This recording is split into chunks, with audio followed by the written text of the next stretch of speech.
Hello. Let me make sure that, yeah, that's working. All right, hello. Sorry, I started an hour early. So I was like, you know what? I'm going to start an hour early today. And I looked at the time and I was like, oh, it's 2:25. Well, an hour early would be 35 minutes from now. Okay.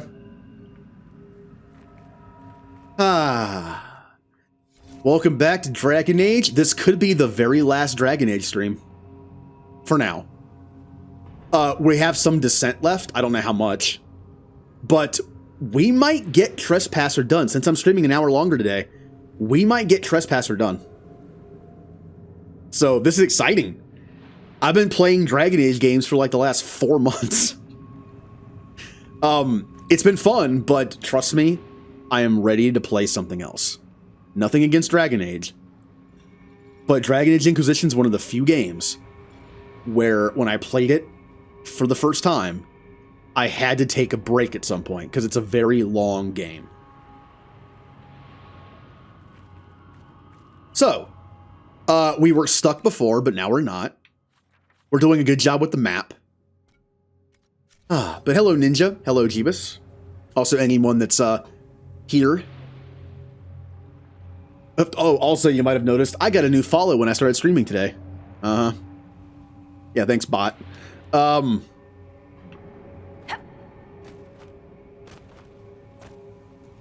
right. So, thank you, robot.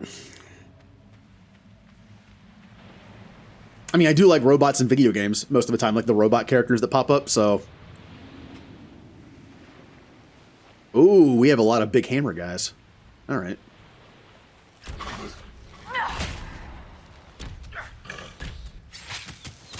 Ow, ow, ow, ow, ow. God, it's something about like the brutality of getting hit that many times back to back.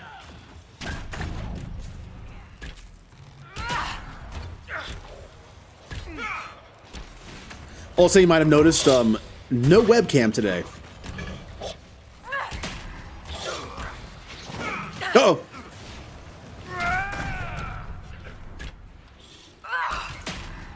I know. Stop shooting me over and over again. Oh, ah. Die! Wow, this rogue wants me dead.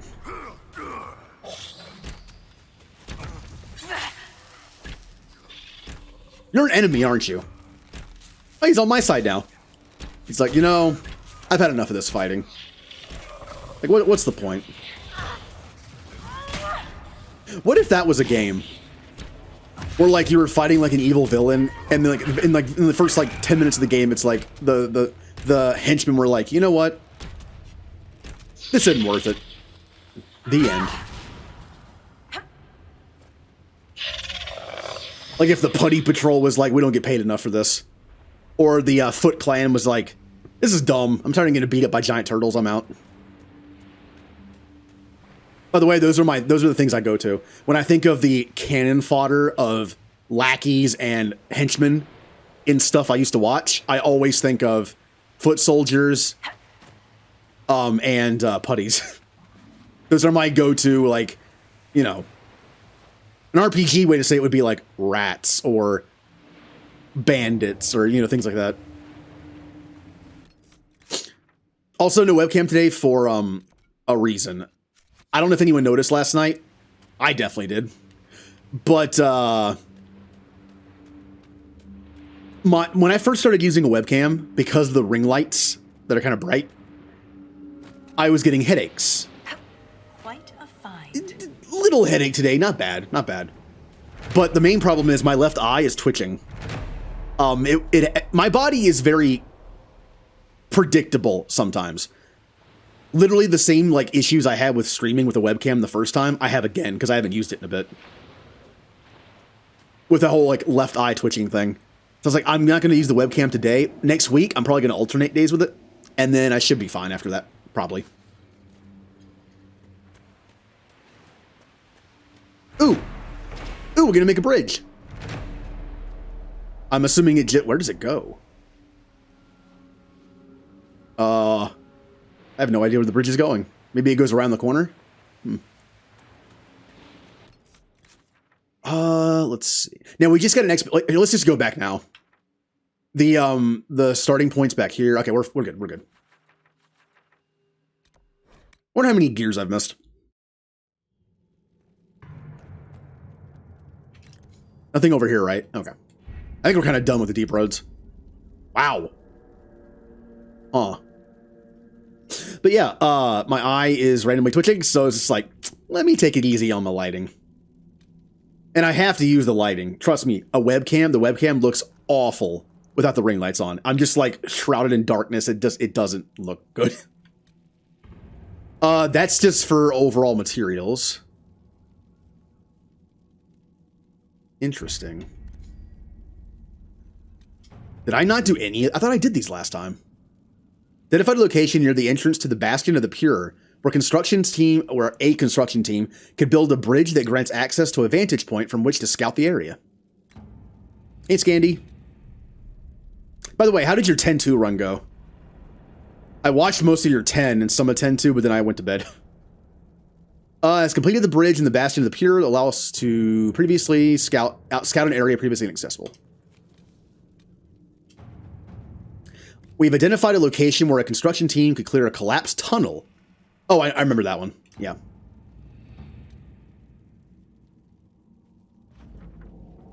All right. And then we have a bridge.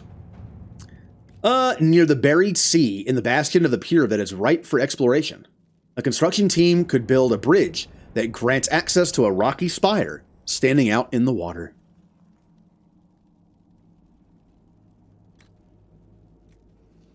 About 14 hours? All right. So about on par with what I did with Mass Effect. Pretty good. I would never be able to beat 10 in 14 hours, let alone 10 and 10-2. What creatures did you use? Isn't the creature creator is very broken if you decide to use it and like keep using it. It's very powerful. I'm kind of curious, what creatures did you use? My usual build was a very common one where it was like Red Elemental Chocobo Tomberry. But in the end of my playthrough that I was doing off stream to get ready for New Game Plus, I had 2 Machinas and Logos. Piercer team. Really good. Oh, hold on. Hold on. That's literally the name of of enemies in the game. Calm down, Automod. Goon is there flawn? Okay. I've heard the goons are pretty good. Like the goons can be pretty good. Honestly, any creature can probably be pretty good if you teach them enough.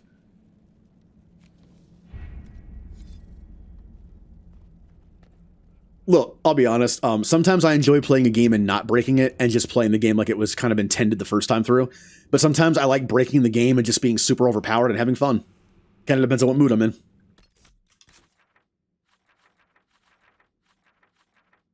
All right.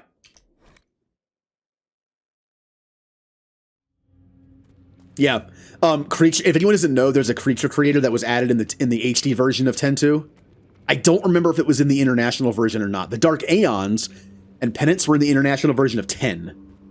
And in 10.2, the Psychic Dress Sphere was in 10.2, in international, but I don't know about the creature creator. But it's pretty, you can't control them directly, but you can teach them stuff by giving them items and also give them accessories to give them like entire movesets. It's kind of fun. It's kind of fun to plan and just do. But like I said, it pretty much breaks the game because it's very powerful. The hardest fights in that game are in the battle arena. And it's stuff like Troma. Trema. Whatever his name is. Also, there is... Who's the person you fight over and over again to get the best items in the game? I don't know the names that well. Put it this way. My first time beating Trema, it took like 45 minutes. With my Impale team, my 2 Machina Impale team with Logos, like stunning them, it takes like 30 seconds. It's very powerful because Impale ignores defense, so that's why.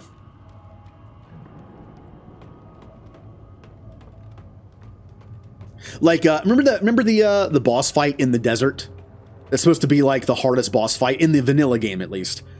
I forget the name of it, but it took me like 2 hours to beat the first time. I basically had 2 Dark Knights using darkness, and I had 1 alchemist spamming Mega Potion, and it took 2 hours because I was underleveled. Yeah, that's it, I think. When I used my team of Red Elemental, Chocobo, and Tonberry at like level 99, it took like a matter of minutes.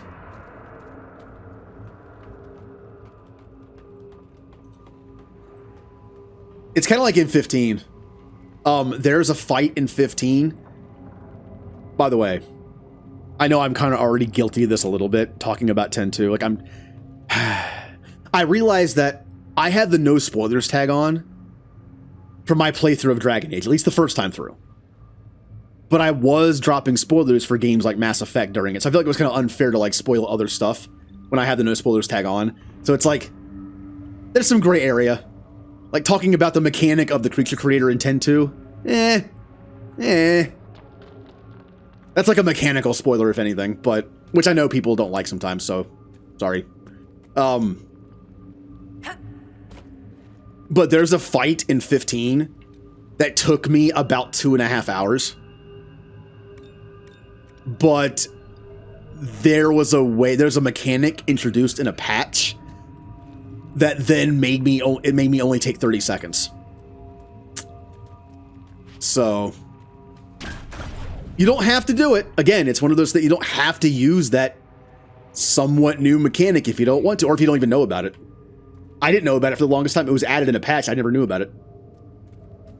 But yeah, a 2.5 hour fight turned into a 30-second fight.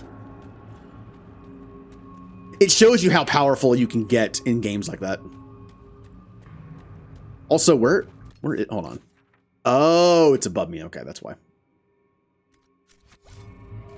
Just making sure I'm not missing anything. Also, I just missed that gear. See? That's what I was doing. But I am super guilty of talking about Mass Effect spoilers during this playthrough. I'm gonna, in the future, to try not to. And believe me, I know that mechanical stuff can also spoil stuff. I actually made up an example in my head to kind of explain this. Imagine you're playing a game that's kind of like Yes Your Grace was, like a King Sim kind of thing where you gather resources and it's time-based, like time passes every day. And imagine you're playing the game for the first time. You don't know what's going to happen. And someone pops in a chat and you have spoilers off, but backseat gaming on. And the person says, hey, here's a tip. Make sure that you hoard your supplies and money for the next few months because you might, quote, might need it. You might think, that's not a spoiler, is it? It kind of is, because that tells me there's going to be something happening I wasn't expecting in a few months in the game. That's an instance where backseat gaming is kind of spoiling the game. I know it's like splitting hairs a little bit, but in that kind of game, it is kind of spoiling the game. Because if the creators of the game did that, it's literally a trap to teach you in a very messed up way to save your resources sometimes. Expect the unexpected. And what, kind of like, honestly, well, in a sense, I guess I'm kind of breaking my own rule here a little bit when I say this, but it's a very Banner Saga thing. If you've played Banner Saga, you know what I'm talking about. Like, anything can happen. And the first time through, you're gonna do bad. My first time through Banner Saga 2 and 3, I made all the wrong choices and did awful. But what does that do? It makes you want to try again later, right? I feel like when that's spoiled for you, you kind of lose the feeling of wanting to play it again and do better. Now, obviously, if I'm playing a game like KOTOR, and someone backseat games like how stats work, that's not really a spoiler. It's just numbers. But I can see why someone might think it is, or feel like it is. Because you want to discover it for yourself.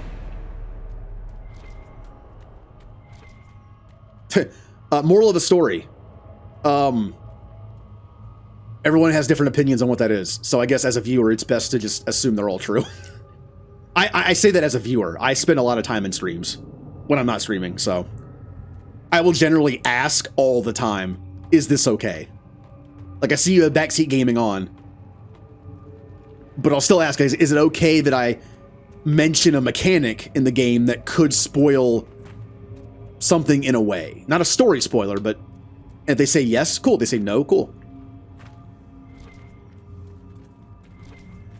I kind of wish the Twitch tags were a little more specific.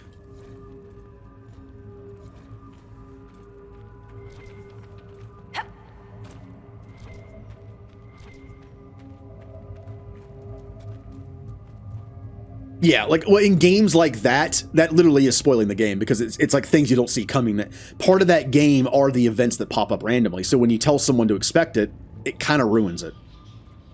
In a sense, it's kind of like telling someone, "Hey, I can't wait for you to get to the big twist in the story."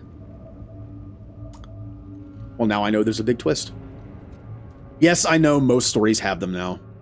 Honestly, it's more of a twist not to have them now. But, I mean, come on. Imagine, like, I tell people, like, go back to when you played that game for the first time. How would you have liked it if someone told you there was a giant twist coming up in the game somewhere? You know, I've had so many shows spoiled for me where it's like, I'm not going to spoil the plot of the episode, but there's a big twist at the end. Thank you. Thanks. And now my mind is like thinking up what the twist could be.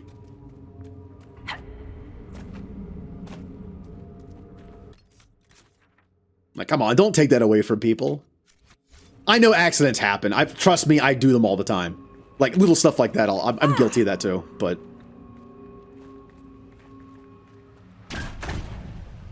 So, in the future, I'm going to be trying my best, like, not to talk about stuff like... I'm going to try. I can't promise. I will never spoil large or even, like, moderate story stuff. I won't. Like, I'm good at that. It's just like, I might occasionally mention a mechanic in a game that might be considered one. I'm going to try not to, though, but I'm just saying it could happen. I will attempt to get better at it.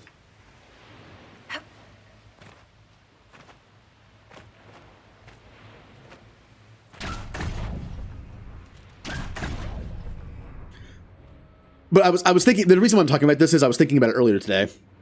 I have no spoilers on for Dragon Age Inquisition.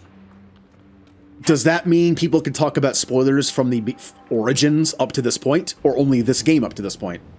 Kind of up to the streamer. Again, just ask. I don't ever mind answering questions like that. Like if you were wondering, hey, can we talk about spoilers from the entire series up to this point, or just this game? Just ask. By the way, it's the entire series. I know a few people that have only played Inquisition. So.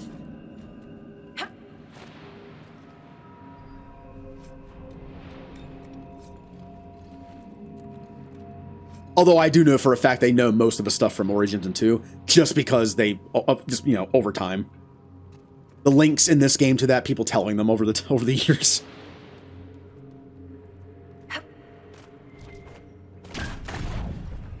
Honestly, the only instance I can ever think of where I'm going to be playing a game without playing the previous games is probably The Witcher 3. I've been told The Witcher 1 and 2 really don't carry much over into 3. So it's very doable to play 3 without playing the first 2. And I've had years to play them and still haven't, because I tried getting through The Witcher 1. I can't do it. Like a combination of the combat system and some other stuff. It's just like, I can't do it. I've tried. But most likely I would look up a plot synopsis for 1 and 2, just so I know the little intricacies that might pop into 3. So even then, I would still be like, yeah, spoilers for the beginning of 1 to this point is fine. But again, every stream is different, so. If anything, I wish there was a tag for, like, spoilers game and spoilers series, maybe.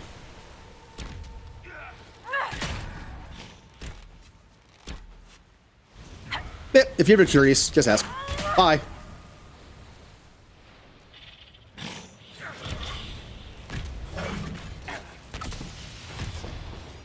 I've heard awesome things about 3.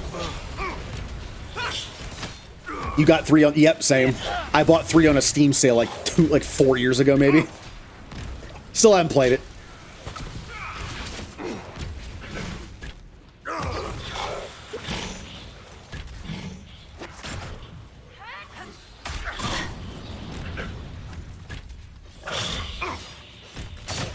Ow.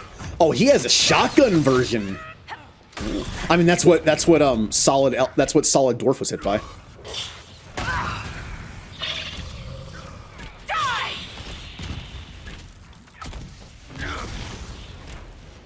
At least it seemed like. Oh, my controller disconnected.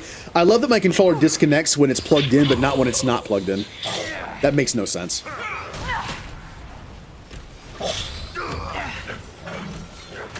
Hold on. Okay, adjusting my volume a bit. Personal volume. I don't have a mixer, but I do have an extension cable for my earbuds that has a volume control, which comes in handy. Because I can turn the volume up or down and it doesn't affect the screen. By the way, enemies keep spawning. Please stop.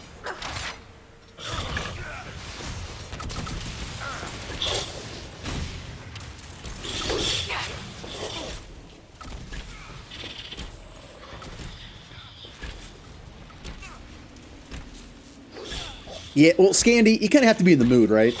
I gotta be in the mood to play something new. That's why I played the same games over and over again. Like, I can tell you this, my upcoming schedule for streaming, I have a blind slot in my schedule. I literally play a blind game. Every 4th game is a blind game. It's in the 3rd slot on my schedule. Which this time is going to be a game called Epic Manager. It's an indie game. It's a simple game. I might even just play it for 1 stream. But I want to play it at least once.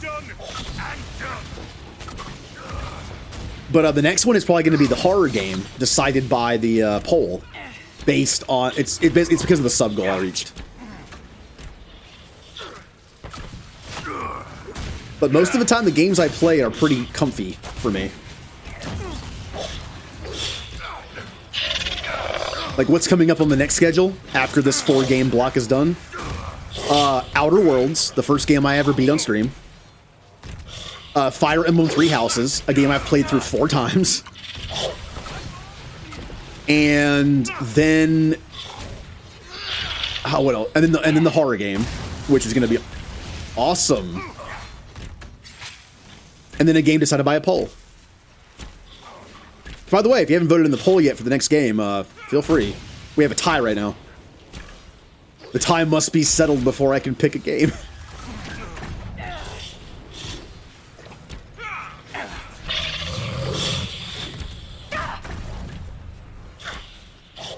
Yeah, well, it depends. Games like Mass Effect and no, I'll never forget that stuff, mostly. But you're right. The second slot in the schedule is a game I've beaten before, but maybe haven't played over and over and over again. Although Three Houses is in that slot, I'm kind of cheating with that. I know. But the fact is, I suck at that game. It's a tactics game. Of course I suck at it. I blunt force my way through Three Houses. I don't know the combat arts that well. I don't do a good job building my characters. I just have fun playing the game. By the way, this fight is still going on.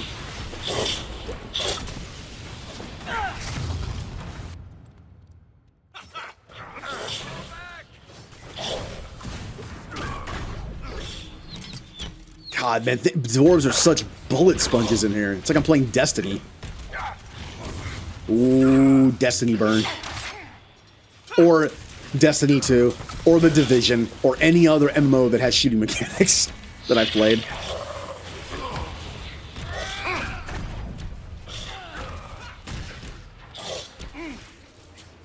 Wrong move.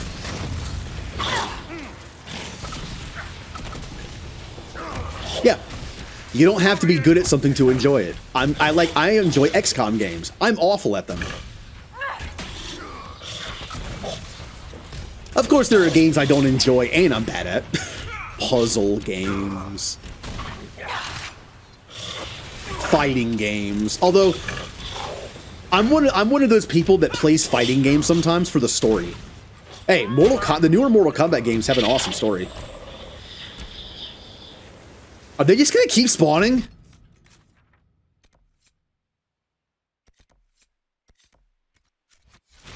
It says fight through them, so I'm guessing it'll end eventually?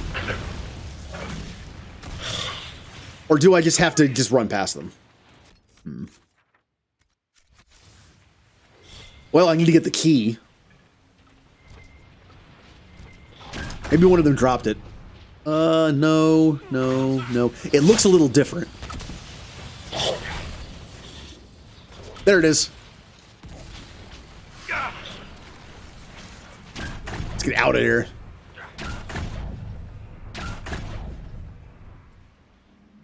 Nope.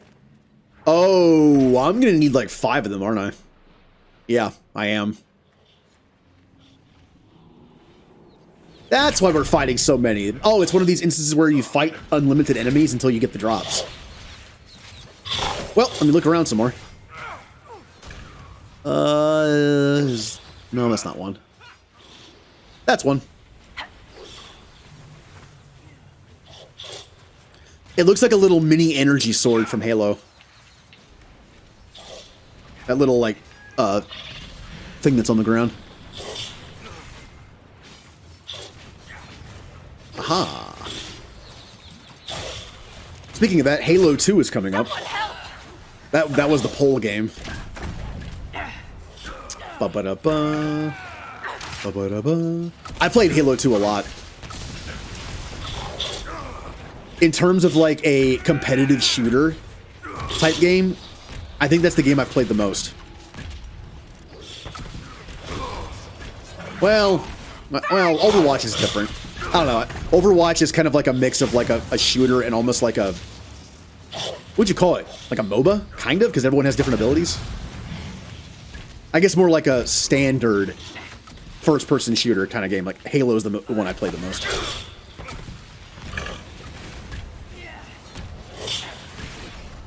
Every day I come home from work or class, and I would just play it all night. I got no sleep at that point in my life.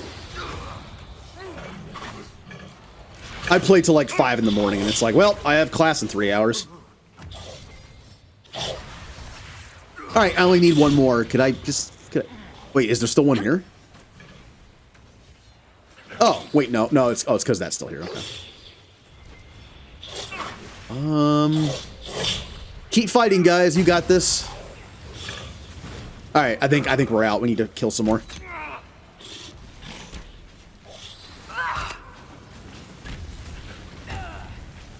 Hey, Remnant. You never played a Halo game? Ooh. They're fun. Like I said, I play games for story most of the time. I've played through all the Halo games because I kind of like the story. I'm kind of interested in playing the new Halo for the story.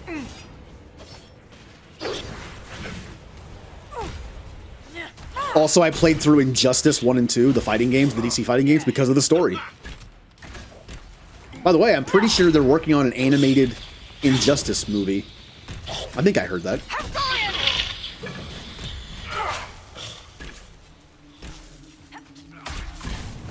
Could be one of the many rumors that always happens, but pretty sure I heard about it.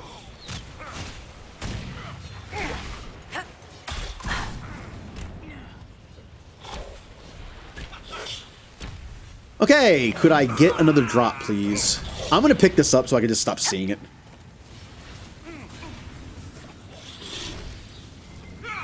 Okay.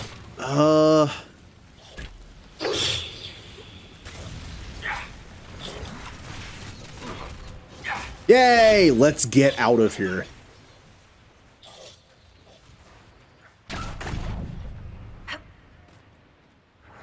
Also, Halo, awesome for music.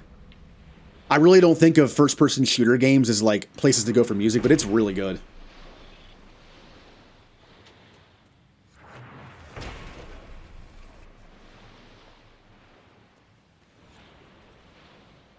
Wait, what? No, I miscounted. I thought I had 5.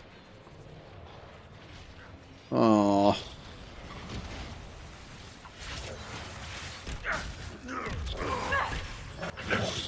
Boo.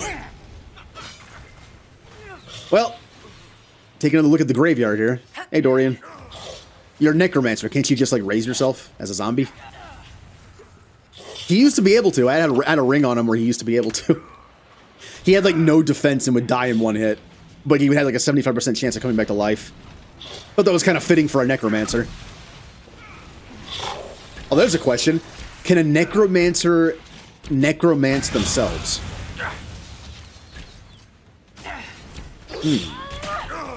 Like, you know, in like RPGs you can do like auto life. What if you can do like auto necro? And just like when you die you come back as a zombie? I don't know why you would want to do that, but the option's there.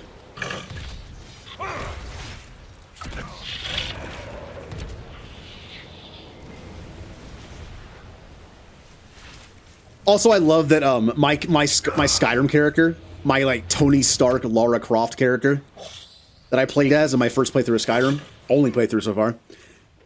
His nemesis was necromancers. Because I did like one of those things where you start in a random place, like it's like a fresh start one, where you're just like an adventurer in the middle of nowhere. We're through. The very first thing I did was walk into like a ruin. And I had to fight a necromancer and skeletons. And the funny thing was, I found like 5 more of them as I went, randomly in other areas.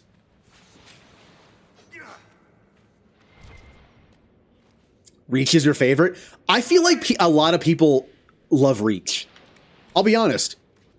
I don't like it that much. I think it's because look, I'm older, so Halo was awesome. It was the first shooter I played with a controller. Halo 2 was I got it midnight release. It was awesome. I played the campaign through in one night. I played the multiplayers a lot. Halo 3 is my favorite campaign. By the time Reach came out, I was kind of not into Halo as much anymore. I think that's part of the reason. Oh, we must kill the remaining enemies. But at least they're guaranteed to not come back now.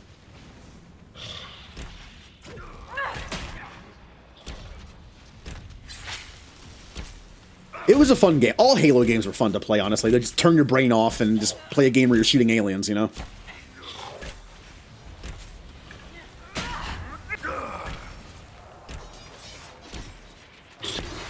That being said, I do like where the story is going for the next one. And I will play it just for that.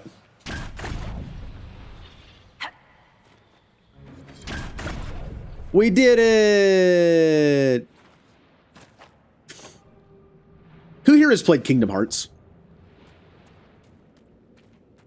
Whenever I use the phrase "we did it," I always think of Goofy. In the in one of the worlds, when you basically win a fight, he says, "We did it!" And I've heard it so many times. Worse. We must be getting close to whatever they're protecting. Only the pure may pass. All others will be punished. Sorry, Varric. Assuming the Shabbatal are the pure, We're the others who aren't allowed to pass. could the earthquakes be the punishment? Let's be honest, no one on my team is pure. Maybe Cole? Kind of?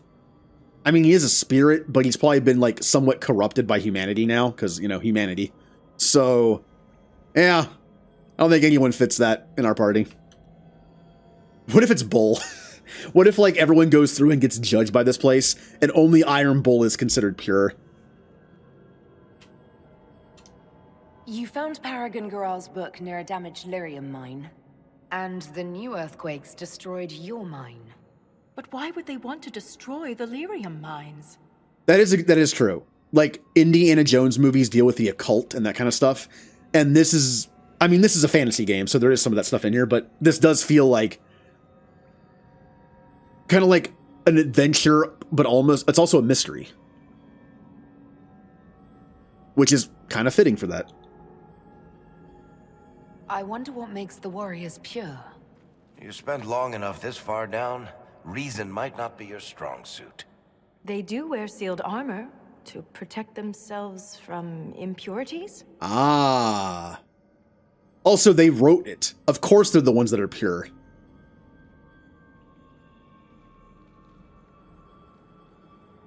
Titans, the Shabratol. This could be more than anything we expected. For all the Shaperit's knowledge, I know so little. This reads like a final warning. We must be nearing the source. Ah, the end of the DLC is at hand. Well, the last chapter, anyway. Ooh, long load time. That means something. Okay, yeah. It means new area is what it means. Did I get that one? I did. Yeah, I got all those. Okay. Well, let's continue. Also, how's my inventory doing? It's not bad. I know I haven't equipped any of the new purple stuff I've been finding, but let's be honest, we don't really need it. Like, look, this, you know what though? You know what? Now that I mention it, let's take a quick peek. Yeah, both bows I found do less than what I have. Although the crit chance is nice. But the Flip 57 Cunning probably gives me more than that extra 7%. Also, abilities cost 10% less stamina is amazing for my build. So, yeah, I'm good. What about you, Blackwall? The Bitter Axe. This sounds like something Blackwall would say. Like, you can imagine Blackwall's awesome voice just saying that. Not mine. Oh, what about the Jade Ham? It's like, why am I using this? I did say that sword is more his style, but this does more damage. And right now, these fights are taking forever, so. Varric. Dorian! Got anything new? See, Dorian uses a fire staff because he's the fire mage, but am I above just saying no and using one of these new things because they're more powerful? 100% crit damage bonus. Hello, DV Plate. Welcome to my indecision simulator. Oh, wow. Plus 41 magic? 10% chance to inflict chain lightning? Hey, Dorian. You're an electric mage now. There you go, buddy.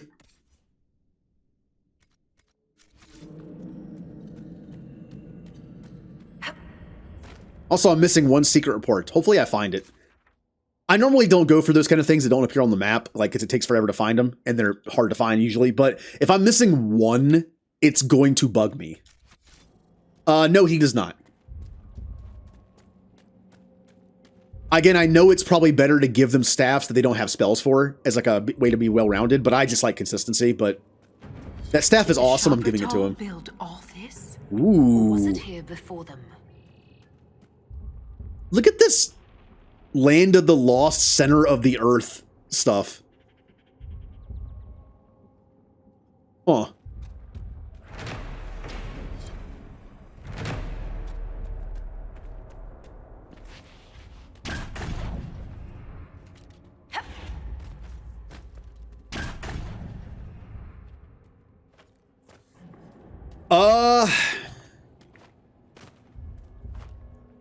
I'll kind of like sum it up a little bit here.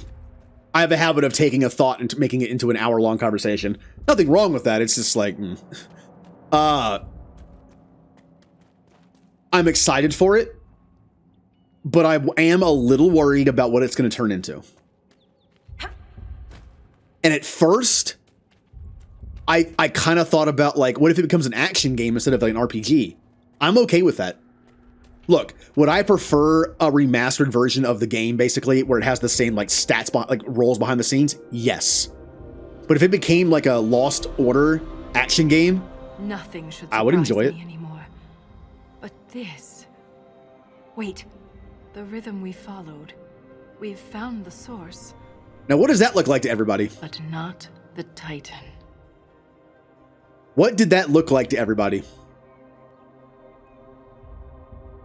Well, I thought I meant that, but I really didn't.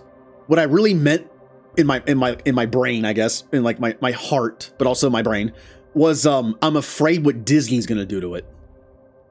KOTOR is no longer canon.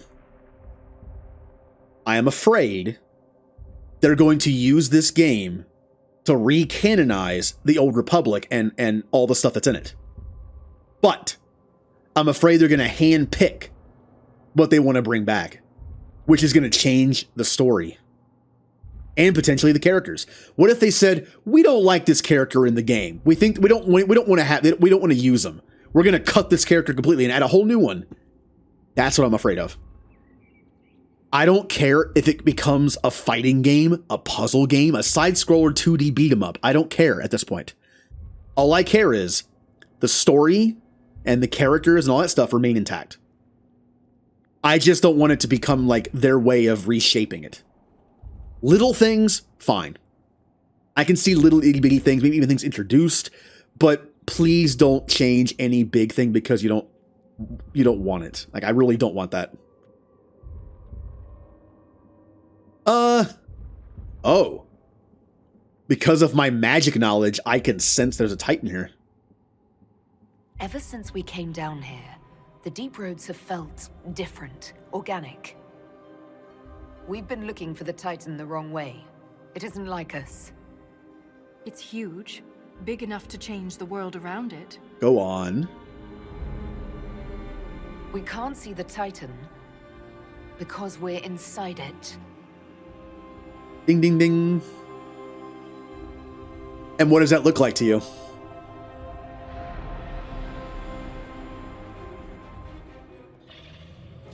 Oh, hey, guys. If I don't survive, Orzammar must know the truth. God, these guys are creepy. I didn't defeat Corypheus to die here. See, DV play, that's a valid point. If you never played the original, the changes in the story aren't going to bother you because you don't know them. But I think we can maybe come to an agreement that remakes are for everybody. People that haven't played it before to get like a new like more modern look of it, but also for people that have played it before. And I feel like a story like that. Remember to stay hydrated. I just don't feel how I feel about potentially changing somewhat big stuff in the game. I don't know. Again, not gonna spoil anything, but the characters and the story of KOTOR, I feel like is so just iconic in the world of Star Wars video games, and it's so well known. I'm not sure if changing it would be a good idea or just a death sentence.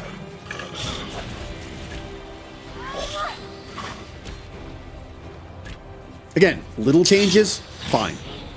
I just mean big stuff. Like literally a character being cut from the game. Like a party member being cut because they don't want that character in the game. That kind of stuff is what I'm worried about.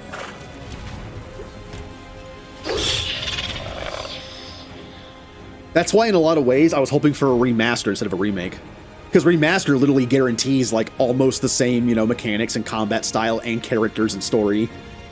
The word remaster can be good, but it's also kind of scary. Could there be a whole civilization in here? A city within a Titan. Incredible.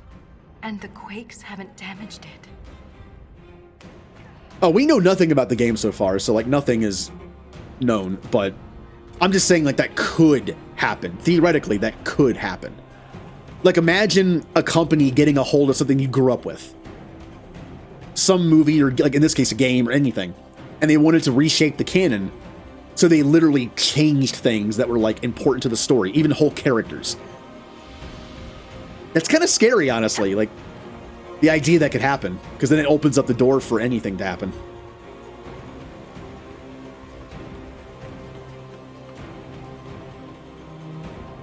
Yeah, like I said, I feel like remasters are a good thing for everybody. Potentially. It lets people that grew up with it be able to play it on a modern console, modern PC with modern graphics, maybe even modern tweaks and changes and fixes of like glitches. But also people that haven't played it before that maybe don't really want to play old games. Shepard. I fully understand why somebody doesn't want to play Final Fantasy 1 on the NES and they'd rather play the Pixel remaster. I get it. For instance, I don't really ever see myself playing Baldur's Gate. I tried playing Baldur's Gate 1. I did not grow up on isometric RPGs on PC. So I have a hard time playing it. I grew up on 8 and 16-bit stuff, so I'm good with that. I'm going backwards. Why am I going backwards? What's wrong with me? What am I doing? No, I'm me, that's why.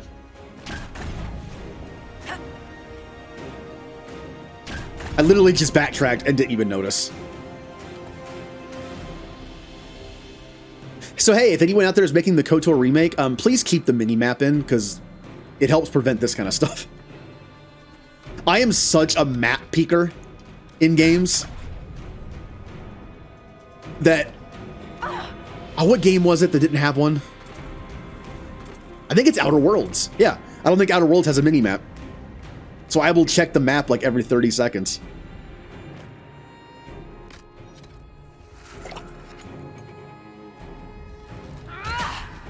Boom. Don't make us fight you. They did not care about that.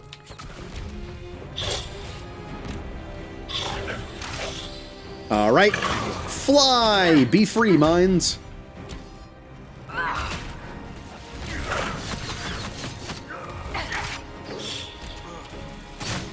I'm not quite sure what dictates the gravity or lack of on those mines, but yeah, now that I think about it, yeah, I did. I did.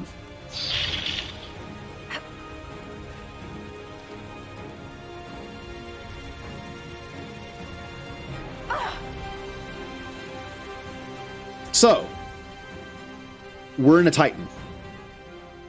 Titans are so big. We're in a Titan. And yes, that thing looked a lot like its heart, didn't it? Remember we talked about Lyrium veins? And how when you mine stuff, there literally is like veins of ore? What if it's more literal? Veins. So what does that mean? What's happening here? I guess we're going to find out in a bit.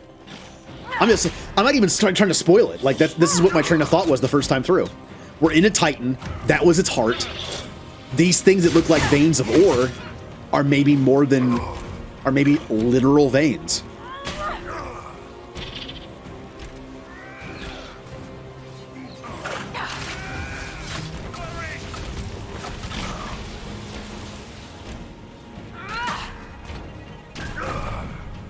And I can't help but notice that its heart and its seemingly vein system is glowing blue.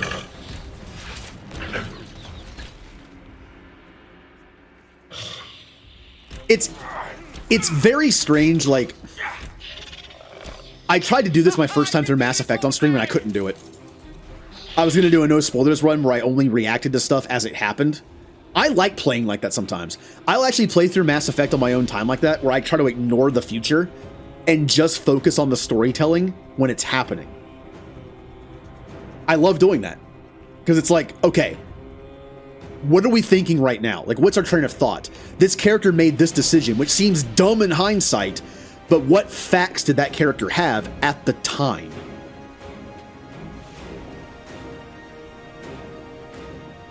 Well, I'm guessing that this stuff is Dwarven made. Like they built inside that. They're living in their own god, basically.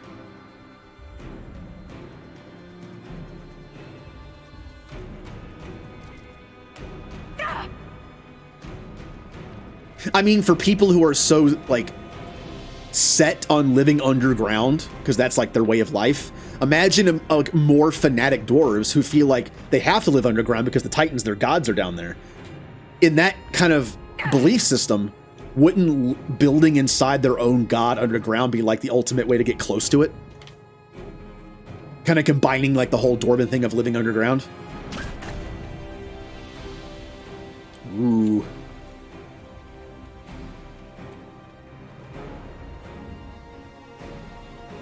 I mean, if you're trying to become one with your god, and your god happens to be a giant titan underground who shapes the world.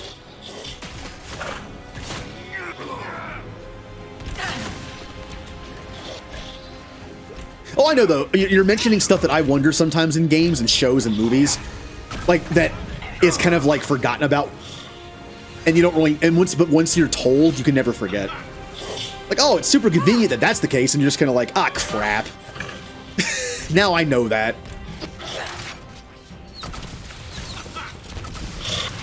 Like, someone will be like, hey, I'm going to tell you something about Star Trek or Star Wars or something. And once you know, you're never going to forget, and it's going to annoy you forever.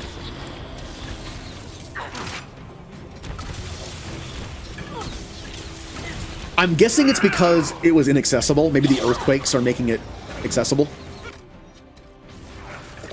Or maybe they did, they just never came back.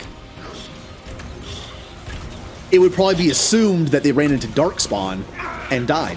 Therefore, let's seal it off and never go that way. Or a combination of the two. Who knows? That's the sad thing about the deep roads. I mentioned this yesterday.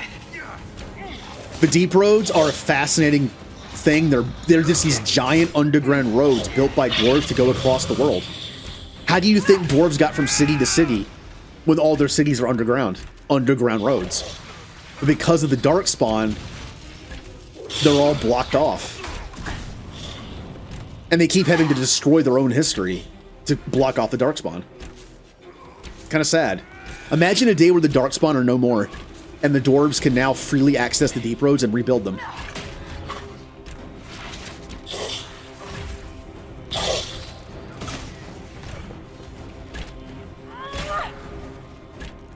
It's just like the elven stuff. So much elven history has been lost because of war, infighting, the gods, the elven gods themselves, humans, Tevinter. The elves have not had it easy for the last couple thousand years. Their empire fell. What was left of their empire and people was destroyed by Tevinter. And then humanity also kind of did some messed up stuff to them too. So things haven't been great for them.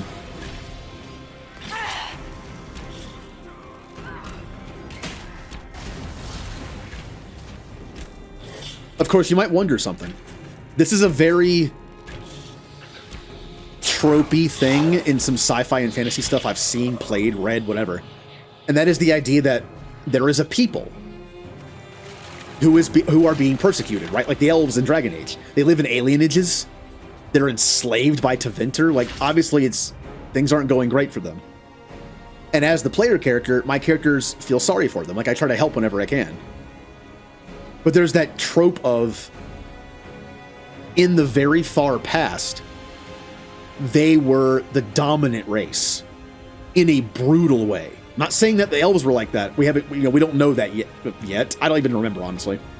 But there are a lot of stories where there's a race being persecuted, enslaved, just kicked while they're down all the time. But then you find out that 5,000 years ago, they were doing the same thing to everybody else.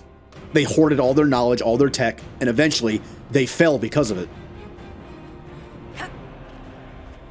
So it's kind of like that whole cycle thing. The fact is, though, the people that are persecuting the elves today would not know that's the case. So that's literally no excuse. Also, these are not the same elves. Why should someone's great grandchildren pay, for their mistakes?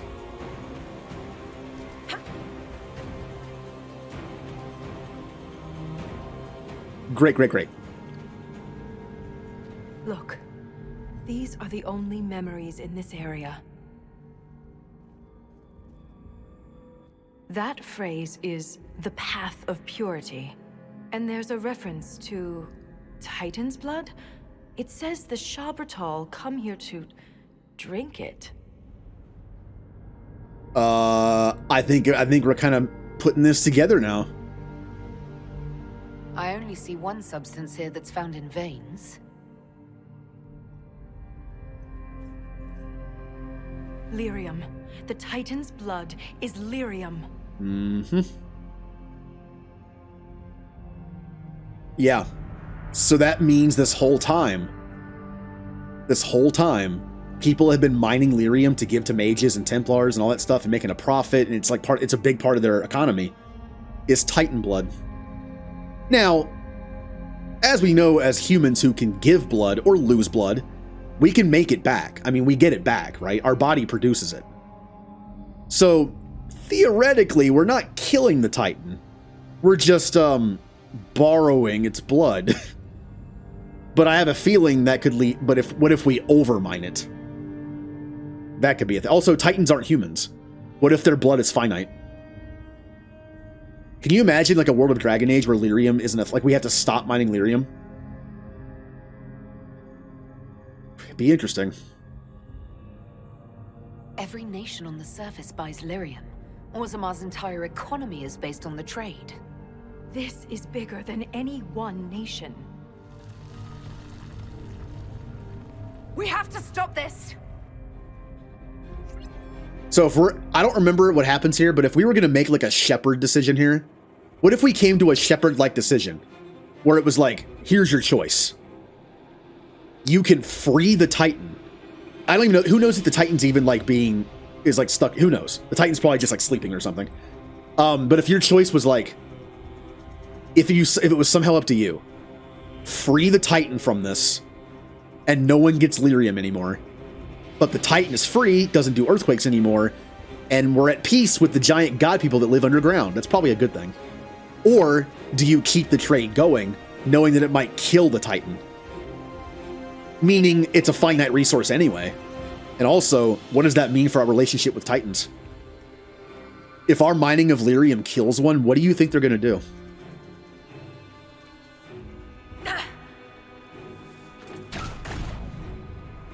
And who knows if there's more than one? I mean, who knows if it's plural? It could just be one massive Titan. We don't know. Now, here's a question I'm going to throw out to people. We're probably going to get into this a bit in the lore, either in this DLC or the next, or even Dragon Age 4 to finish it off. So we now know that Lyrium is Titan blood. So what's red Lyrium? What's something we learned in Dragon Age 2 and Dragon Age Inquisition through, I think, Bianca? Somebody mentioned this. I know somebody mentioned this in 2 and 3, at least this game.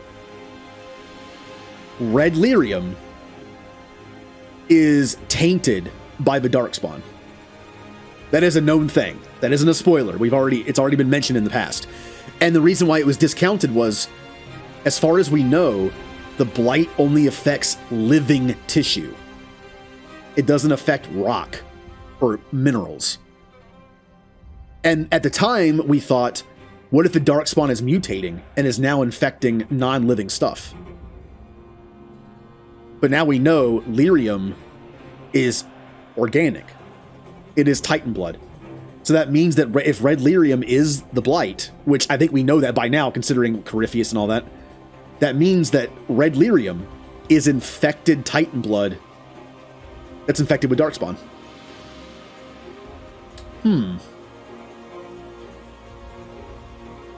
We're learning some connections here.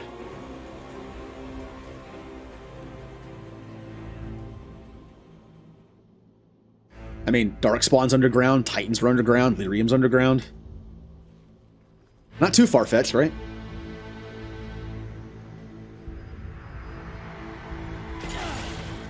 Oh.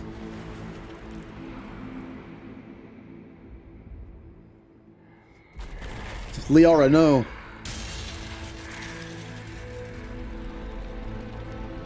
Did we just break the Titan's heart? Well, now I feel bad.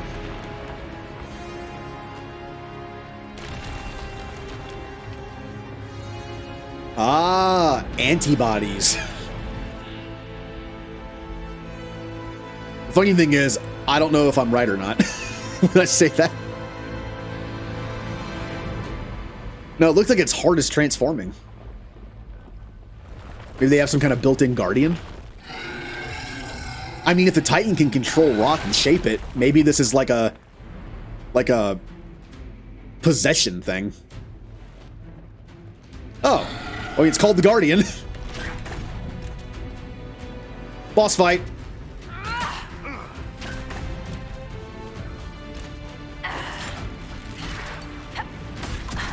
I probably shouldn't get too close to those. It's probably a good thing I'm an archer. Wow, we're doing very little damage. Alien! Doesn't look as good with the avatar, but still.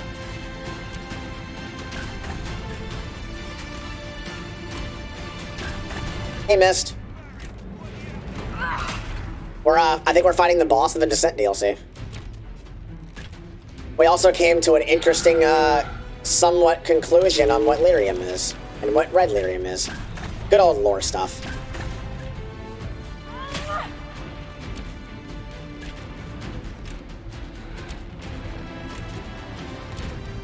Hammy is alien. Oh, for all we know, hamsters are aliens. Maybe they came from space. Hey, if Star Wars or any other sci-fi thing has taught me anything, it's that there should only be one species per planet, right? So the fact that we have a bunch of different animals, maybe all the animals are aliens.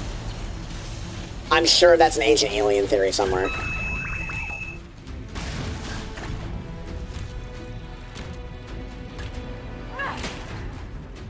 Can I? Oh, I can't. Okay. Also, Varric's dead. Varric's always dead. Ow.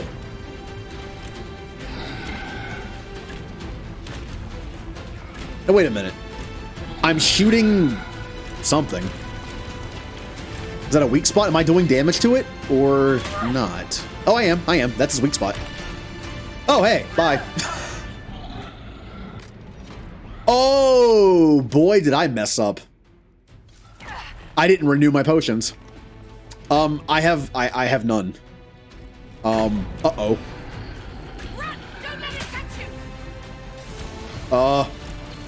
Oopsie.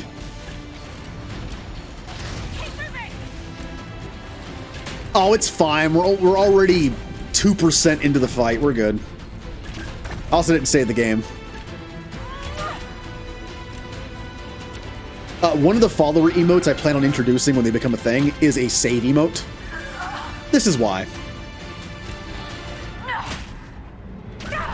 Please stop hitting me. I'm already like bleeding out here. I would love to get my teammates up, but Varric is right next to the squiggly things, the Titan tentacles. Oh, so is Dorian. Wonderful. Why are you two so close? You're long-range characters. Well, here, if I destroy it, if I destroy this one, I can get up Dorian.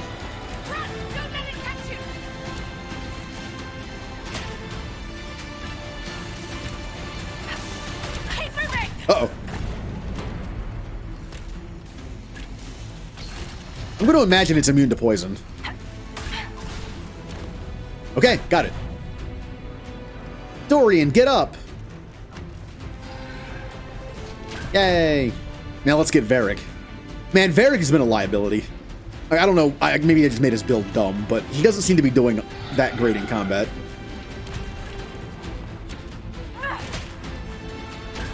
It's probably just my build.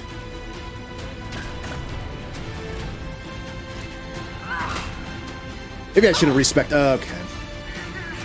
Maybe I should have respected him for daggers. Although he would die even faster if I did that. I have been told that Double Dagger Rogue as a controlled character is awesome.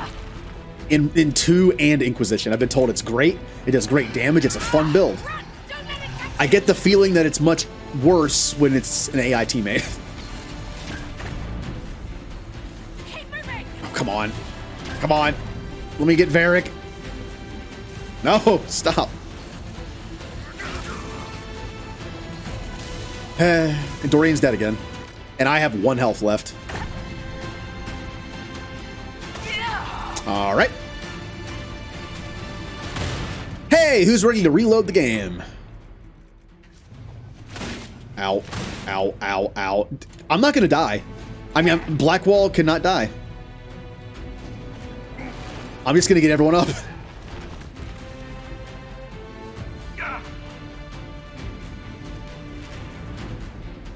We can do this. I'm not gonna reload the game. Blackwall's immortality will see us through. I'm gonna destroy these tentacles so they stop killing my teammates. Because my teammates are too dumb to stay away. Can I poison you? I can poison you. Huh. Kind of thought a Titan rock thing would be immune to poison. But not the Blight, apparently.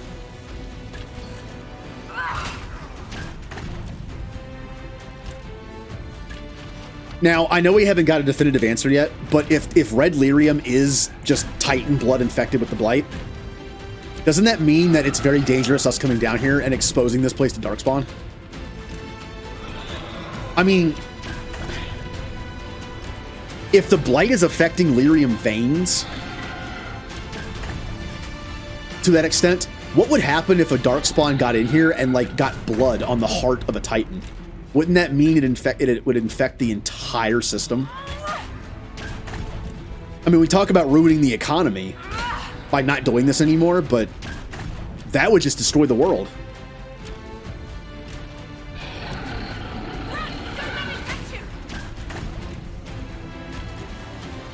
I mean, imagine like a blighted Titan.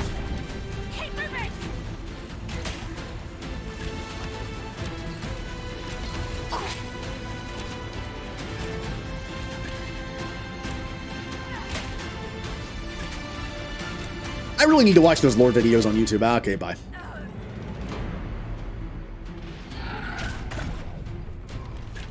Watch them come back.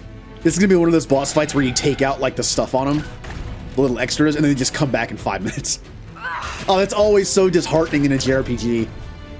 When you take out like something's arms or like extra stuff, and then they come back like 2 minutes later. Well.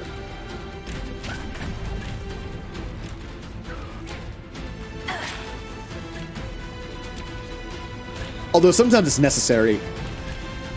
I can think of a boss fight in Final Fantasy X where it's pretty necessary. Even though it's like a losing battle, if you don't do it, you're probably gonna die. Uh-oh, too close, too close, too close.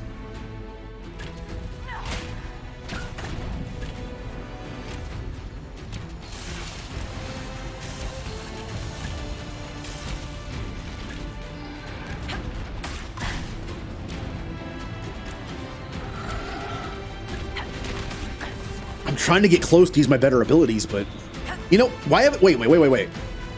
Have I haven't done this yet, have I? No, not that. Wrong move. No, hitting the wrong buttons. Bye. Okay. Ow. Oh, I'm gonna die. I didn't use the mines. And it looks like they don't count as hitting them when they hit the ground. Never mind. Never mind.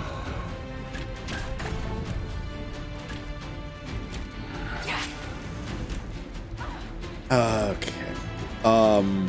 Hello? Run! Don't let it touch you! Bye! There I go.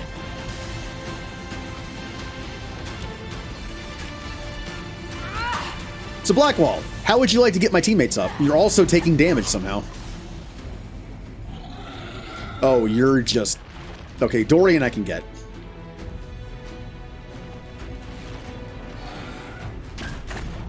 I swear, like, I feel like... Notice how I lost control of my Inquisitor while I was doing that? And my Inquisitor decided to get really close to the tentacles. Stop. Dorian! Why? Why did you do that? Why did Dorian just go into the tentacles and just die? Stop, you have long-range moves. I could, but I'm trying to save it. I mean, I guess I could just do it, right? I guess I could just do it. I was trying to get my teammates up, but... Yeah, we could just focus on the heart thing. Once this part is done.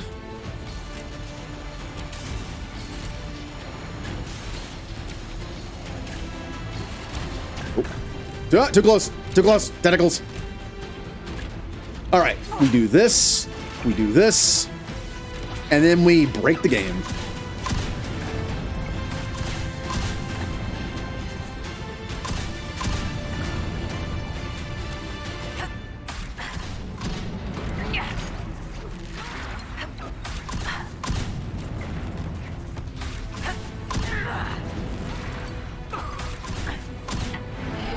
Oh, uh-oh, wrong. Oh, killed it.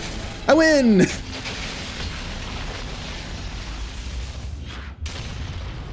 Now, hopefully we didn't just kill the Titan.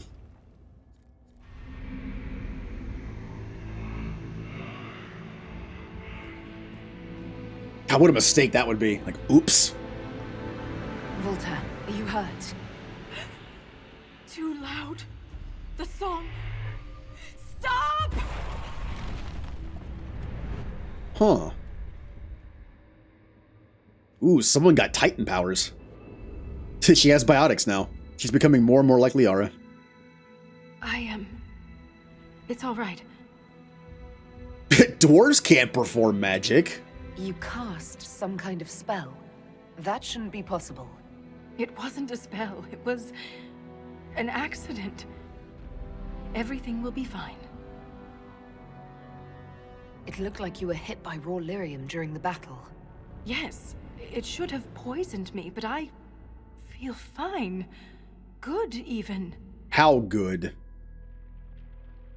I feel like if you say you feel really good after being exposed to pure lyrium from a Titan. You said the song was too loud. It was hurting you. It was chaos. The rhythm I followed here, but magnified, overwhelming. But it is gone. Should I be afraid? You almost killed me. What happens the next time you lash out? I am in control. I would never harm you, Inquisitor. What about the earthquakes? Have we stopped the earthquakes? When we entered this cavern, there was a presence. I don't feel it anymore. The stone is silent. The rhythm has faded, and so have the tremors. But the song still echoes. It tells me things. The breach, that's what disturbed the Titan. It is calm now that it has a connection with one of its children. With me. Interesting. Here's a question. Why didn't the Titan connect with any of the other dwarves around here? I wonder if the Titan considers them pests. Like, those dwarves are crazy people who, like, worship the Titan and live in it and, like, put armor on their skin But I wonder if he's just like, please, people, leave me alone. After being able to connect to an actual, like, not insane dwarf, it fixed the problem. Was that the Titan? Did we kill it? The Titan lives. This was an echo. A guardian. But you silenced it. Okay, good. Is this what happened at the Tig where you found Paragon Garal's book? Aye, but I do not know what disturbed the Titan then. The song may tell me. In time. Well, if we know that red lyrium is infected Titan blood, I wonder if a blight had anything to do with it. You said you were a child of the stone, not a child of the Titans. I am not certain what I am. But the Titan recognized me. Like a parent hearing its child's voice.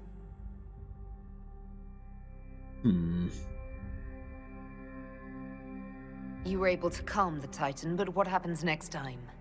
Titans do not stir easily. It has been 1,000 years. Isana, it's our word for Lyrium, and we are taught that it is a gift from the stone, but there's so much more to it than we ever imagined. I was sent to the deep roads to recover lost history. This is only the beginning. I am staying here. The Shabratol killed Lieutenant Wren, and they're still down here. Aren't you afraid? No, I am pure. I can defend myself. The Titan is only the beginning. What else could there be? The deep roads are filled with wonders. Answers to questions we haven't thought to ask. If you stay here, where will you live? What will you eat? I have my stone sense, and now so much more. I'll be safe. I'm kind of worried about the way she's talking. Like, hey, what are you gonna do for food? It's like, I have my stone sense, I'll be fine. That's not an answer, that's not food. We're gonna come back here in like a month and she's gonna be dead. You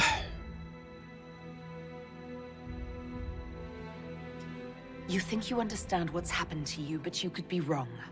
The Lyrium could be turning you into a Shabratol. Or worse.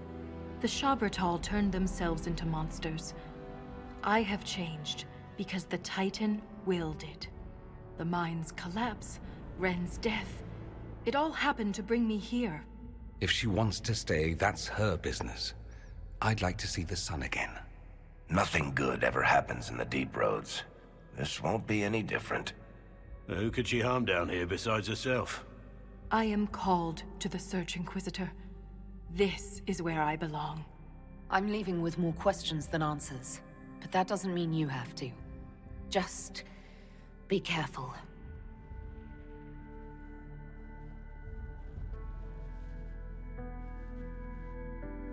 The Shaperate in Orzammar will want to know what happened to you.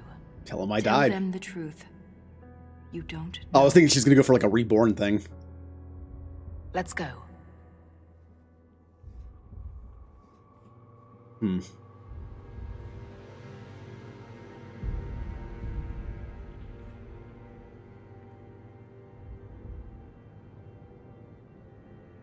And that was the Descent DLC. Although we're up. All right. A little more here. I was wondering if it's going to be like an end scene of some kind. Arting.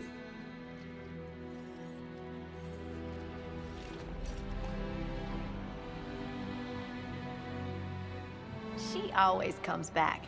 Pay up, Soroka.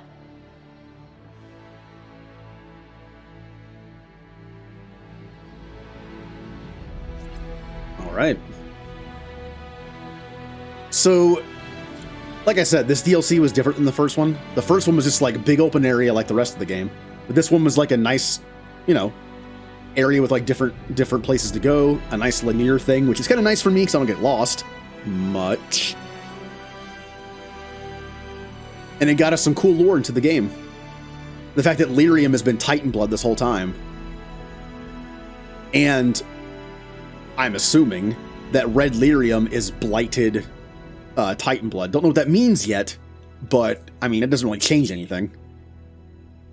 I mean, it does explain why red Lyrium is so, like, parasitic. It grows. The blight spreads when it's inside a human body, right? A living thing. It spreads and corrupts them. So if you put red Lyrium in somebody like Corypheus was doing, it's going to spread. Also, it makes sense that Corypheus can control people that have red Lyrium in them because it's blighted. So, good stuff there. Good stuff. I'm really hoping the Titans come back. I know it's DLC. I know that DLC is kind of a gray area in terms of bringing stuff back. Because it's like, it's paid. It's optional. Some people might not have played it. But Mass Effect did that too. When you go from 2 to 3, I mean, if you did the DLC in 2, certain things carry over. But if you didn't, they kind of work around it by just not mentioning it, I guess. But yeah, I'm hoping this becomes a thing. Like, Titans become a thing in 4. I want to have all this stuff explained in 4. I want to have this stuff explained where why was the original Inquisitor worshipping both an elven god and the Maker. I want to see the connection between those two. There was a time where they overlapped, but there has to be a reason why. I want to get a more definitive answer on the red Lyrium thing, Titans, all that stuff. But speaking of trying to find answers, Trespasser's next. I don't remember Trespasser that much at all. And I don't know why. I remembered bits and pieces of this DLC and the Jaws of Hakon. But I only remember the ending of Trespasser. I don't even remember what you do to get to that point. Well, let's go back to the surface. Although, let's see if there's anything new on the board.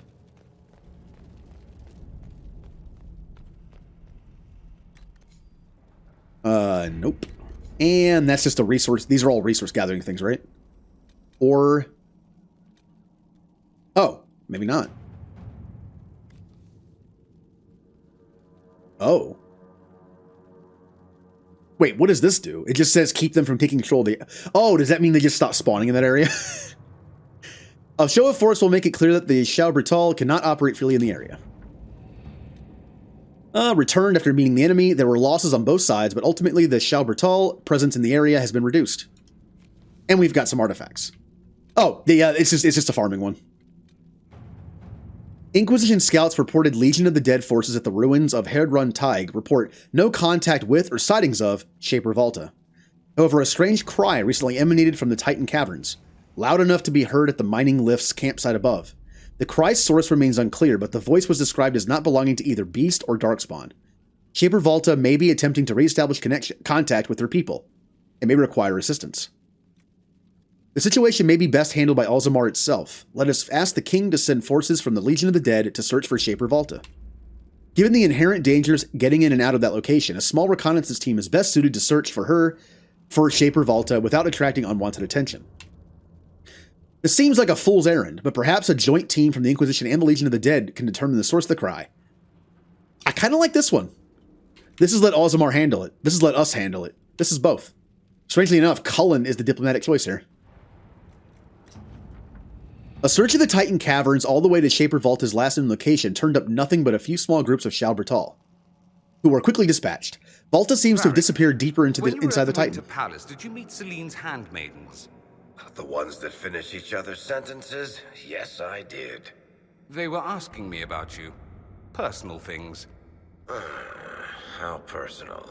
Something about your chest hair, and whether you were currently involved with anyone. Huh. Creepy. I love that he finds that creepy. We were quickly dispatched. Volta seems to have disappeared deeper inside the Titan, but she was not the only one who has vanished. The gravesite of Lieutenant Wren was recently disturbed, and his remains are missing. It is not known who took his body or why.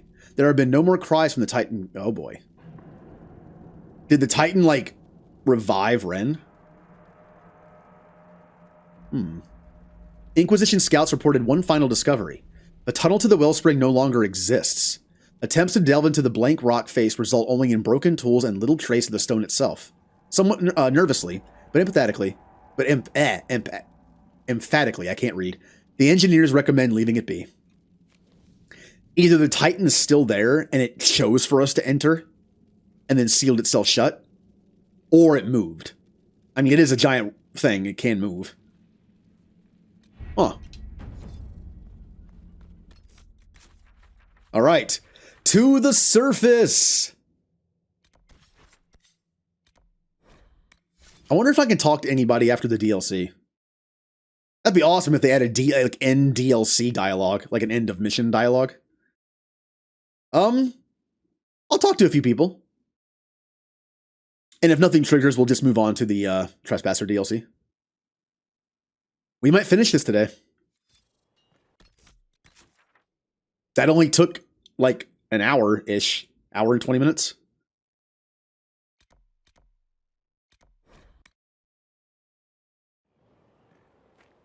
Blackwall. Ah, there you are. I heard about the new Divine. Having Cassandra on the throne will go a long way to calming things down. I just hope she'll curb her habit of punching everything she doesn't like. I'm sure there's still much to do. I'll be here to help. Until the Wardens send for me, at least. Bad example because he was gone when we came back after completing the game, I think, so we didn't get to talk to him. Yes? Okay, yeah.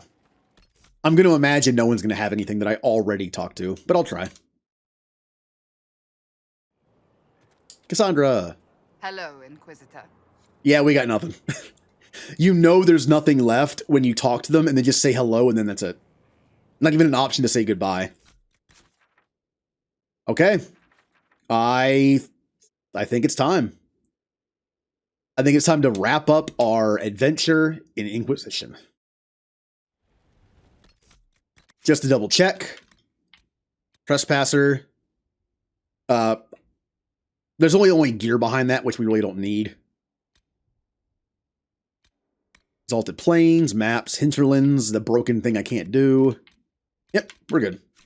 I am going to go store stuff, though. We're going to do one last pass of our team for equipment. And then we're going to store everything and move on. So, we already did me. I didn't do armor, actually. Okay, the armor rating's better. That is a lot of con. It's warrior only. That's why. Plus, this will be really good for either Blackwall or Cassandra. Rogue only, I see. Plus 45 cunning. That's better than my plus 9. Plus 5 dex. Only plus 5 range defense instead of 25. The stealth thing is useless. I will put this on, like, Sarah. I'm not going to use her, probably, in the DLC, but I'll put this on Sarah. That's what I have on. And everything else is worse. Okay, it's still the best stuff I have. What I'm wearing. What about accessories? Stamina regen is fantastic for my build. Focus is awesome. Straight up attack increase is nice, but let's see what else we have. Crit damage bonus, which I have on. Yep, that's good. And then I have... Oh, wait. No, that's fine, yeah. Cassandra. Belt of... necklace of evasion. Awesome. What? Wait. Guard belt is awesome. Sunder is fine, and then Rally Ring is okay. Yeah. Also, thank you, Mist. I haven't drank anything since I started today, so... Dumb, I know.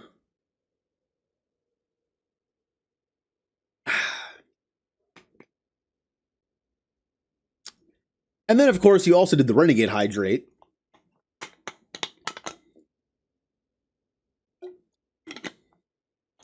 Wow. Fruit Punch Gatorade doesn't make it taste better. Okay. Oh, now I'm evil. The tea made me evil. That's not a stretch. Sarah, I'm probably not going to use you, but I'll give you something. Melee defense is fine. Oh, now I'm an evil alien. Flanking is great for her. Twin Fangs is fine. And Stamina's fine. Dorian. I'm pretty sure I did it. Oh, more pineapple pizza points. So here's the deal. Who am I going to bring with me to Trespasser DLC? I'm bringing Cassandra. She's been there since the beginning. I'm bringing her. I'm bringing Dorian, because I don't want to bring Vivian, and I need a mage. Then it comes down to who do I bring last. Well, if I'm bringing Cassandra and Dorian, I have to bring Iron Bull, don't I? I mean, right? That's the team. That's my new team for this. I gotta bring him. So in that case, let's just see what... Oh, wow. Wait, hold on. Less threat is all well and good, but what about extra willpower? Yeah. Range defense is good, although is there anything better? No. Immolate and barrier penetration. That's good. Varric. Iron Bowl. Death Siphon. Every time an enemy dies nearby, the wearer of this amulet gains health. I know that's kind of like not great for his build because the lower health he is, the more damage he does, but he also dies in like 2 hits, so I kind of have to balance it somehow. Yeah, I decided to move the Blitzball to the first slot, and I had to move Hammy to the second. There's no perfect like setup here. I've got, unless I get more slots somehow. The downside to getting new emotes. Blitzball! Well, unfortunately, Nightbot can't use big emotes, so that won't work either. But when you stream and you go into your settings for emotes, when you go to the bit ones, it tells you how many people have access to it. So a lot of way more people have access to the first one. That's why I put it there. I'll probably move it to the follower. I will probably move it to one of the follower slots So anyone can use it who follows the channel. But it'll only work here. Like, there's like, again, there's like no perfect scenario here. All right. Let's look at armor and weapons for our team. Cassandra. Cool helmet, Cassandra. I don't think it's a cool helmet. I'm just being nice. Way better armor rating. Way more con. Less defenses. Abilities cost less instead of stamina increase. I'll take it. What's it look like? Wait. Why does it... Hold on.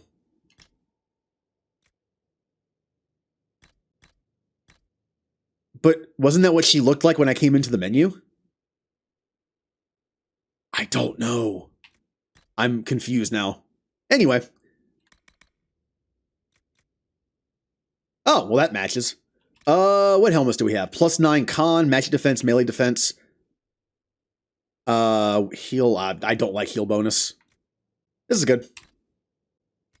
Yay, now she looks like a human version of the people we've been fighting in the Descent DLC. Then we have Dorian. That is... Oh, anybody can equip this. No. Okay. And then... That's... Wait, this is mage only, huh? This gives me 11 magic instead of 6. I get melee defense. I do lose +6 magic. Oh, no, I'm reading it backwards. I'm used to having that be better. Hold on. Don't mind me with my weird way of seeing things. I have more magic. I have more melee defense. I have less fire resist, which is fine. I have less magic defense by quite a bit. And I don't have that bonus of things costing less. What's it look like? Dorian, you're now wearing this. What is this? It's oh, I know what it is. It's a sentinel plate. Yeah, this is what the elves wear at the place that has the Well of Sorrows. Huh. No, this is more his style.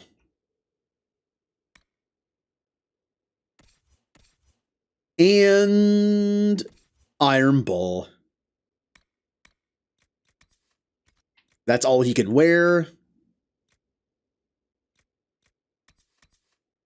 Well, this is better armor-wise. Obviously.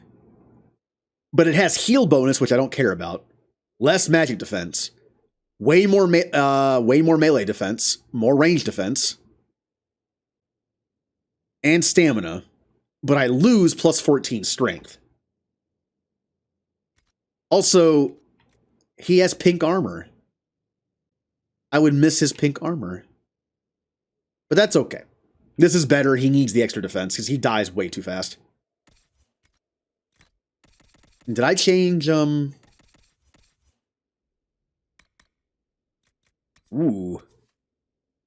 One less DPS. Way more damage overall. That does AoE damage. This doesn't. I lose crit, but I gain a lot of strength. And a 10% chance to use Shield Bash. So knock him down. But it doesn't have any crafting slots. That one does. Ooh. This is just a slightly better version of it. It's good against dragons, though. Who cares? Well, it's because of the map. I can actually replace that if I want to. Yeah, let's use all our runes up. We have some runes left. Let's use them all. Okay. Only on these characters, though.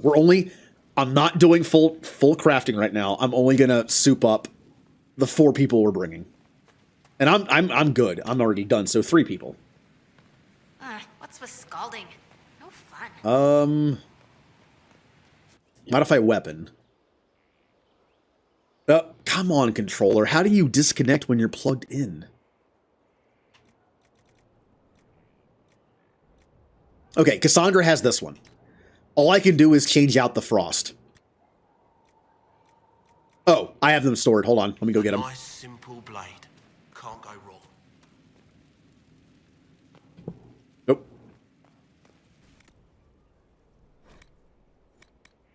Speaking of sword, we already know all this purple stuff is not as good as what I have on, so let's just put all this in here. That too.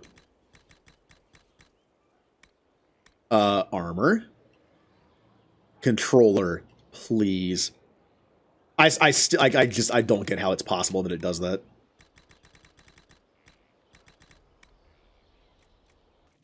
Nope. And now we need to get it out of storage.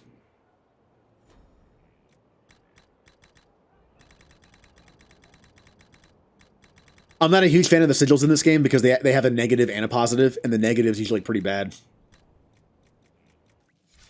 All right.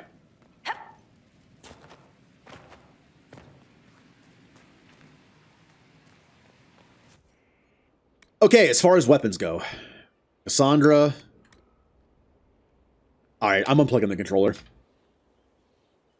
It's been charging. It should last the rest of the stream, I think. Instead of a Master Frost, we could do Demon Slaying. Why are those separated? Interesting. Corrupting, and then Superb stuff. We have Master Cleansing, Master Corrupt, Dragon Slaying, which are kind of useless right now.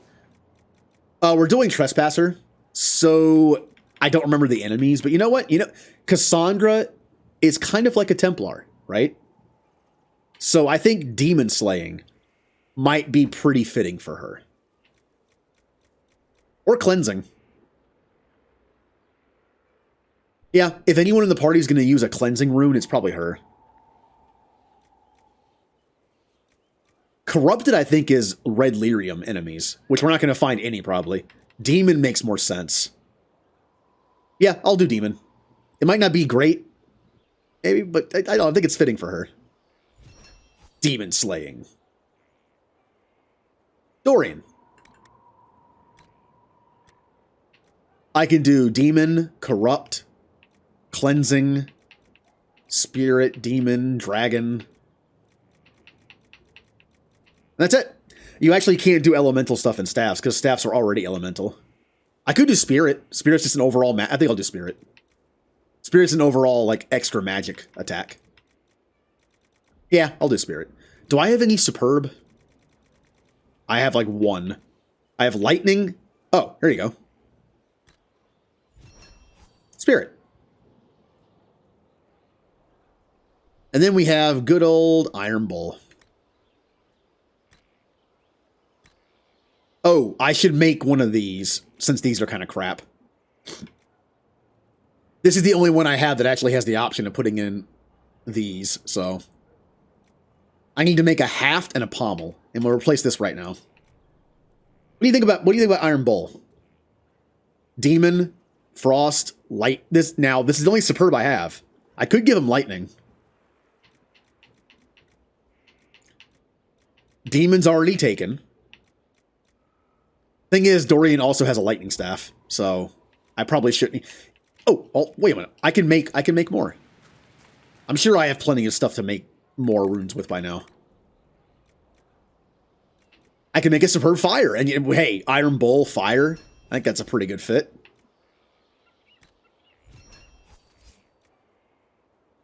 Oh, I can't wait. Oh, never mind. Okay. I think Fire's a pretty good fit for a Qunari. Also, Qunari are... Legend tells that Qunari are descended from dragons in some way.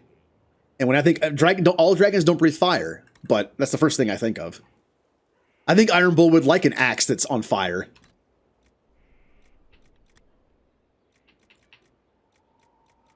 And they're out of order. Yes! Look at that. I think he would love this. Might even bring a tear to his eye when I give it to him. So I still need a haft and a pommel. We'll work on that real quick. And that should be... That and the armor, and that's it.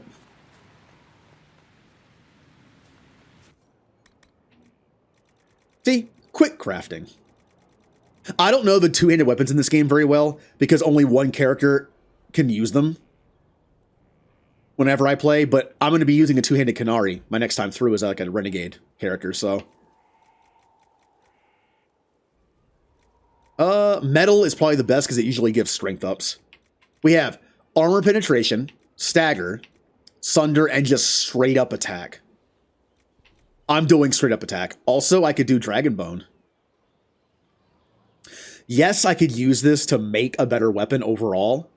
Rather than have to craft a bunch of weapons again, I'm just going to use the Dragon Bone for him and give him this now. I mean, it'd be a waste not to use it, right? We're going into the end game here.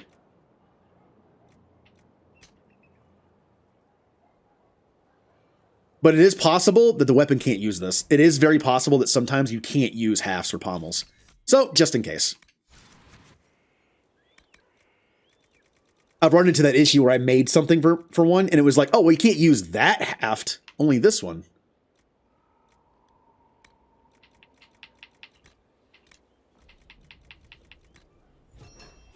All right, and a pommel. Oh, let's see. Oh, well, I mean, horned, right? It's a Canary. Strength and con. I could do pure strength. I could. But again, he dies so fast. I'm thinking just... Let's use up the rest of these, and then we'll just put like a little bit into con, maybe, or both. Oh. It has to be this slot, doesn't it? Whatever. We're just going all in. Glass cannon. I like how I talk about making him bulkier, and then I literally do the opposite. So, I lose 8 cunning. Who cares? I gain 22% attack just overall. And for this, I get 28% attack and 16 strength. And it's on fire. All right, now for armor. There won't be much to do here. Because when I mentioned how sigils are kind of like meh to me, look what they do. 10% electricity damage, but negative 50% all other damage. This would be good on someone who only uses lightning attacks, but that's kind of rare. It would have been good for Solus, but he's gone.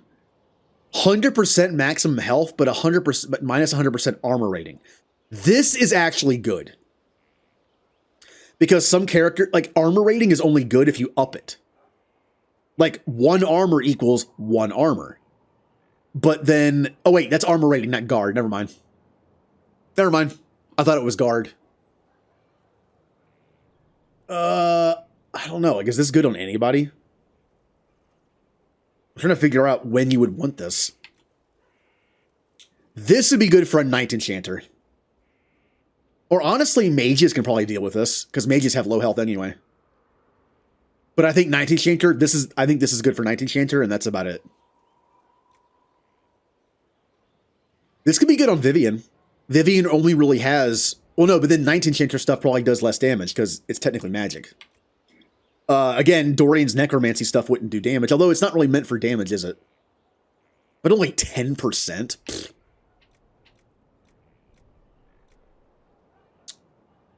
If you're playing a two-handed rogue and you can control them, this could be good. 100% maximum mana and stamina, but 50% mana stamina regeneration.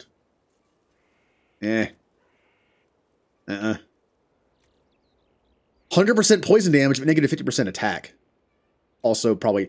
Maybe if you keep poison up the entire time, but I forget to half the time, so... That's it. I don't like any of them.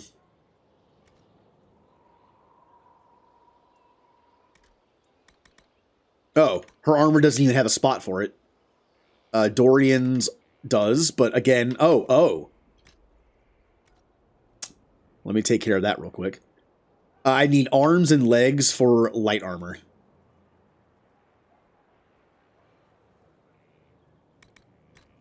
And I need arms and legs for heavy armor. All right, so light and heavy armor, and then we're done. I promise we're done after that. Helmets, I don't think, have any slots, so that doesn't matter. All right. So, arms and legs that a mage can use. Oh, wow. Yeah, let's use up some of these tier 4 Avar things that I got. Magic defense is probably the way to go on this. I need to find a tier 3 for it. Oh, there we go. That was the arms. Time for the legs. Oh, yeah. More... maybe magic would be a good one. Is it? Oh, here we go. Or I could just do a mix of the two with my Cinnamon Toast Crunch here. I'll do that.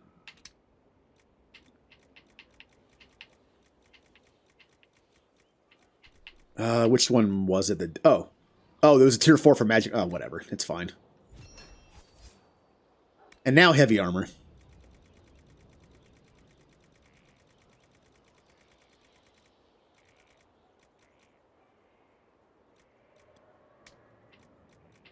Dragon Bone for strength and con. I don't have enough of this left anymore. Were there any other tier 4s that I got?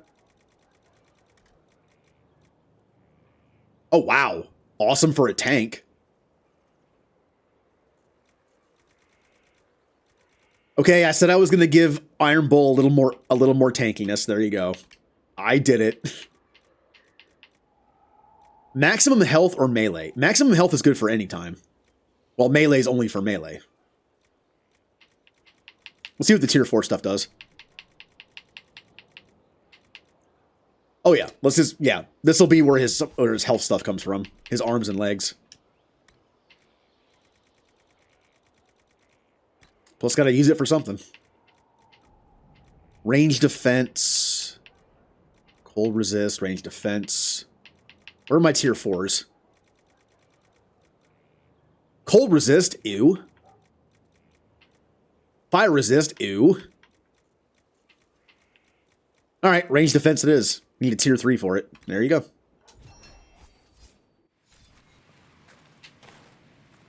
And I just pop those in and I think we're good. Yeah, Cassandra's armor had nothing. Yeah, because she has nothing in hers. Okay. Dorian.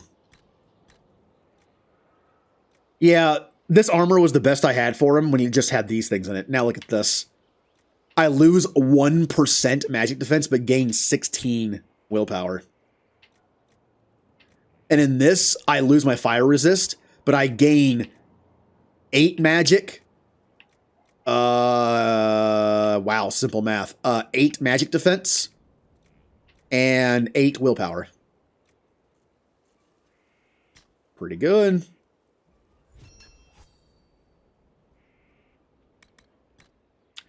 And for this, I lose 8 melee defense. But I gain 16 con and 64 health. Not even a contest. Yep. Same thing.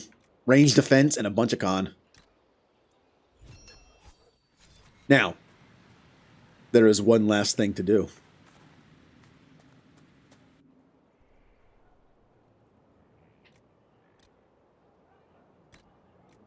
We're going to make the armor look a little different. For Cassandra, I tend to go with like a nice gold. I think it's fitting for her. Also, Dragonbone.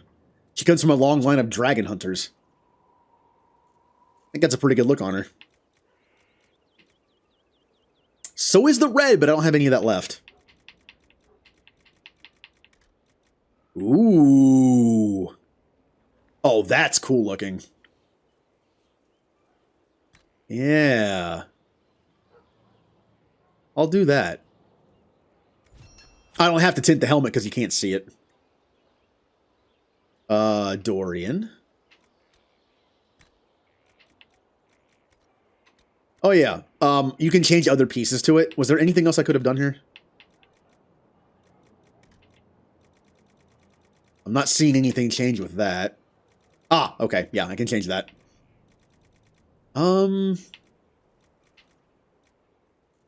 Maybe just like that? Just like a nice gray? Or purple. You could do purple and gold.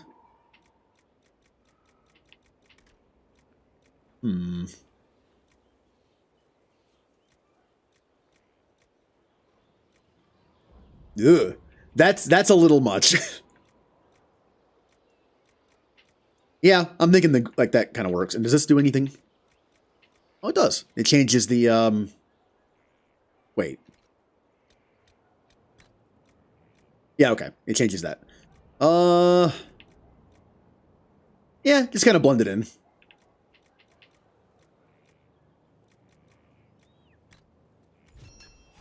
Oh, okay. Dorian.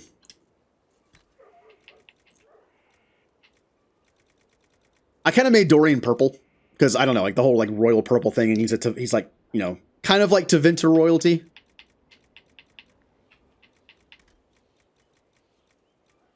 As far as metal goes, it really doesn't matter too much for me on this. Like that. This is where it matters. Any cool designs you think Dorian would like? Ooh, fancy. Sarah.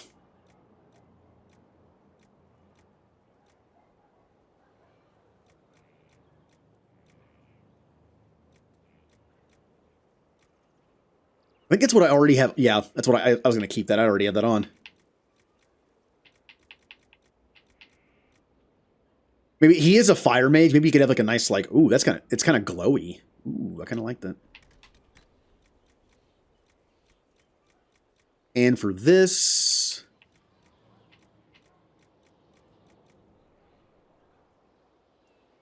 yeah. And then, last but not least, Iron Bull. Ever since that conversation where he said that Dawn, this, what is it called again? Dawnstone looks pretty. I have to give it to him. Oh, I could just give him glowy pants. You think he make like pants made out of dragon? Gold pants. Wait, why does that change the... Interesting. That one changes how that looks. Oh. Whatever, I'm giving him glowy dragon pants. That only changes what's on his arms, right? On his hands. Yeah. Glowy dragon.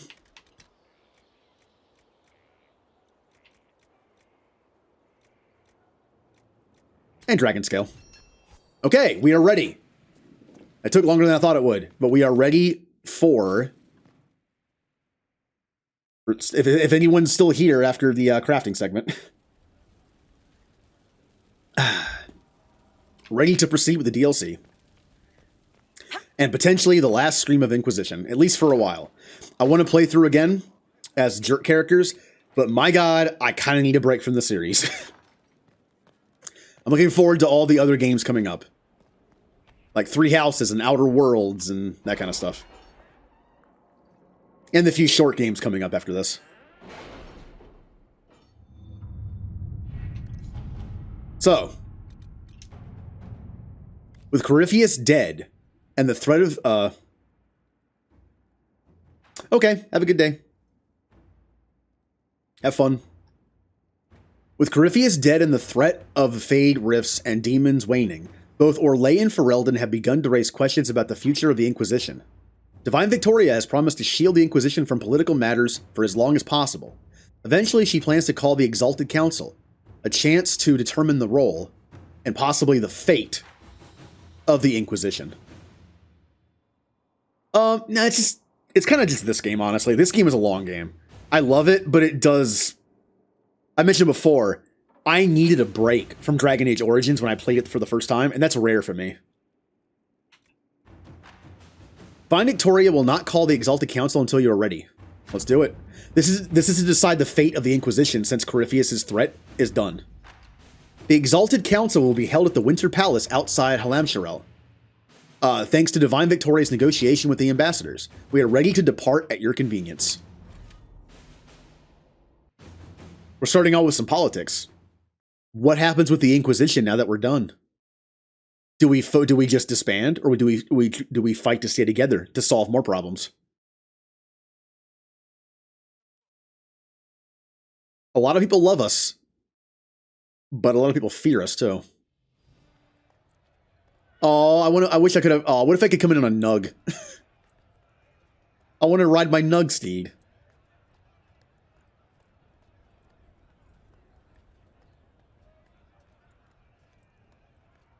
And we're back here again. This time, no party. Another parade, another bloody negotiation. Smiles, everyone. We must be careful how we present ourselves. Why did Divine Victoria call the Exalted Council? She's kept Orlais from bothering us for the last 2 years. It's been 2 years, by the way. At increasing political cost, yes. She has done all she can, but the Exalted Council has become necessary. Orlais would control us, and based on their many marriage proposals, they have specific plans for you. Get in line. Our real concern is Ferelden. They would see us disbanded entirely. It amazes me how fast they forget that we saved the world when they couldn't. But what have we done for them lately, I suppose?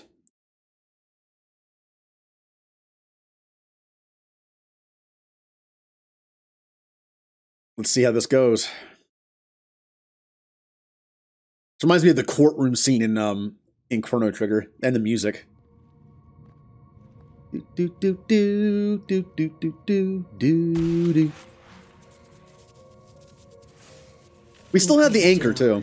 It has been too long. I hope the years have been kind to you. How have you been, Mother Giselle? I spent last summer in Emprise de Lyon, distributing food sent from the Exalted Plains. The Dales are finally recovering. Corypheus left a great deal of damage for us to repair. I appreciate your efforts. And I yours, your worship. I should mention that your forces at Suladin Keep were of great help. Please give my compliments to Baron Deschedin. Divine Victoria asked me to greet you on her behalf. She is currently attending to the Ferelden ambassador's concerns. Is the Ferelden ambassador still alive? Or conscious? You mean Cassandra, don't you? You can probably just call her Cassandra in private conversation. You can, Inquisitor. I prefer to use her divine name. Our last divine once joked about why I insisted upon calling her Justinia. She called it my way of reassuring her that I had not completely forgotten who was in charge. How do you think Divine Victoria has done these last 2 years? It is hardly for me to say, Inquisitor. Oh, with respect, that's never stopped you before, Mother Giselle. Victoria says she is better suited to the battlefield than the Sunburst throne, but she has restored the Chantry. And also people's faith in it. We are lucky to have her. That sounds good, except I'm sure the reforms she's trying to make in the Circle and the Templars probably isn't too popular with some people. I like how, like people, again, people like Vivian, like saying that we should bring the Circles back to the way they were. You do realize that things happen because of that, right? Wouldn't it just happen again? Maybe trying something new might be good. I'll speak to Divine Could Victoria. be worse. Could be better. I believe she would appreciate that, your worship. The Divine sees the good that you can do and have done. Duke Cyril will wish to greet you on behalf of Orlais. I believe he is currently speaking with the Tevinter ambassador. Many of your friends have returned as well. I hope you have a chance to speak with them before the Exalted Council begins. Also, Tevinter ambassador? I was going to ask that the first thing, if it was an option. The Imperium sent an ambassador. Yes, your worship. Dorian Pavas has taken the chance to return from Tevinter. Yay! It will be good to see him again. I owe him my apology. I allowed my distrust of Tevinter to cloud my judgment. He took a great risk coming to help us, and deserved better treatment. You're going to apologize? To Dorian?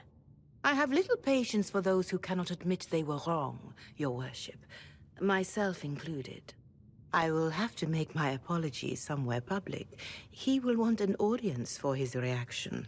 Yeah, that sounds about right. Who has returned for the Exalted Council? Your dwarven friend, Master Tetras. For one, I understand he spent much of the last few years in Kirkwall. I believe Sir Blackwall has returned as well, although he now uses the name Tom Ranier. Oh, does he? Enjoy time with them while you can, your worship. I doubt you will have the chance once the Exalted Council is underway. Thank you, Mother Giselle. Your worship, a final question, if I may. This Exalted Council, Ferelden would have the Inquisition disband. Orlais sees its power as another feather in a chevalier's helmet. What do you wish to do with the Inquisition? Oh. This is kind of important, and I feel like this is going to carry over into the 4th game. I mean, look, it might not matter. I'm not saying that like a lot of choices in BioWare games don't matter. It's just from a story standpoint, like a writing standpoint, you kind of have to have something set in stone, right? So whether I want it to continue or want it to end, I'm sure in some form it will come back in 4. So, what would my character think? Our work is done or we're not going anywhere? Honestly, this one. We've proven we can get the job done. Why stop now? Unless we have a good reason to.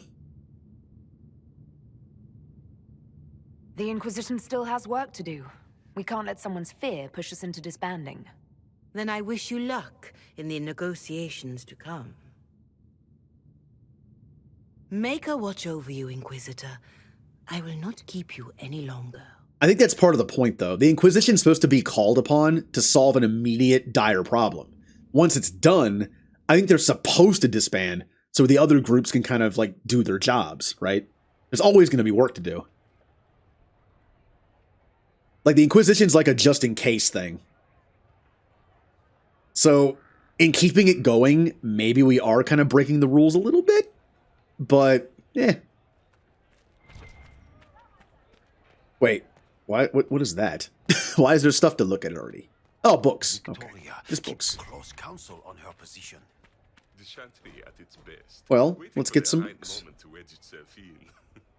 Oh, I should have read those. No, Josephine the last few years. I'll go to my codexes when I find more, and we'll maybe read them off. It's been quite a day so far, has it not? I've been speaking with representatives from everywhere. Have they given you trouble? Not at all. It is quite alarming. It means they are all saving themselves up for later. Would you walk with me? I should like to take some air before the Exalted Council becomes inescapable. The palace has been most accommodating. We are, after all, here at their insistence, but the ministers may...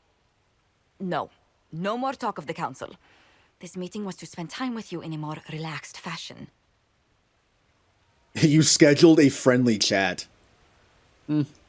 Is this in your daily notes? 3 to 4 o'clock, idle chat with the Inquisitor.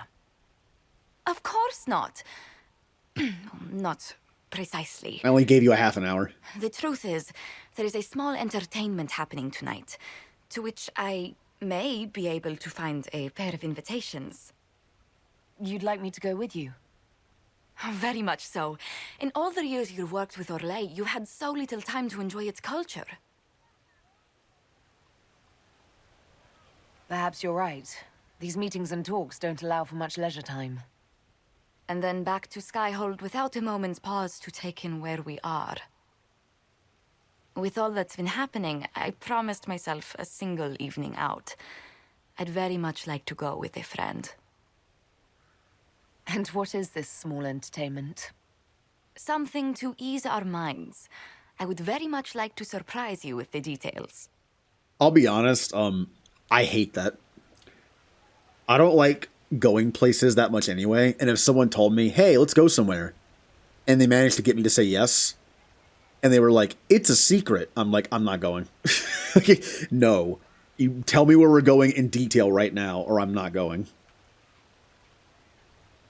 But my Inquisitor, why not? Why not? Josephine, I put myself in your capable hands. Splendid. I will arrange things at once. Oh, what's it gonna be? The past years have been so busy. We have earned at least a few moments of rest. A calm Oh, night no. out sounds... Oh no. Oh, bravo! Bravo! What is happening? What? Was the woman in gold playing a king? Who was the man in feathers? Oh, it's all very simple. The first actor's mask is determined by... well, I will lend you the program guide. But tell me, did you enjoy the performance? I'm glad that you did. What I really enjoyed was seeing you put your duties aside for a change. I truly did. Thank you for coming. It's been too long since I just spent an evening doing... nothing. Here's to nothing. May it happen to us more often in the future. Oh, look! The encore signal! Oh good, there's more. I do hope you recovered from your night at the opera. Any ear-ringing should go away in a day or two. I've only been to concerts twice. And yeah, when you're done, it's like, you can't hear anybody.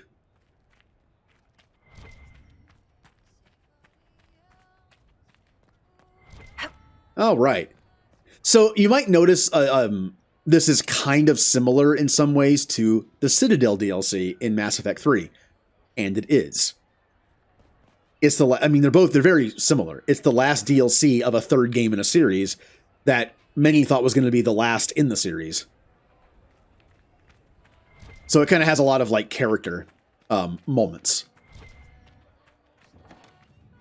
Which is awesome in games where you like the characters, like this one. The first Grand Enchanter. Ooh. I found a bone. Is there a dog here? I don't remember there being a dog here. Maybe it's just like a fetch quest, literal fetch quest. All right. Also, you look on the map. I think... Oh, let me double check this. Nope, never mind. I was going to say she was grayed out a bit, but that's because she's up top. So, let's talk to everyone we can. Varric! The Prince of Starkhaven wrote to you again. Of course he did. Just put that one in the pile with letters from the Merchants Guild. And the captain of the city guard had a very colorful message for me to deliver to you as well. Inquisitor! Andraste's ass, am I ever glad to see you?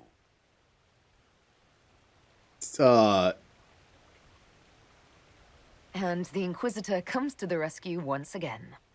Is that what you call it? This is Bran Caven. Until recently, he was the Viscount... Provisional Viscount. Of Kirkwall. Until recently. And what are you doing now? I have resumed my post as Seneschal now that Master Tethras has been elected Viscount. What? You're the Viscount of Kirkwall now. Well, it seems the two of you have a great deal to discuss. Why don't I just leave you to it?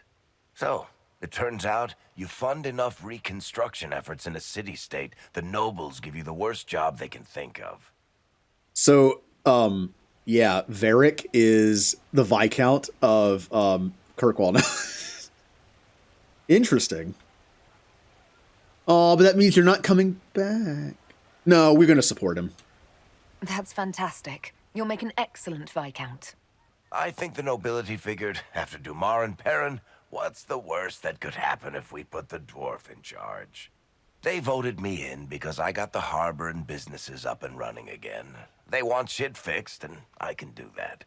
Anyway, I was hoping I'd catch you before the summit got underway. I got you a sort of present. It's official recognition of your title and holdings in Kirkwall. Congratulations. You're a Comtesse now. You can't actually do that without... Too late. Already did it.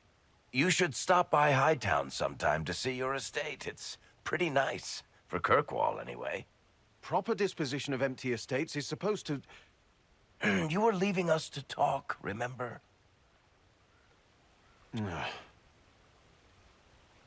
Bye.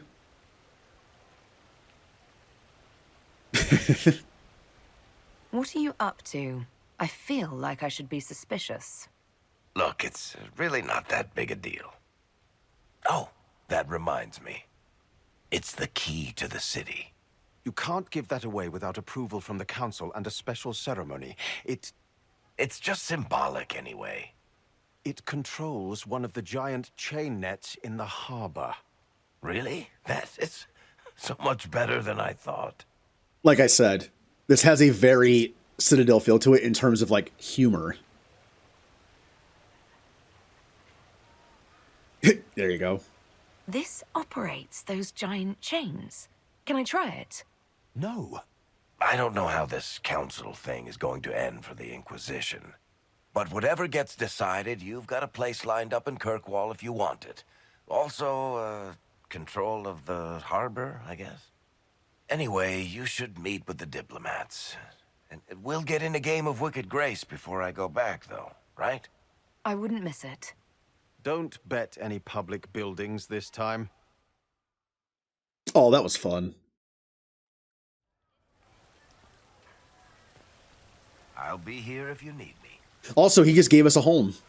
Like he said, he doesn't know what's going to happen in this, Exalted Council, so he gave us a place to live if we need it. Oh, that's nice of him. Wait, aren't you? That's what I thought. But I can't talk to you. Oh. Cole! Inquisitor, I see you have time for afternoon refreshments. Did you know that a merchant in the courtyard is selling gemstones the same color as your eyes? What an odd thing to say. Remember to stay hydrated. I must see this for myself. This hurts you. Well, missed. Why do you have to do it in that order? I.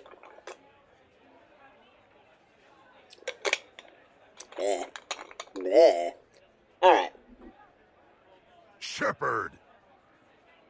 Oh, that's right, without the webcam on, you can't tell how bad my posture is right now. Ha You're useful to have around, Cole. I still don't understand Orlesians and their masks, but it makes him happy. And I needed the table. For breadcrumbs. Birds like breadcrumbs.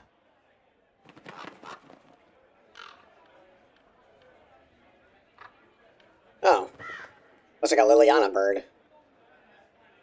Oh, Cole, good day. I didn't see you there. But I saw you, as lovely as your songs.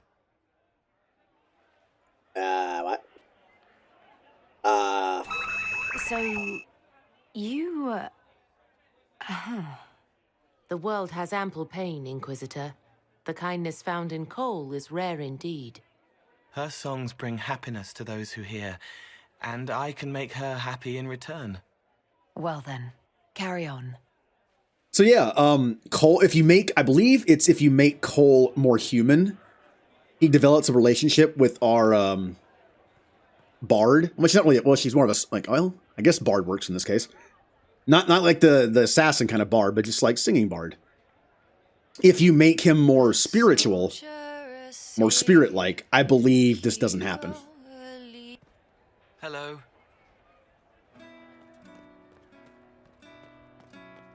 Who else is in there? Krem. Krem and I want to talk to... Oh, come on. I can't talk to Krem. Come on.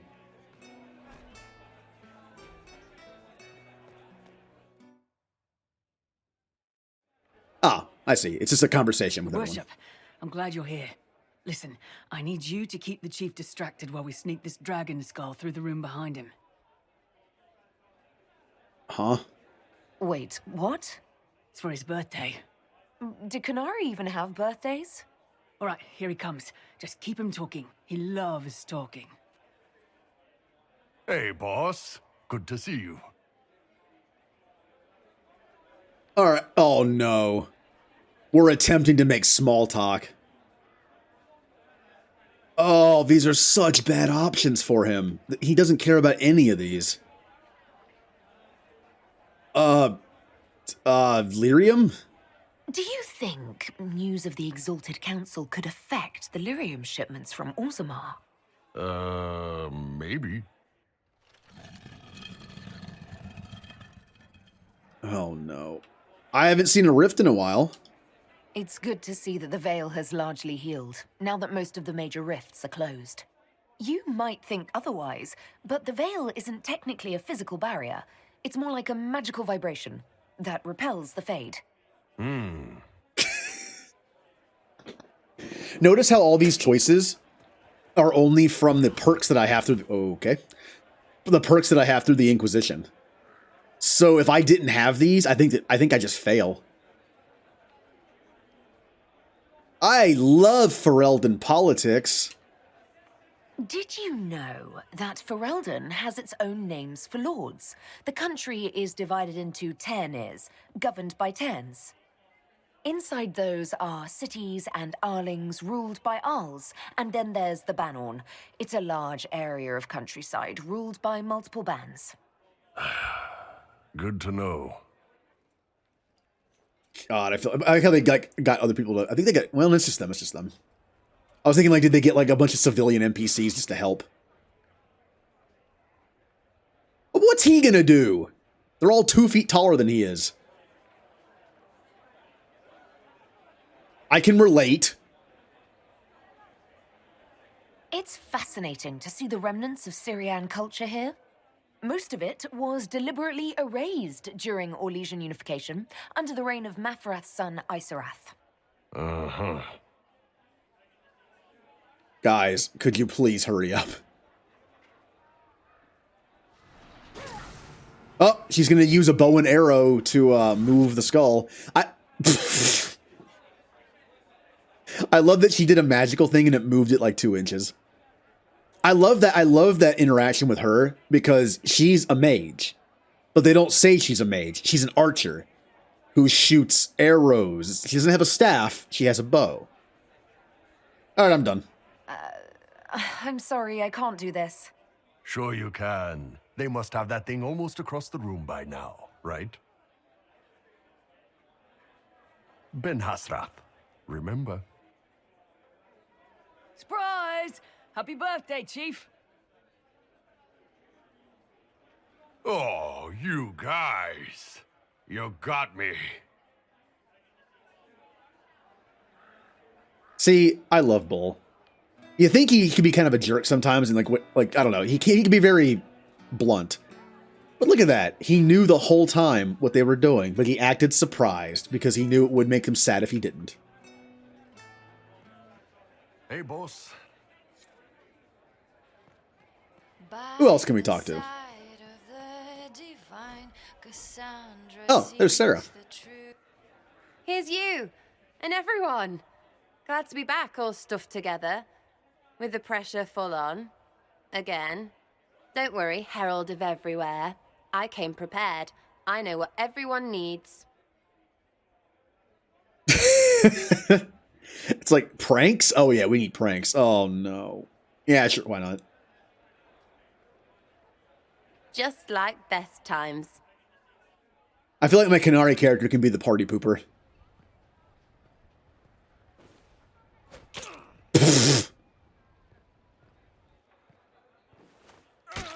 I'm not even sure what we're hitting them with. Is that cheese?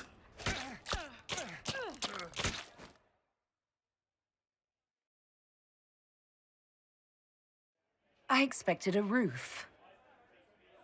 It's early. Anyway, that was a good run. Hey, Bull. It's all been a good run. I needed that. And I need...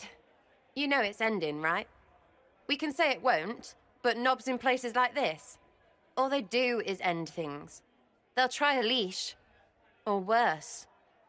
But maybe you aren't ready to quit just because some Lord Piddlebits is scared of us. Do I seem like I'm ready to retire? I'm tired. I've never done anything for years. Point is, sooner, all this changes. And you've helped me understand too much. So it's my turn to help you. See, I have these friends, and all of them were the wrong sort of whatever. Their place changed, or it never was. So together, we made an us. Everyone needs an us. And when the world is done saying no and calls you the wrong sort of whatever, maybe we can be that us for you. What do you think, Inquisitor? Want to run some rooftops as a Jenny? You want the Inquisitor? Don't I have a few more titles than your usual Jenny?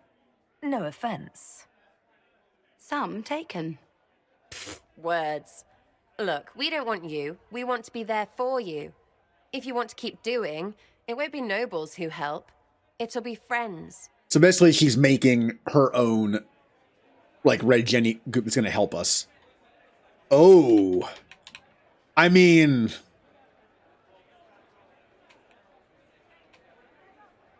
I don't know. I mean, my character has done a lot more like top right options, being the diplomatic ones, but I've also done some middle ones. Like I obviously have like my character has a sense of humor. We're doing the pranks and stuff, and they want to work for me, not like, you know. Oh, this is ooh.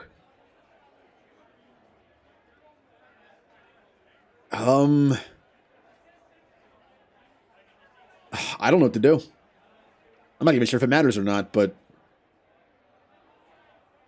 I don't know. It's one thing to have a sense of humor, but this is like a little different. I think my Inquisitor's future lies somewhere else other than doing this kind of stuff. So I'm a friend, but I'm no Jenny. I don't think I can do what you do, but I'm glad to call you friend. Then we're still at your back. You'd have a hard time stopping us. Did we make this trip for nothing? Balls no. We're gonna drink to tomorrow until it's yesterday. To all my friends. I'm glad she took it like that. Always and ever, Inquisitor. Always and ever. Sarah was never in the grave. Creepy song. And an immediate creepy. song starts about Ugh. Sarah. Yep. Oh, they actually commented on it too. It was planned. I thought it was just like a random occurrence. So yeah, someone like Sarah would definitely find it awkward to walk into a room, like a bar, and hear a song about her. I mean, I agree. That would be awkward. Alright, so who else can we talk to? Cole, Iron Bull, Sarah. We talked to Josephine. We talked to Varric. I don't know what these are for. We'll check them out. Blackwall, even though he goes by Tom now. We have Cullen, Liliana, Vivian. All right, so let's go over here and see what that is.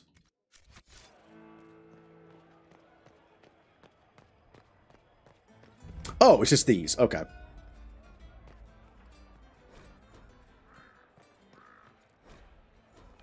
Just get these for a little bit of experience. Well met, your worship. Hello.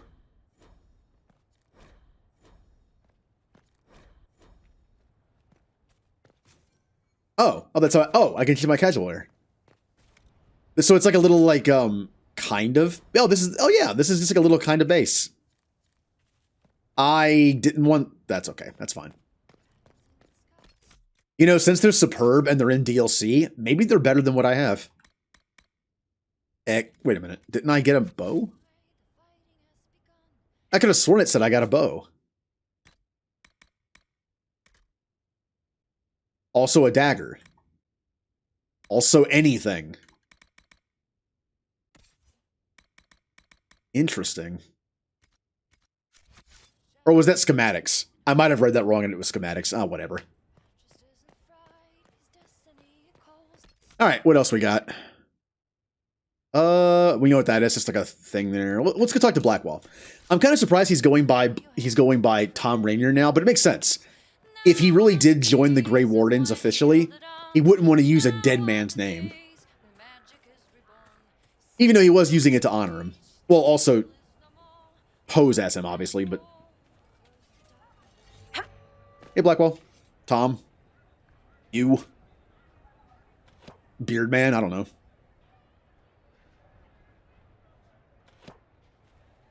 Bullseye. Fashionably late. I thought you weren't gonna show. I gave you my word we would talk, and I never break my word. Easy there. I was just teasing. So tell me everything that happened while I was away. And Geralf strolls up, hands filled with ripe squashes, and says, "Sir, I must report that it was an utter boondoggle."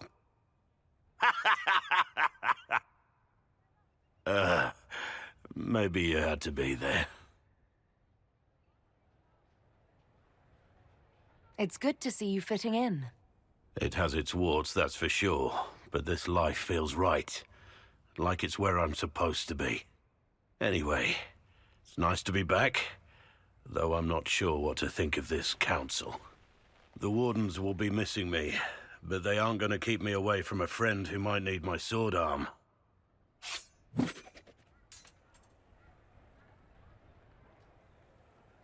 If that's your sword arm, I think I'm better off without it. Think you can do better? Uh-oh. Aw.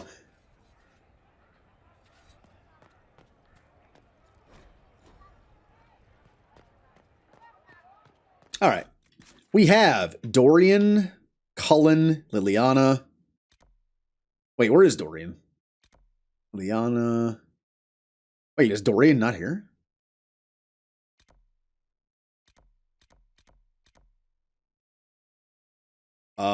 I don't think he's here. Oh, wait. Yeah, okay. He's probably, since he's the Tevinter ambassador, so he's probably, like, somewhere officially. I'm going to have to talk to him eventually, I think. Okay. Yeah, that's what I was kind of thinking of. Of course not. I can't believe this. Oh my. Yes, thank you. Cullen, what are you doing? He is from Ferelden, and Ferelden do love their Mabaris. You're to dodge, not catch. If that ball were a fireball, you'd be dead.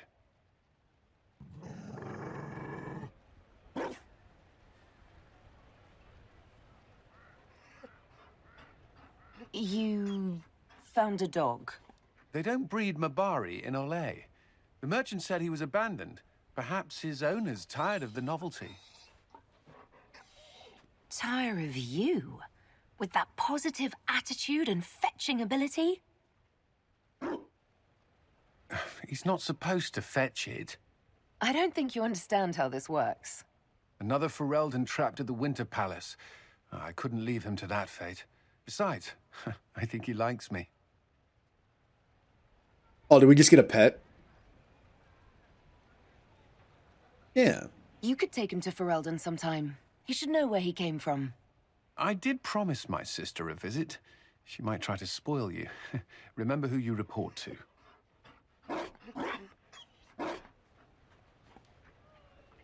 The Inquisition will change after this. I'm not yet sure what that will mean. Still, I've found certainty in my life now. The Council won't change that.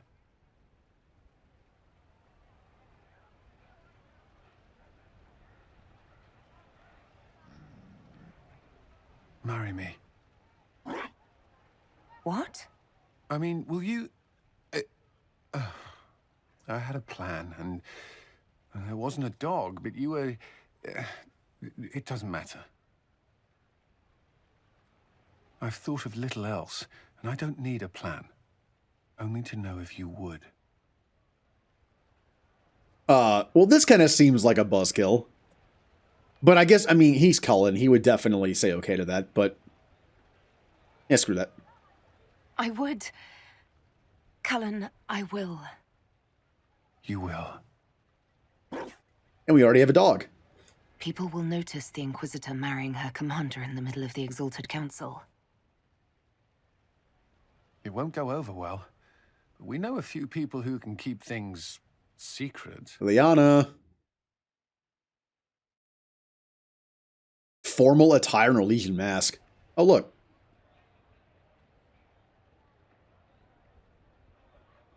Just know, everything feels like it was worth fighting for. It was. This is the part where you make a promise. Oh, right. I swear unto the Maker and the Holy Andraste to love this woman the rest of my days. Of course the dog is there too. Well, we need a witness. Yeah, this is new. I have the two characters I've romanced didn't have this option in the DLC. And back to the dog. There you are. I just realized I'm greeting my wife. I rather like this.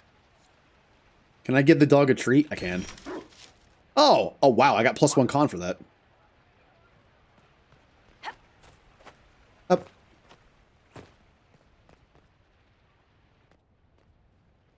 Will you walk with me? Oh, exercise. The first time I came to the Winter Palace, I was only 18. I was dazzled. Such rich hangings, splendid marble columns, more golden lions than I could count. It's all still here, still bright, but I no longer see that same palace. Everything changes. People, most of all. Yes. Now all I can see are the knives in the shadows, the poison in jeweled goblets.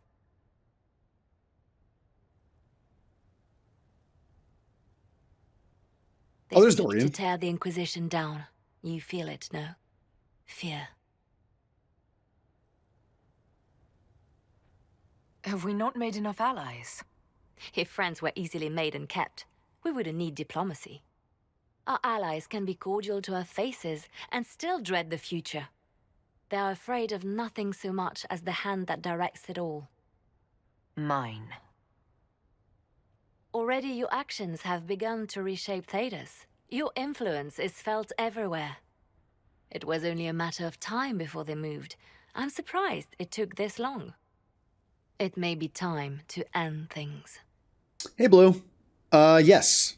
Cassandra is the Divine. My first time through this game, she was also the Divine. Second time through, who did I make Divine the second time? I think Liliana.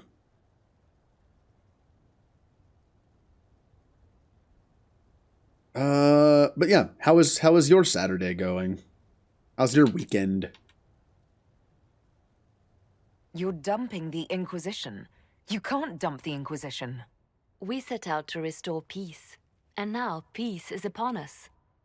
But I know from experience how hard it can be to lay down your blade and accept that things have changed.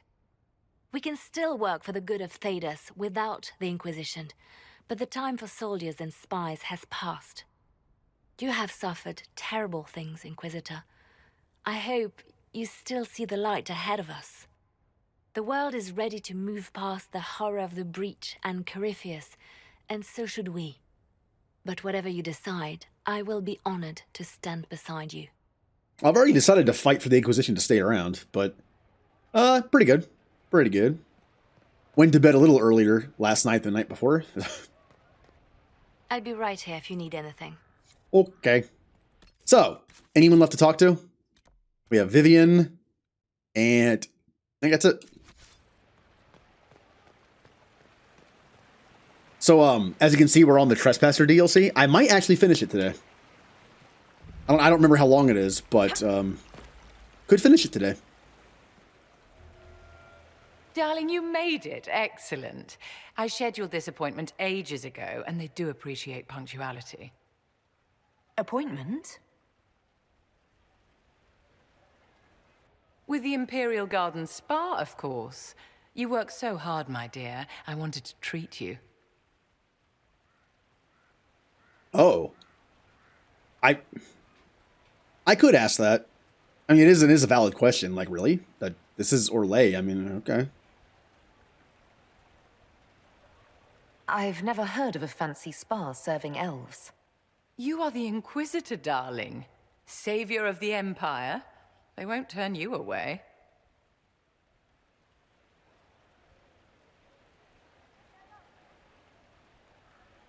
What is this game obsession with cheese? What are the cheese wheels for? It pains me that you even have to ask. You've clearly been living too long in barely civilized conditions. Uh-oh. Did you hear something? Relax, darling. It's spa day.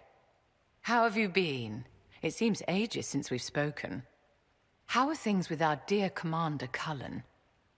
We literally just got married. Things are good. Things are excellent. Thank you for asking. I'm glad to hear it. You've done so much, darling. You deserve to be happy.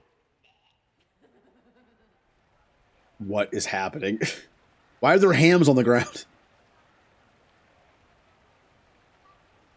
You must be keeping very busy. The Circle needs more supervision than a toddler. It may master using the Privy on its own any day now. Why are there so many Don't you hams? feel better, my dear? This place really does work miracles. What happened? Darling, it's spa day. Don't fret. You'll undo all the good they've done. Come along, Inquisitor. They have other appointments, you know. Oh, the hams are gone now. Darling, what can I do for you? What can I do for you? What their spaghetti policy is? Ah, I like how you know you had to put that in parentheses, because I never seen the show.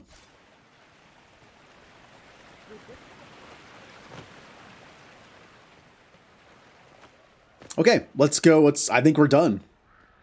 It's okay. It says optional, chat up with old friends, but the fact there's no one else on the board. I talked to Vivian, Liliana, Cullen, Varric, Blackwall, Cole, Iron Bull, Sarah, and Josephine. Dorian is over there, so I just need to make sure that I talk to Dorian first. Like, I know he's up here. Wait. No, it's still Vivian. Okay, I was making sure it didn't, like, he wasn't up here somewhere.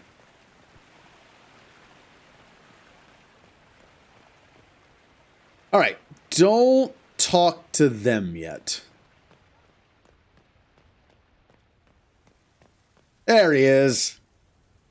Orlais is on your side, Lord Parvis. The Inquisition support is not a thing to lose lightly. Which is why the Orlesian court is circling it with a net and collar? But you'll have to excuse me. I see an old friend I must greet. Inquisitor, how long has it been? Don't actually tell me. I despise feeling old. It's good to see you, my friend. Aw. It's like a more calm version of Rex's thing in the Mass Effect when you see him again. It's just like, Shepard, my friend! Thrilled to be at the Exalted Council, Lord Parvis. Oh, riveted.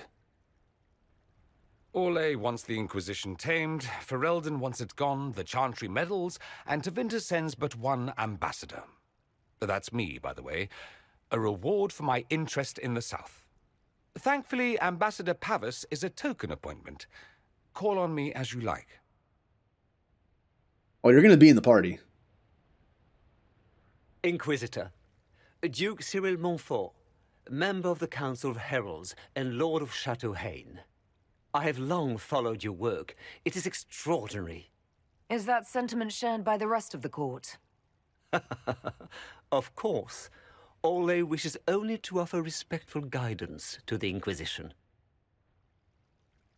Sure you do. The Inquisition's grown. It would be shocking if they didn't find us a threat. Yet you've started no major wars. The Inquisition is a very considerate rival. I have not forgotten Justinia's death. I had friends who perished at the Temple of Sacred Ashes. More than the good you have done, it is a good we may do together I don't wish to lose. Whatever happens, Inquisitor, I wish you well.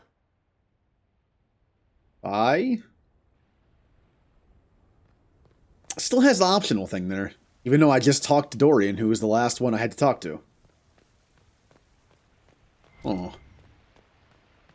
Oh, Cassandra. That might cross it off. Divine Victoria, am I interrupting? Not at all. The Jarl of Redcliffe was telling me of events in Denerim. He represents Ferelden at the summit. Inquisitor, good to meet you. How is Redcliffe? How are things in Redcliffe, my lord? Blessedly quiet. The mayor conveys his greetings. Redcliffe remembers its savior. I'll try not to keep you from more important matters. Very well. We'll continue this later, your perfection. I am supposed to be impartial while speaking for the Chantry, but I confess that neutrality is beyond me. I may be the Divine, but I will always be your friend. And I can hardly ignore the fate of the Inquisition that I began. Is there anything I can do to make your job easier? You could find me a sword and something to hit. I must attend to other matters. If you need me, I am ready to assist. Unconditionally. That guy from... Glad You mean finally Q? arrived, Inquisitor. The Crown's anxious for news. And your thoughts on Ferelden's position? The breach is long gone, yet Skyhold's army remains. Ferelden can't continue to ignore soldiers on its borders. I had to think for a second what you were saying. But yeah, you're right. Like the hat, it kind of reminds me of how Q looks when you see him for the first time. Man, I haven't seen the first episode of Next Generation in a long time.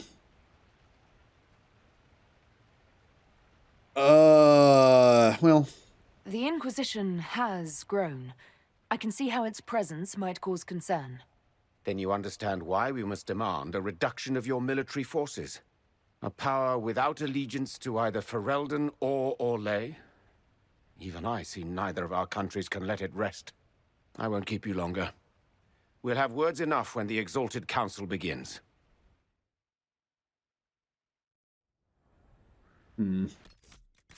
So yeah, just to catch up a little bit here. The Orlesians want us to probably stay around, but only if they can control us some. And the Fereldans just want us gone. Well, time for politics. Let's see if we can convince them that we're not a threat and we can stick around. It's true. Oh, yes.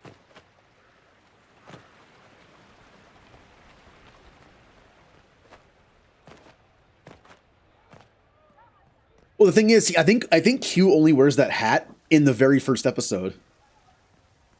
Maybe there's another one where you see a Q in that, because it is. I get what you're saying. Like, there might be a couple episodes of Star Trek where you see a Q in that, but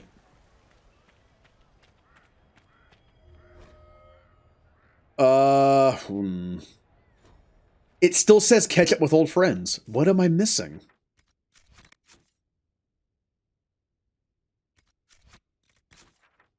What am I missing, map? Oh, wait. Cassandra has now moved. Maybe I have to talk to her again, and that'll count. And, well, did I talk to... Break a smile upon you. It's gonna bug me if I can't figure this out, because I don't want to miss anything.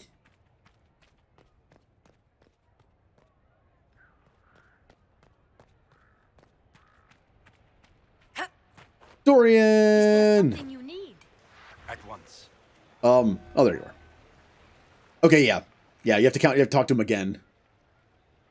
As the most eloquent dwarf you know, Sparkles... Speech! Speech! Way too much speech.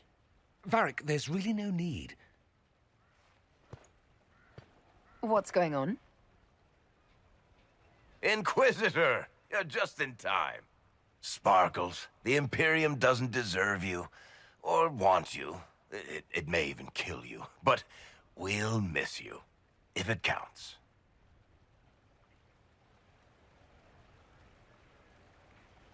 And you didn't know. Okay, folks, time to take the party elsewhere.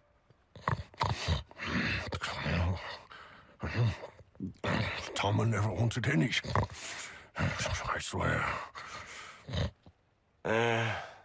Leave him.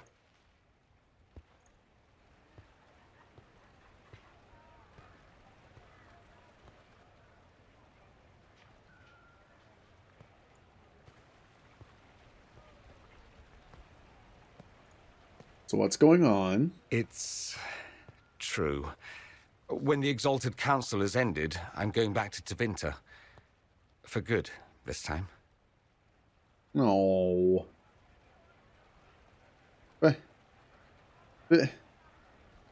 You know I'll miss you. Naturally. My father is dead. Assassinated, I believe. I received notice this morning. A perversely cheerful letter congratulating me on assuming his seat in the Magisterium. We only met a few times while I was home. He didn't say anything about keeping me as his heir. This ambassadorship, his doing, I'm told. He must have wanted me away when the trouble began. I have to go back. So you'll truly be a Magister? Oh, yes. I can't wait to degrade the Magisterium with my presence. A new outfit is required. And then what? I find my father's killers and kill them back. Then I find those giving Tevinter a bad name and kill them. They're most likely the same people, so that should make the job easier. You'll need help. I could go with you. Not this time, my friend. I won't be entirely without support. Maeveris has gathered other Magisters who feel as we do. We'll be an actual faction in the Magisterium. I'll teach them manners, take them shopping. It'll be fun. No. Also, I like that he's trying to change things. Maybe this'll be a thing in the next game. I know it was complicated, but I'm sorry about your father. Thank you. It still doesn't feel real. You don't have to go back, Dorian. You put it behind you, you still could. Give up a golden opportunity for martyrdom? Perish the thought. A present. A going-away present. It's a sending crystal. Amazing what friendship with the Inquisition gives you access to. If I get in over my head, or you're overwhelmed with sorrow for lack of my velvety voice... Magic. What? You didn't think I would just leave and you'd never hear from me again, did you? You are my dearest friend. Perhaps my only friend. That will never change, no matter where we are. Now let's finish the good wine before the others get back. Oh, this is going to be a goodbye with Dorian. For now. Oh my. Quite the party, wasn't it? I hear it left the Orlesians and Fereldans completely aghast. Andraste's herald, the Inquisitor, toasting a Tevinter Magister. Not a bad scandal to leave on. I feel like with a character like Dorian, I don't think he's done. Of course, I could have said the same about a character like Fenris from 2, but he never appeared in this game, so... May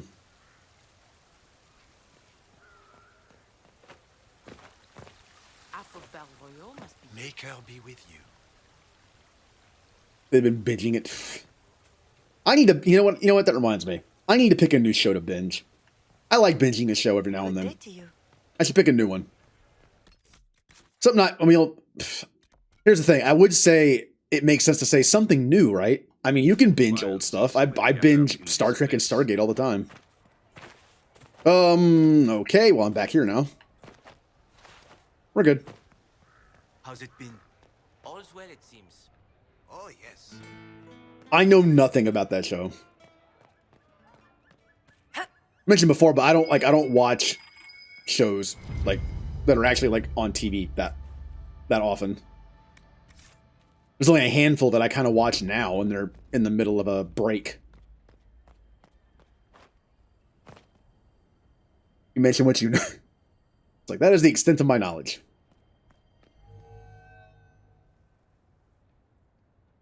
Oh.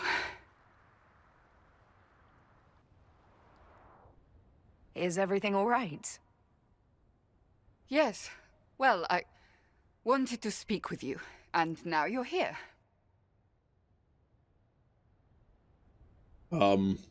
Should I leave and come back later so you can try again? Always with clever suggestions. Maybe you should sit. I can stand. Maybe I should sit.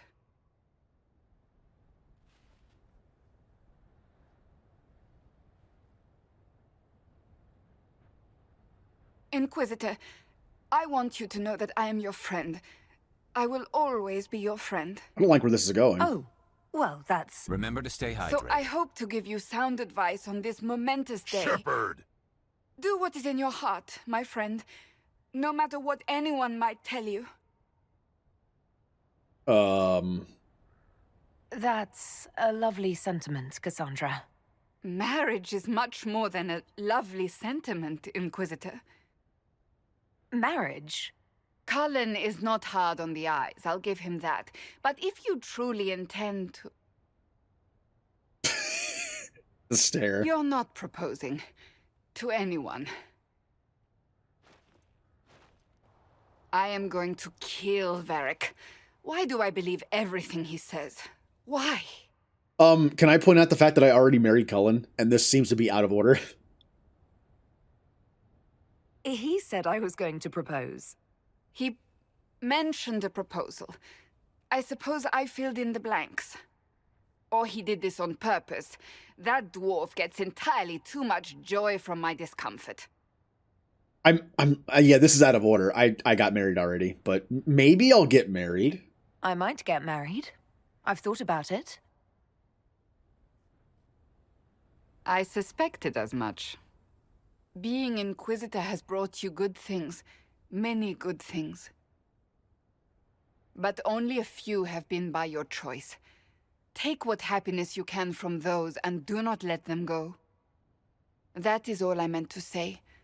Advice from a friend for the days to come. Thank you.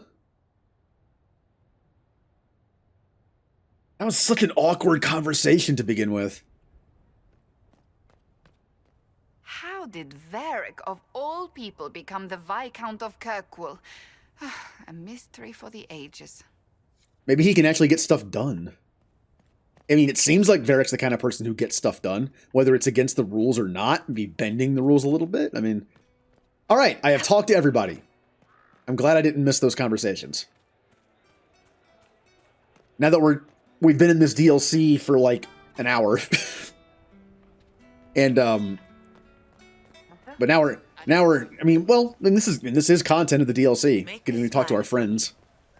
It has been 2 years. They have a lot to catch up. Here we go. Let's see what choices we can make here. Thank you, Your Holiness. Now, Artigan, as to your concerns... The Inquisition established an armed presence in Ferelden territory. You outright seized Caer Bronach in Crestwood. We only help restore order. It was a bandit stronghold. Would you prefer it stayed that way? No, we restored order. Our goal was to keep more Ferelden citizens from dying, not to seize power.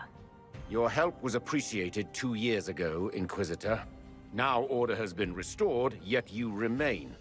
Invading under pretext of restoring order is exactly what the Grey Wardens did to us centuries ago, and we exiled them. Now the Inquisition is doing the same thing with Grey Wardens in their ranks. Your concern is ill-founded. The Grey Wardens have proven their worth time and again. Of course Orlais tolerates this interference. The Inquisition is the only reason Selene still has the throne. He's not Rest assured, wrong. Tegan, the Empire of Orlais will not stand idle if the Inquisition oversteps its bounds. Unlike Ferelden, however, Orlais understands that these were the well-intentioned mistakes of a young organization. An organization in need of a guiding hand. Yours, no doubt. Pardon me, Inquisitor. Sister Leliana asked to speak with you in private. I'm kind of in the middle of something. This is gonna look terribly, isn't it? My apologies. An urgent matter has come to my attention. Ambassador Montelier, can you handle this for a short while? Of course, Inquisitor. This is highly irregular. Are we not even worth the Inquisitor's time? Yeah, that didn't go over well.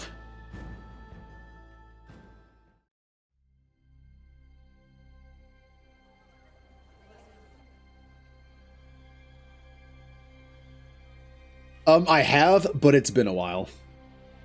I don't remember a lot of it. I thought you would want to see this. A Canary warrior in full armor. How did he get into the Winter Palace? Interesting. Well, the Canary would have a stake in this, right? Maybe a Canary spy? I mean, I'm sure even their spies wear armor. But, you know, being warriors, but... Huh. So, what would the left hand of the Divine see when she looked at this? This is a warrior, not a spy. Part of the Antam, the Canary military. Most of his wounds come from a fight against someone using magic, but at least a few are from a blade. He was badly hurt, separated from his allies, and made it here before he died. But how? Would the Iron Bull know anything about this? I asked, and he is as surprised as we are. Since becoming Talvashoth, he has had no contact with his people. He seems frustrated at not knowing more. Yeah, we should probably figure this out. We need to find out what's going on. Can Josephine manage the diplomats while I look around? She will be fine. It's all speeches and posturing for the first few days anyway. I will ask Divine Victoria to call a recess for now. I will also have our friends ready themselves for battle if need be. You think that's likely? I think the Exalted Council may be more exciting than we expected. Good? So, we already have a mystery. In the middle of the Exalted Council, when they're trying to decide what to do with the Inquisition, random Canary warrior.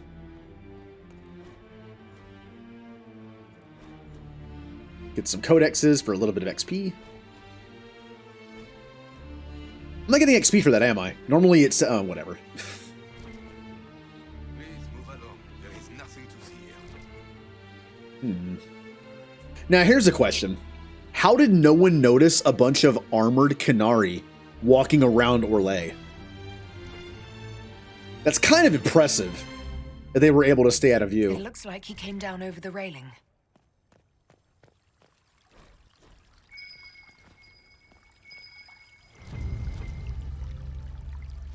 I found a clue.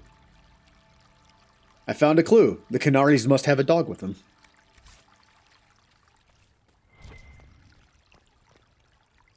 So he fell over the railing. Ah, well, how do I get up there? Aha,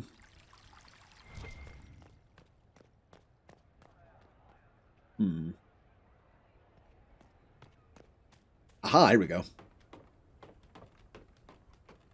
Yes, because they're not 7 feet tall and have horns. They blend in. They blend in. Climb down. Don't want to do that just yet. I want to go over here and see what that is. Jump! Oh, that's actually a decent jump. I should probably climb a little higher before I jump.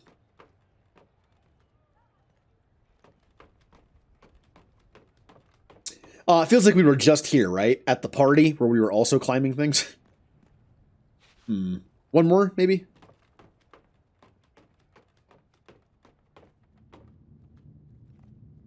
And jump! Wow. That's gonna be a jump. Alright. Want to know what that is? I mean, it looks like a bottle, but it could be important. Or just a bottle. Maybe it's a clue. Okay. Try this again. Let me get a running start this time. And go! That was terrible. Yep. Yep. Alright, fine. I don't care about the bottle anymore.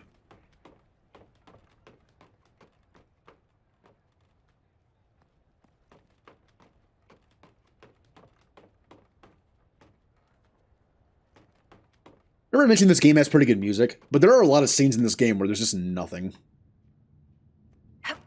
Like, I could probably, maybe if I jump from here, since it's a little bit closer. Why am I still trying this? Okay, well, I don't care anymore. I was hoping that it would do a video game thing and not have me fall through. It did. I'm good.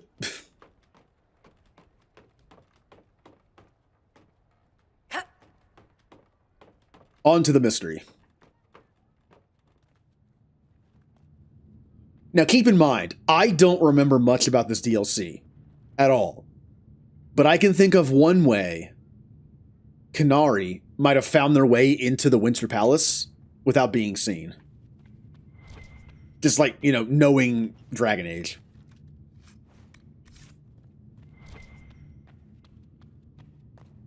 Yep, there it is. An active Illuvian. If I'm going through it, I'm not going alone.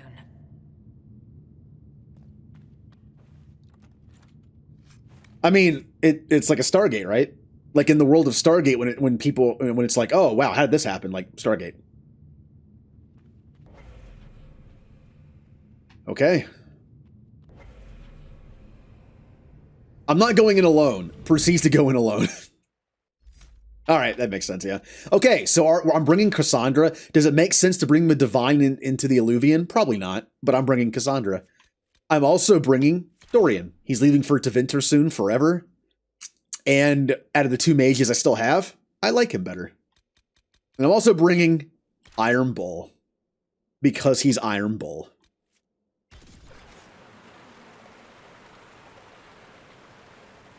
Hey guys. This is the cross. Let me actually put on some armor. And then my hat. Is that the right one? No, that one. And then weapons already on. Good, okay. Morrigan brought me here while showing me the Illuvians. I'd forgotten all the colors. Everything looks grey and murky to me. I wonder if it somehow looks different to elves. Interesting.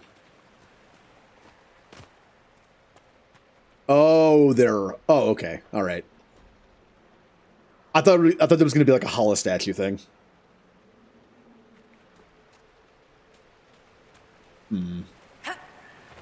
Yeah, since we are dealing with Qunari. Might be helpful. Okay, it's kind of coming back to me. I remember this place. It's a bit of a puzzly place. Which is not good for us. Well, me anyway. Judging by the bloodstains, he tried to get through here. What's wrong? That one doesn't like you? This mirror doesn't look broken, but it's inactive.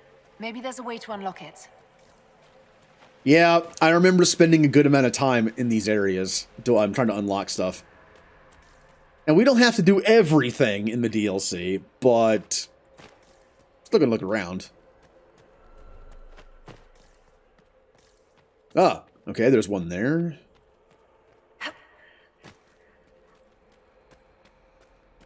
One there. The blood trail leads to this mirror. Let us see where this Qunari So came what happens from. if I go through the other one? Oh, I can't do fighty stuff here. Oh, it means I can't blink. No.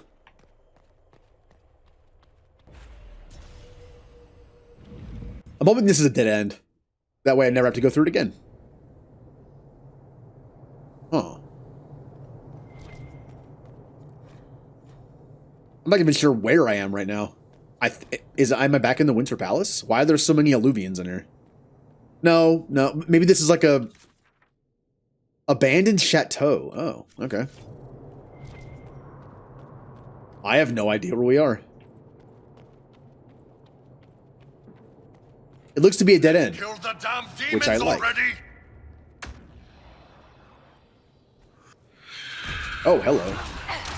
All right, our first fight of the DLC.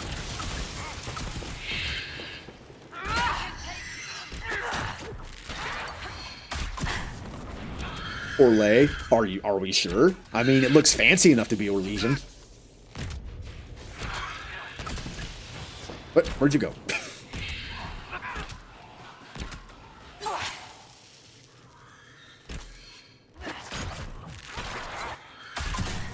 Oh.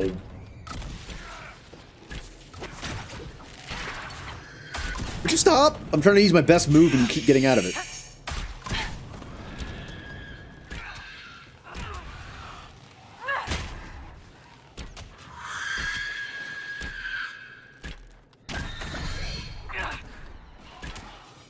Got him in the corner. Get him.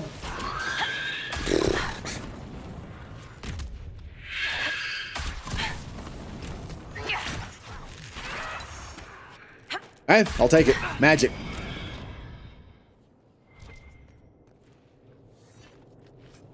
We're not going to do anything with those. There's really no point in picking up loot anymore, except enemies might drop stuff I need. I forget how this place works. Ooh. Ooh. The hand that cuts. 20% crit damage bonus. 2 pieces, 10% attack speed. 3 pieces, 10% movement speed. 4 pieces, 1% Wow. That's really good. And...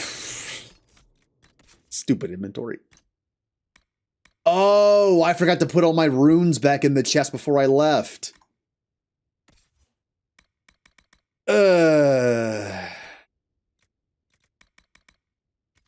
We're gonna be... Wait a minute. What armor do you have on? Oh, you literally have the armor that's called the Divine. I'll leave it on. I like it. I like it. Looks good. Also, remember when I told her that remember when I said I liked gold on her and it kind of made sense? That's kind of why. Wait, what's your weapon? Is your weapon still the same that I left you with? Yes. Okay.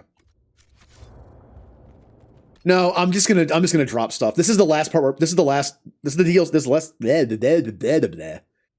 is the last DLC. I don't think it's that big of a deal to just start dropping stuff.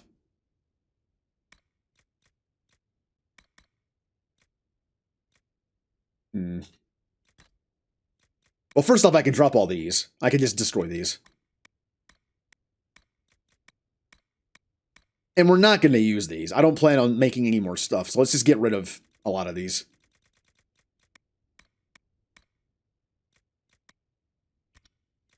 I feel bad doing this, but I'm basically telling myself right now. I'm justifying it to myself. We're not going to use these. We're never going to make them and use them. So I already have superbs on my stuff. We don't need them.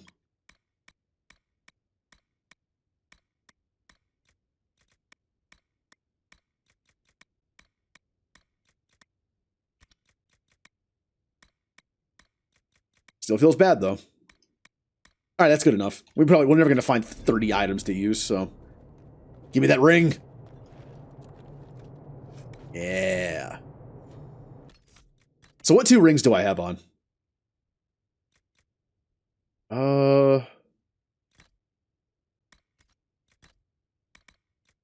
I have Ring of Critical Damage and Superb Ring of Attack. This does the same thing, but this has a bonus if I find the other pieces. So I will put that on instead. Your eyes hurt? Why am I doing that? Are your eyes hurting from the awesome, efficient gameplay?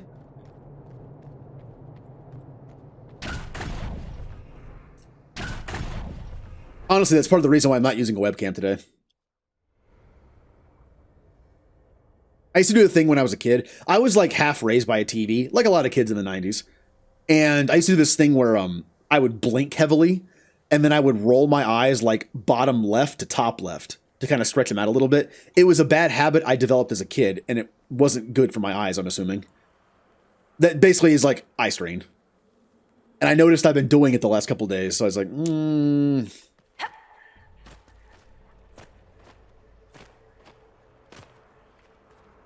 Oh.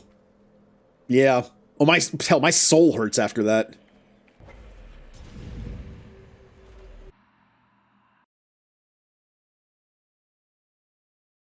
Oh.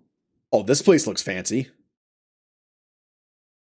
It's all coming back to me a little bit. At least the visuals are. Story-wise, don't remember anything. Alvin, except for the very ending. I'm not sure we're even in Orlais anymore. So where are we? Another Kunari, dressed like the one in the Winter Palace. He's Karashok, a foot soldier. Must have been in the same squad.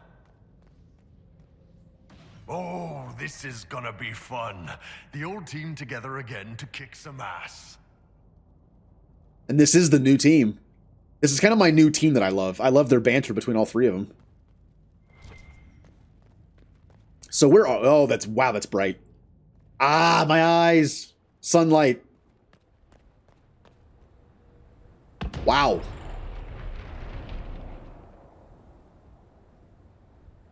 Here's a question. Are we in Orlais still? Are we in Ferelden? Are we on the same planet? From what we know of this magical Alluvian stuff, it could take you to different worlds. So I have no idea where we are right now.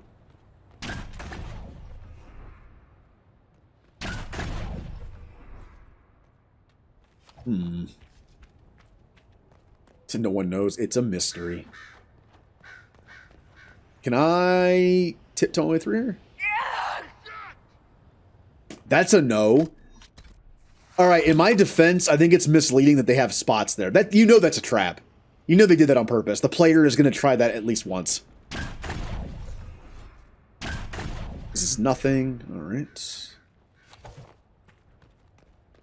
I think there is a lot of bonus stuff here. I'm going to try to get it. Like, I'm going to just go wherever, but I might miss a few things, just as a heads up.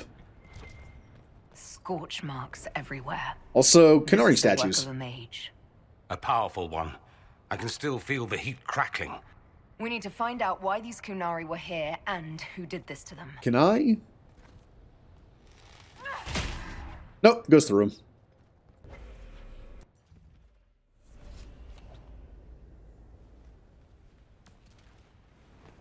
That one's shattered. Over there, Kunari.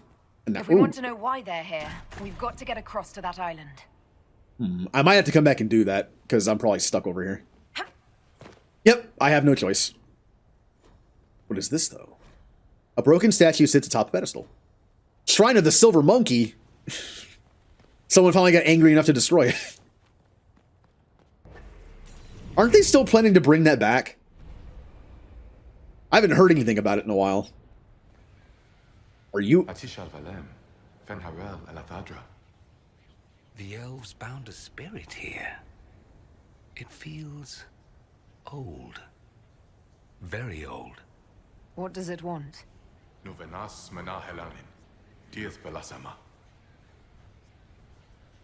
Oh. Oh, wow, I have two options. I can try to speak Elven, or I could listen to the Well of Sorrows about it. I mean, why not use the information I got? I think I know what to say. Milana de Thavarin. Rivas, Vir Anaris. That worked. I think. So the elves have, I'm assuming elves did this, have spirit guardians. Interesting. Probably. A lot of things were delayed. Like, anything I've seen delayed in the last year, I think it's because of that. Like, that new Turtles game coming out, Revenge of the Shredder, that kind of looks like Turtles in Time, and it's heavily inspired by the 80s cartoon. It's based on it. It's been delayed until next year. I'm assuming the same reason as most things.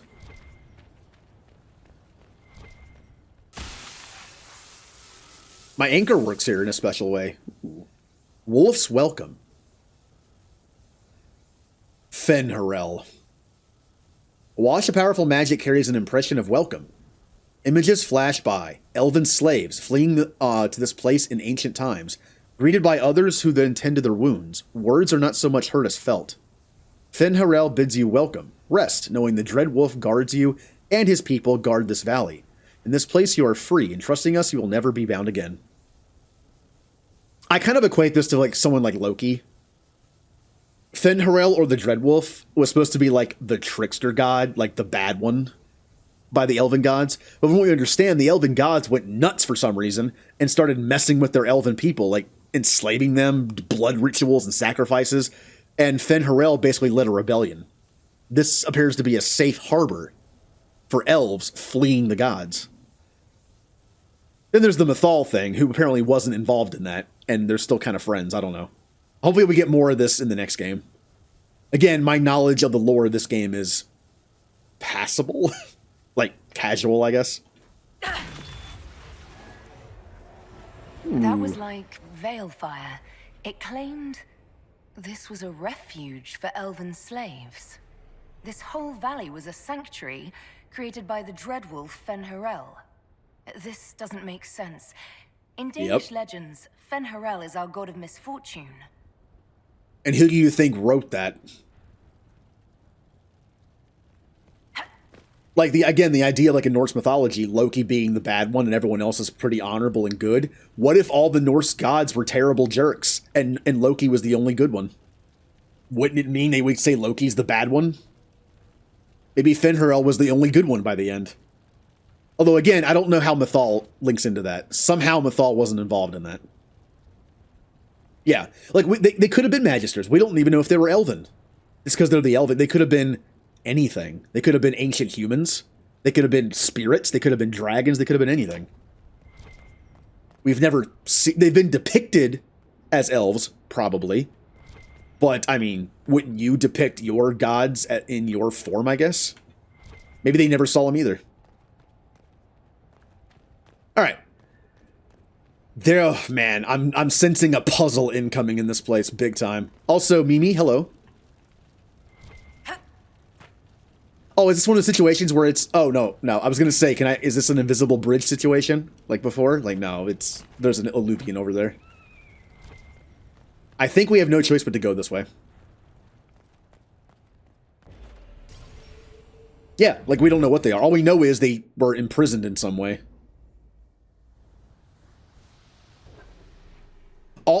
I could be wrong on this. Only took us a short distance. That's the same lake we saw from the other tower. Good for moving around a city, visiting friends, deploying guards. Yep.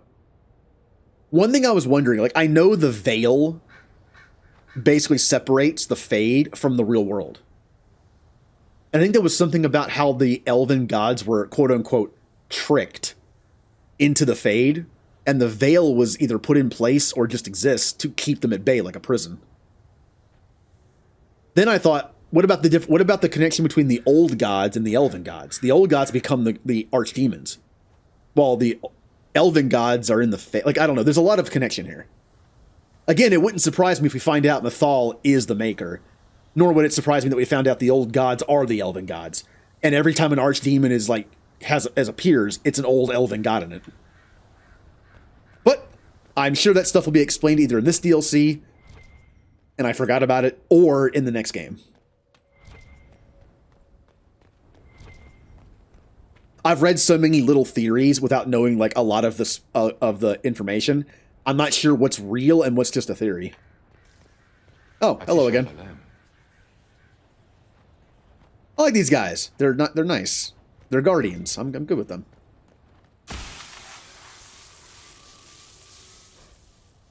The promise of Fenrirel.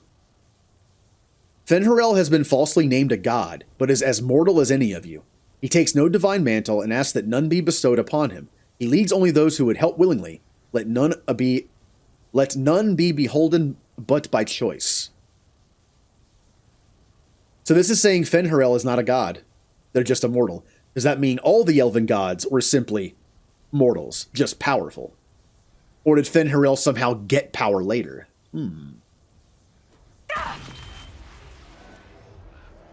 This is Fenrirel helping former slaves as a mortal, not a god. He took great pains to renounce his supposed divinity. Yeah. Fenrirel sounds like quite the rebel. The old elven gods must have simply loved that. That's why they labeled him Misfortune. They hated him for it.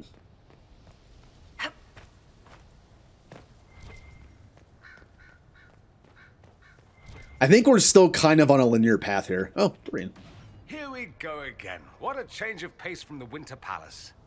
A clear sky, a beautiful view, and yes, fields and fields of stripweed as far as the eye can see.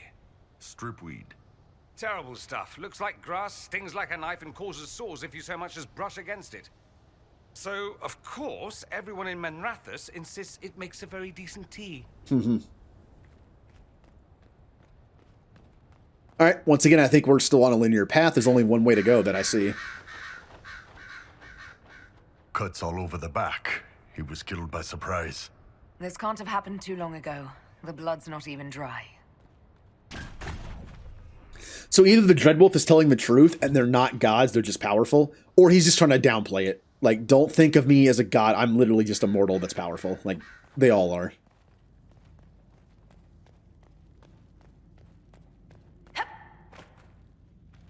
Kind of like in sci-fi when certain episodes of stuff where they're trying to convince, like, a like space civilization. They're not magical gods. It's just technology.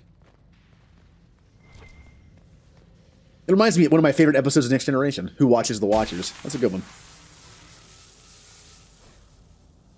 The gods are Avinaris. Guess that's the term they use. Claim divinity. Yet they are not but mortals powerful in magic who can die as you can. In this place, we teach those who join us to unravel their lies. Ah. They're not really gods. They're just powerful mortals. This claims the elven gods were just Aveniris, powerful, but completely mortal mages. Was this the start of an uprising? Freed elven slaves against their former masters? Bull, calm down. If that's true, Fen'Harel was teaching these freed slaves the truth about these false gods. Yep. And again, labeled like an outsider because of it. And demonized. Anchor discharge. The anchor now automatically generates focus over time. Discharge the accumulated focus with left trigger and left stick. Discharging the anchor makes your party briefly invulnerable. The anchor also glows brightly for a short time, lighting dark areas and revealing... Oh, I have a flashlight hand now. Are you hurt? I'm not sure. It stopped at least. Yeah, flashlight arm.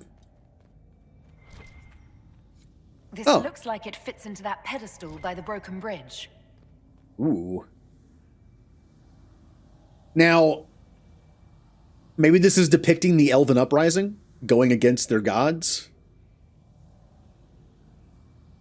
Not sure. Oh, flashlight's gone.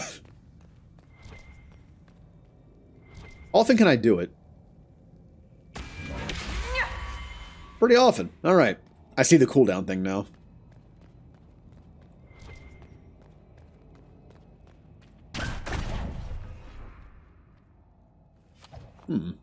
Are those... I'd almost say they're Canary. The head, like the look of the head. I don't know if that's what they're going for, but that's what it reminds me of. Right. Adventure. All part of the package. Also, there's a lot of speculation about how Canary came to be. Supposedly they have dragon blood in them, but in what way and how were they made? Where did they come from? For all I know, maybe they were created by the elven gods. Alright. Now I need to return to the bridge. I guess that means I have to backtrack. Although, can I... Yeah, I can just jump down.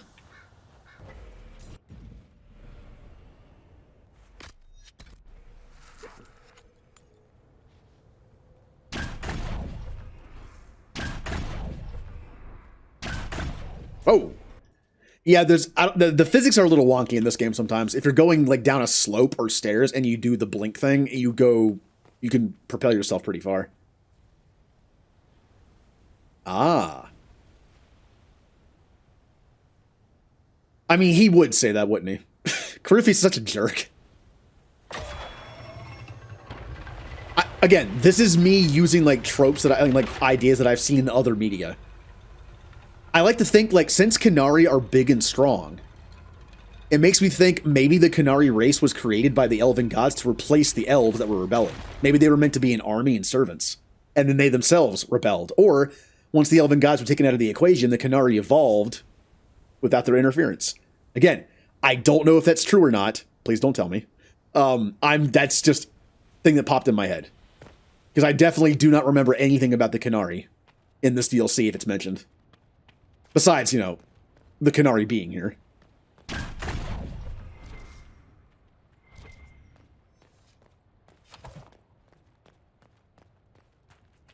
Canary.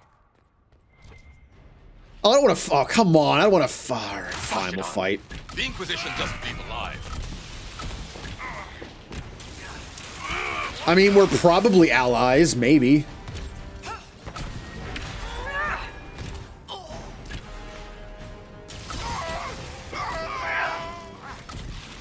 Also, I can say this is a nice change of pace that enemies are dying in not like 5 minutes an enemy. The descent was a little rough in terms of how long fights took.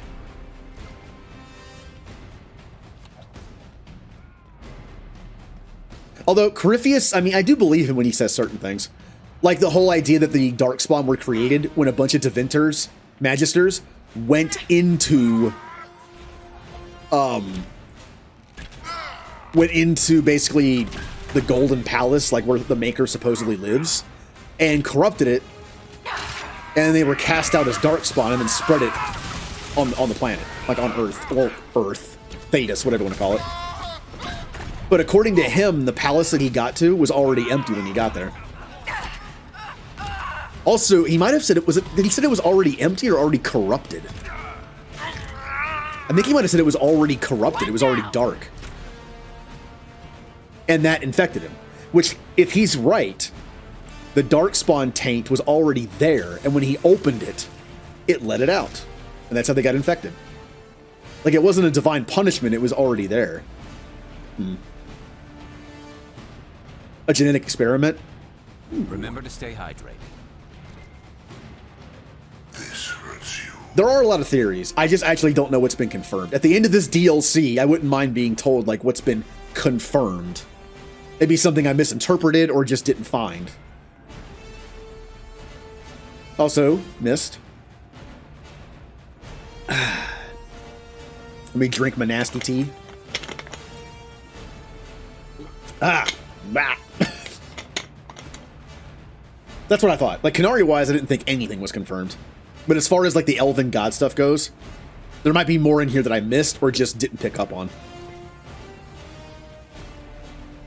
More Canary! I need to stop doing that. Mines. God, the mines are so good. They're such a good ability. Artificer is awesome. Not even including the ability to just use stuff over and over again with the crit build, but I love the moves. You're basically the Iron Man, like you're basically like the MacGyver, Iron Man, like Tinkerer, Donatello of this playthrough. And Dorian's dead. Not surprisingly, Canary went after the Tevinter first. They don't exactly get along. Well, as a whole.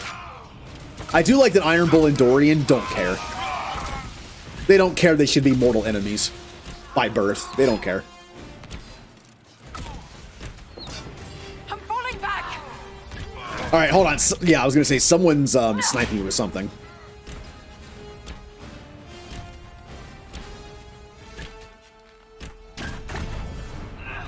Oh, are these guys helping me?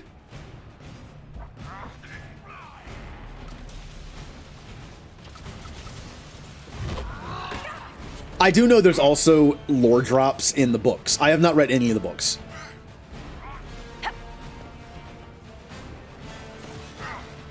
True. But they got over it. Again, I like Iron Bull for a lot of reasons. And one big one is he definitely seems like the kind of person who's just like, he judges people based on their personality and who they are, not like where they were born or what, you know, what civilization they come from. He's a very, like, open-minded person. I've never seen the romance. I somehow miss it every time. I don't know how I don't know how I keep missing it.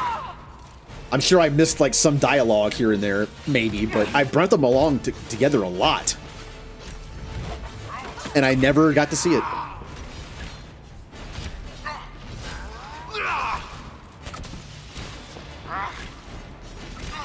Oh yeah, his crew is just like a mess of just different people. And it's awesome. Why did those Kunari attack the Inquisition on sight? No idea. They weren't Talvashoth, though. This might be a rogue group, but they think they're following the Qun. Oh, can't get there this way. That's okay. I kind of want to open up all the chests, because there could be like one of those pieces in there that makes me more powerful than I'm wearing, but Again, not a super big deal if I don't find everything. I can't go through there because of that stuff, huh? This screams backtrack once I have a way to go through it.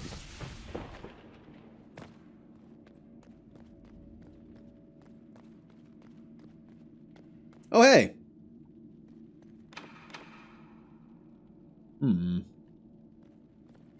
Ooh. Oh.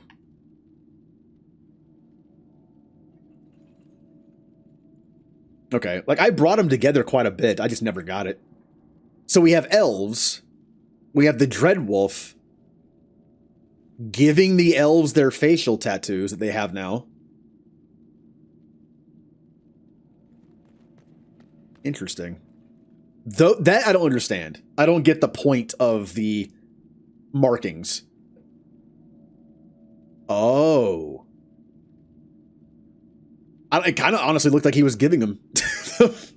Like, which way is it supposed to be going? Huh. Hold on. Hold on. Are the markings that all elves have the slave markings that were given to them by the elven gods? And that's why they still have them? Because the ones that came up here, the markings were taken away, but the ones that remained, they never were. And since they're probably magical, does that mean they were passed down? That's Sven Harel, removing a Dalish elf's Valisleen. But these ruins are older than the Dalish. Yep. Maybe the markings used to have a different meaning. Yeah, a bad one. Interesting how the Dalish elves would... It's possible they didn't even know where the markings came from in a way. Rather than, but if they did, rather than say, oh, those are slave markings from your gods, they were just like, it's a culture thing. I've never romanced them. I actually played through as a female elf mage once, and I never romanced them. I kind of missed an opportunity there. Because how often am I going to play through as that specific character?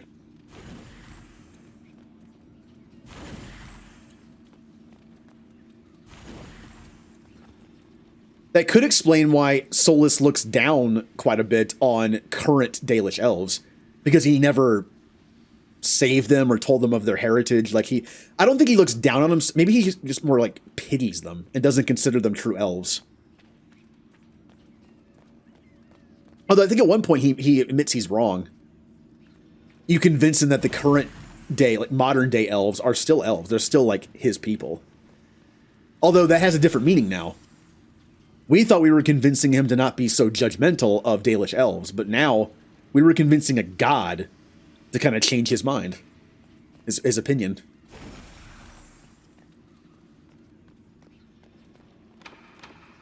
Well, that was wrong. Now, hold on.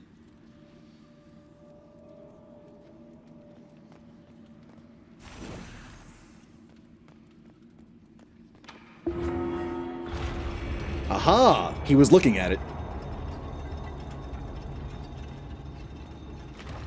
What's this? Oh, I can actually go at her. Ooh. But can I get back up here if I do? Hold on, where am I? Oh, good map. Hey, we're in the purple section. There's a codex. That's something I haven't done in this game. In Mass Effect, I go through the codex all the time. In Dragon Age, it was so overwhelming that I just kind of gave up on it. Like, if I went to Codex right now, like, this is fairly well organized, but there's so much information in this thing. Also, in Mass Effect, the Codex entries are more just information on specific things. In here, you have, like, stories.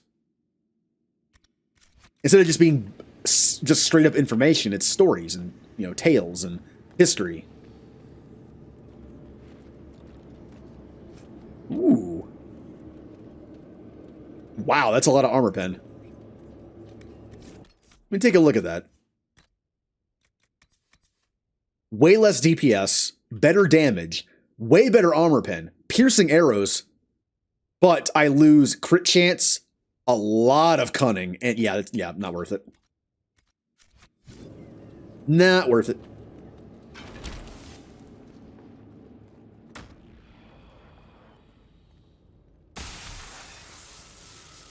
What's next, Solus? The brand of the I can't say words. Evanuris can be lifted from you, that all may know you oppose their cruelties. None here are slaves. All are under our protection. All may choose to fight. Yep. The slaves that he freed and came here, he raised an army against the elven gods, and freed them of their slave marking on their face that I'm assuming the gods gave them. Hidden weapons. Hmm. These freed slaves actually fought back against the Evanuris posing as gods. Interesting word, Evanuris. If all it means is mage leader, well, they were basically magisters. Interesting. Also, hidden weapon caches. This screams rebellion. I think I was supposed to come in here. I kind of thought since it was a little puzzly, like I didn't have to come. Maybe I have to come in here. Well.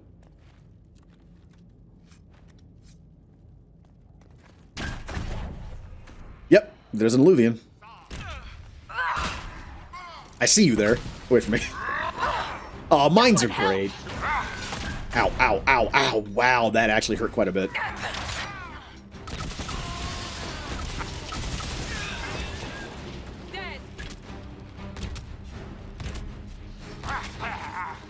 Also, why can't I? There it goes. We're invincible now!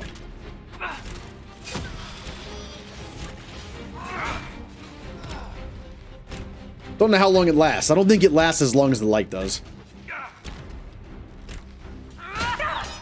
Oh, that's right! There are no Canary archers that I know of. They just throw giant spears. Do a flip? I can't. I don't have a flip. I have the blink. Ah.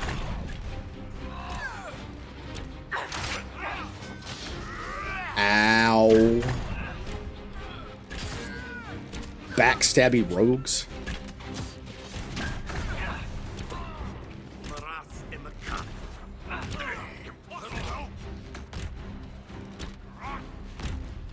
Come on, Bull.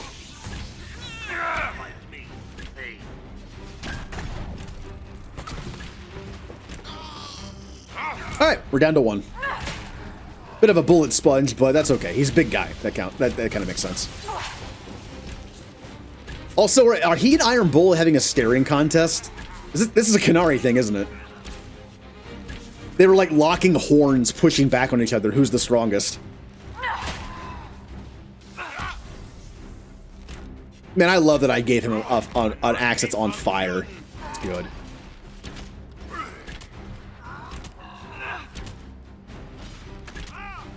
Oh yeah, I don't mind when big enemies are like that. It's just, in the Descent DLC, every single enemy seemed to take like a few minutes of constant attacking to kill.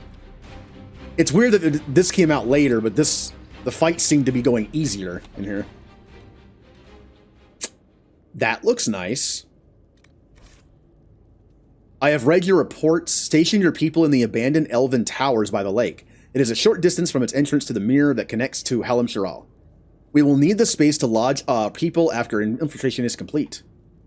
There's a map of the crossroads at the bottom with an arrow from the elven ruins alluvian to the alluvian that leads to the Winter Palace. They discovered these somehow, and they're thinking of using them as invasion tactics, aren't they? This letter says the Kunari came to these ruins because the alluvians connect to Halam Shiral. A staging ground for an invasion? It was some sort of infiltration. There's no more details. This is crazy. They're acting like we're at war. Are they? I don't know, boss. I wish I did. I cannot even tell you how good it is to be in armor again instead of fancy vestments. No, that's it. Okay. Let's look for anything that explains why the Kunari came here before we go. I like how I said, let's look for anything before I go, as I was walking through the door leaving. Yeah, let's go back. All right. Oh,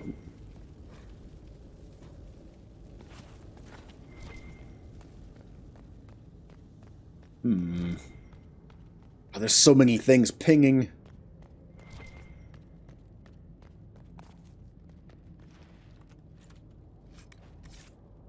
I like the ping system. I like that it shows you where stuff is. But when you're in an area that has like a bunch of ladders and switches and stuff, it can be a little overwhelming.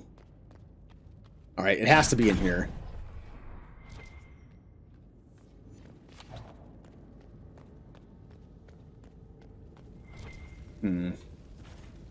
Also, are these... What is their explosive powder called? The Canary? I'm pretty sure these are explosive bombs, right? The Canary made? I mean, if this doesn't scream invasion, what does? Unknown agent. 2 hours ago, an unknown intruder penetrated our defenses, masked and cloaked. A mage. He used magic to awaken spirits and turn them against us. Intruder moved as if they knew this place. Fled after spirits awoke. Dozens dead. Spirits keep attacking. Engagement not yeah. A note about an unknown intruder coming through an illuvian. They turned spirits against us, then fled. It must be a mage. They killed any Kunari in the way and let the spirits do the rest. 2 parties then. The Kunari, and a mystery agent determined to stop them. Well, it said it's like he knew the place. We have to warn people about the Kunari's designs on the Winter Palace. I mean, we know who that probably is. If they know the place, I mean, this is literally Solas's home, kind of. I mean, it was confirmed at the end of the vanilla game. He is the Dreadwolf, and this is the Dreadwolf's sanctuary. And he did disappear.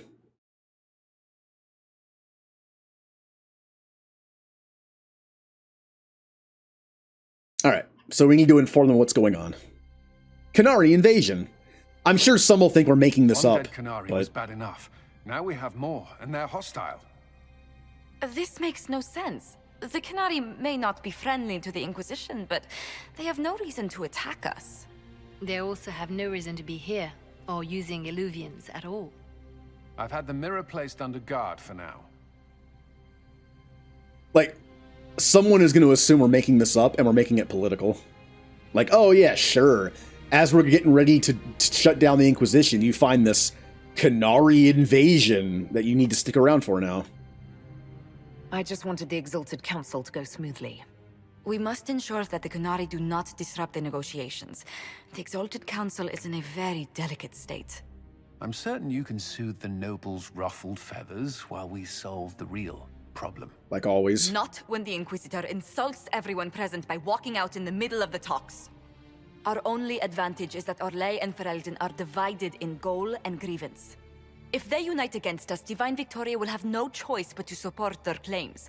We could lose everything.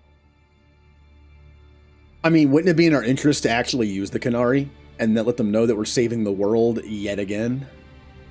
Could we use the Kunari threat to remind everyone how valuable the Inquisition still is? Not until we know more. It will be fine. I will attend to the Exalted Council. And while Josie does that, we will investigate. I'll head back to the crossroads. We need to find out what the Kunari are doing and why they attacked. And I'll have a quiet word with our honor guard.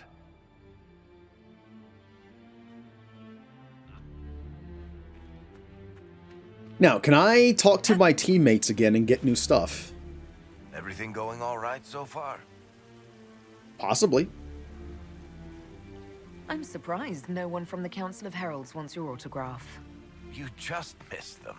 Duke Cyril keeps asking me for spoilers for my next book. I don't understand how you just become a Viscount. When the ruler of a Marcher state dies and there's no heir, the nobles of the city pick a new ruler. Only none of Kirkwall's nobles actually want the throne. Most of them think it's cursed, actually. They can't leave it empty, though, or some other state like Starkhaven or Ansburg will probably invade. I complained about the empty office when it interfered with my reconstruction efforts. They took that as volunteering. So, Bran used to be Viscount, and now he just follows you around? Provisional Viscount. Pretty much. With a permanent appointee, finally, in the Viscount's office, I am free to return to my post as Seneschal. He means my true calling is arrogantly telling people they can't talk to the Viscount. Ah. He's good at it, too. We'll talk more another time. I'll be here if you need me. Okay, it looks like we're going to get some nice conversations with all our old teammates. So we'll do that now.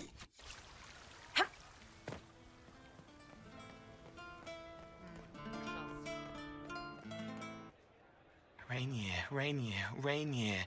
It still hurts, but you helped The make Reapers it better. are here. He can mend it now.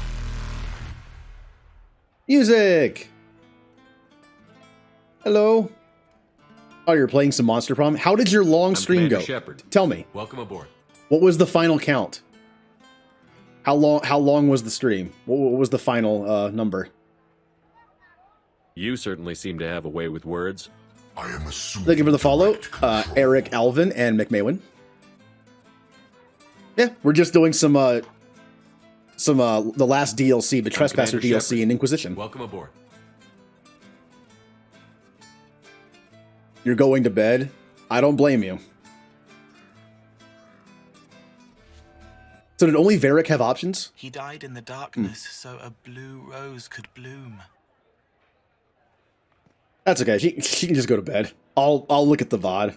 Although I know the stream got separated a little bit, but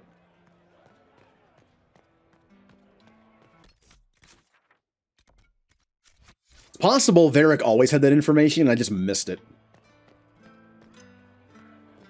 Well, putting some points towards Pineapple Pizza boss fight. Again, by the time that's done, I'll be off keto and I'll be able to do it. Wish I hadn't burned all my contacts with the Ben Hastrath. Be nice to have some idea what they're doing right now. Yeah, but then you'd be on their side, Chief. Yes, but I'd know things. I like knowing things. How are the Chargers? The Chargers have been with the Inquisition for a while now. Is everyone still happy? No complaints, Your Worship. The Inquisition's been good to us. We'd disband and join the Inquisition officially, but the Chief gets this sad dog look when we suggest it. The loyalty is touching, Krem. I'll talk to you. Oh yeah, he's glowing. He's feeling good. Anytime, boss. Then we have Sarah. I don't know why I did that. She's right here. Okay. Hello, and shh. I'm trying to figure out why everyone is acting so weird. I mean, besides because Canary assassins and everything. You see it, right? There's something going with the elf servants. Makes sense after that ruin, right? It's been a couple of years. How's everything sitting with you? It's weird meeting back up and seeing everyone get their grey. First time I've been anywhere long enough to get fond of things. Cassandra is staying herself, so far. Hopefully. She needs someone to watch out for her, so I kind of do. All that blood and thunder just so everyone can live well an hour once around. Good lesson, I suppose, if there had to be one. Oh, how does she feel about elves? Oh, I was dropping frames for a second there. Oh, no.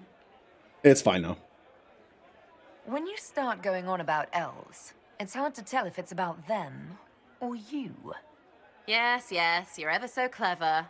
Arse. Point is, the servants have no complaints. No asking for a Jenny. They serve this lot, but don't want them done for anything. So, the nobles are nice, and the servants are happy? Two things that have never been true. Mark that I said it. We're fighting Canary, but something else is on the up. I suppose you've a lot to say about that elven ruin, about the creators. They're not even demons, just big magey knobs punching down.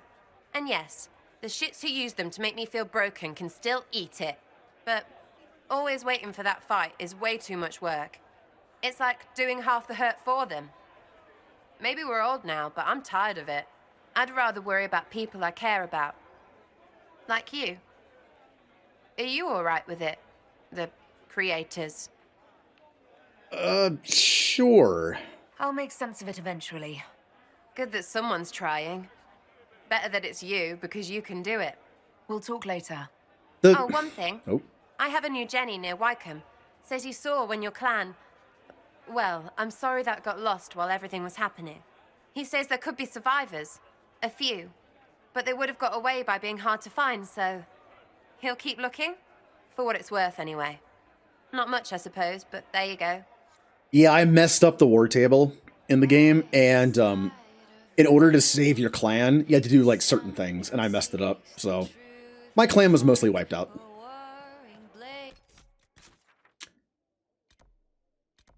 Who else is here? Cassandra! Or as Ninja calls her, Q-Sandra.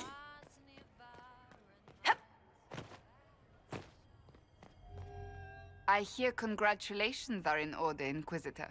Were you inspired by our chat earlier? Don't answer that. I prefer to pretend that was the case. I am certain you and the commander will be very happy. He is quite a catch. Is that so? Oh yes. The Orlesian court is in absolute pandemonium over this, even by their standards. How are the Seekers? I hear you've been rebuilding the Seekers. Slowly, but yes. I managed to find a few of my former comrades who'd scattered to the winds. Some of them were unsuitable, and I did not ask them to return. Others felt as I did, once they read the Lord Seeker's tome. We've since recruited a few candidates who are going through training now, with full disclosure. What comes after this, I cannot be certain. I'm making it up as I go along. Sounds familiar. I thought you'd appreciate that. How you been? So, you've been quite busy? Ugh. That bad? Being divine is like trying to herd a field of cats into a lake for a much-needed bath. Even so, I would be pleased with my progress were it not for all the attendants picking over me constantly. And the hat! Needless to say, I'm more than happy for this diversion. I was wondering how she felt about the hat. It doesn't really seem like her style. What do you think of the Exalted Council? They are frightened of your power, and there is no longer a hole in the sky to remind them that it was needed. I could remind them. Well... It's just talk, isn't it? What could they actually do? Individually, very little. As a united front, you do not have that much power, Inquisitor. Even so, I would wait and see where this leads. Calmer heads may yet prevail. When has that ever been the case? I'm an optimist. Just ask Varric. I'll see you later. Farewell. Bye. So it's looking like after, like, some of the main quest things we do in this DLC, we can then just talk to everybody. Not surprising. It's BioWare. That is a very BioWare thing to do. Like the Normandy. Do a main quest, talk to everyone on the ship. Need me for anything? How the Warden is doing? What is it like, being a Warden now? Things are in upheaval. There have been heated arguments about the future of the Order. I wouldn't be surprised if we tore ourselves apart. That's good for Dragon Age 4. Thoughts on the Council? What do you think's going to happen at the Exalted Council? Maker, I have no idea. Politics always makes my head spin. The Inquisition shouldn't have to give in whenever some prissy noble gets their knickers wedged somewhere. It's nice to have everyone back in the same place again. I have to admit I missed it. What does it mean when we need a huge diplomatic talk or the world ending just to bring us together? I got the chance to have a few drinks with Sarah. Miss that girl. It's still a little awkward talking to Cassandra. It's the hat, isn't it? But the commander appears to have forgiven me. Finally. Until later. Take care. Okay. We already talked to Varric, so we have Cullen, Liliana, Vivian, and Dorian. And then we can get back to the story.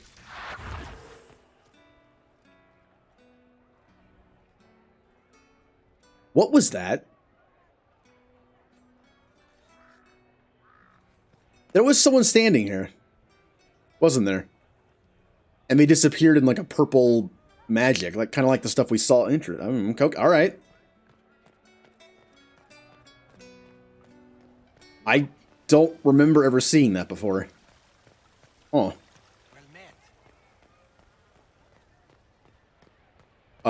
Are there elves spying on me right now? Maker, you're a lovely sight. You're not even looking at me, and I'm not looking at you. Is there anything to report? Is there anything I should know? We were permitted soldiers here, but our every move is watched. Some things never change. Do you remember the first time we came to the Winter Palace? All too well. I've already answered a half-dozen questions about my personal life. Well, you're married The reason now. we're here So. is because we made a difference. That's worth enduring the political small talk. But you're still glad I'm here to rescue you. Very much so. Anyone wondering, I romance Cullen, and you actually get the option. We got married, which is kind of cool. I have romanced Josephine and Cassandra in 2 other playthroughs a while ago. I'm pretty sure that option never came up. So. Is there any news from Ferelden? How is your family? My sister Mia keeps me informed. As I understand, she's training my nephew to best me at chess. All good news, then. Not all, but most of it is, and that's good enough. Mia is eager to see you again, when there's time, of course. I should go. Inquisitor? I should go.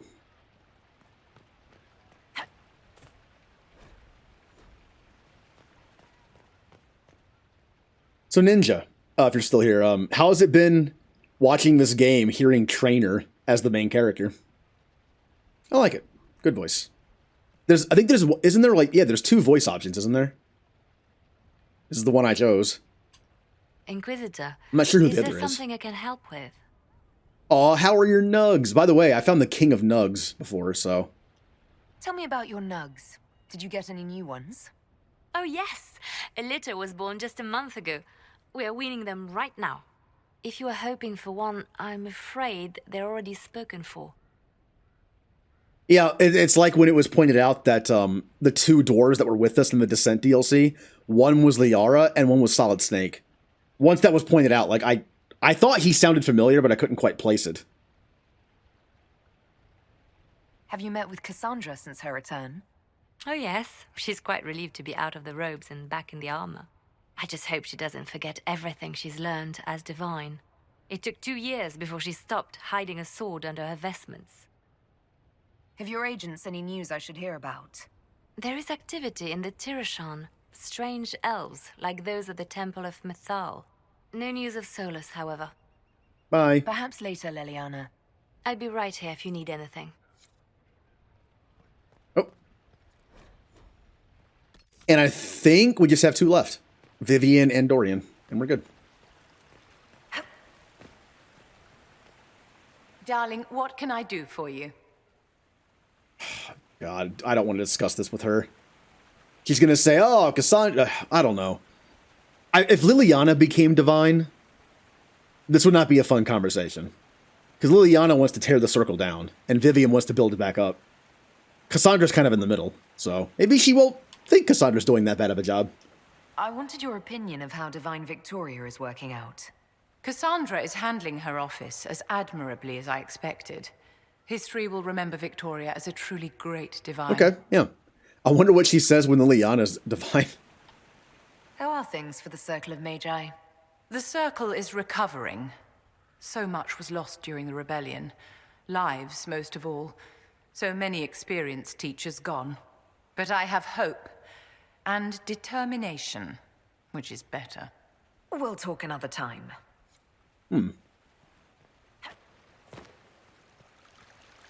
Now, we got a little bit of epilogue at the end of the first game. Right, well, this game.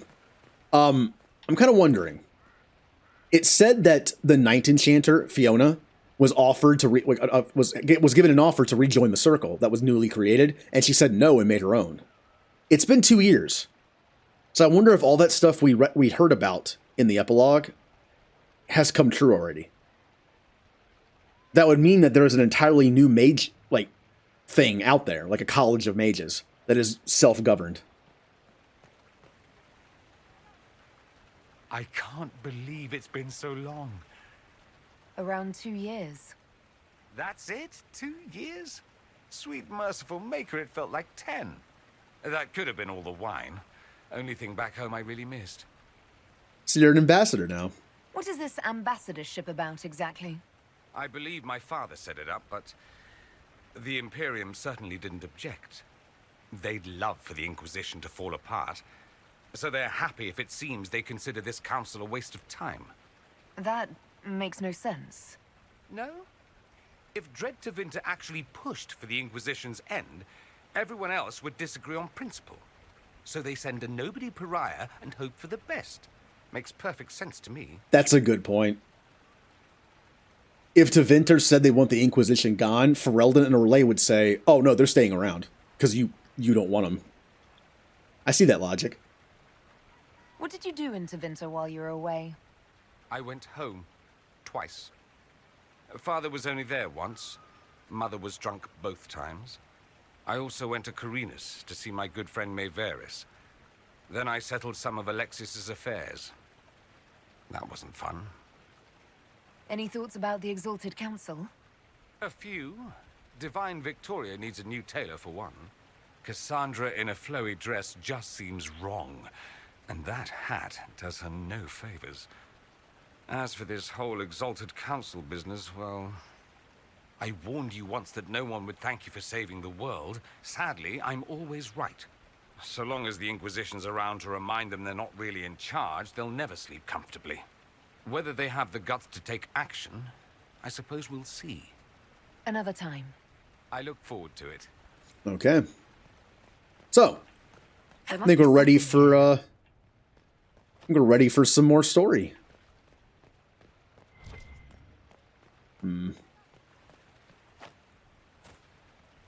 So all we know so far is we found the Crossroads area that was basically the Dreadwolf's sanctuary for elves. He freed them from the elven gods and then made an army to fight against them.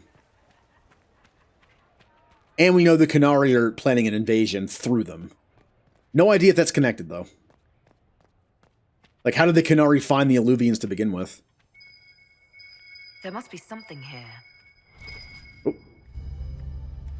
Oh, a bone. Yay. I'll give it to our new pet Babari after this.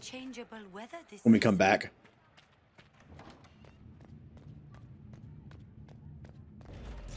In we go. Still running the same crew.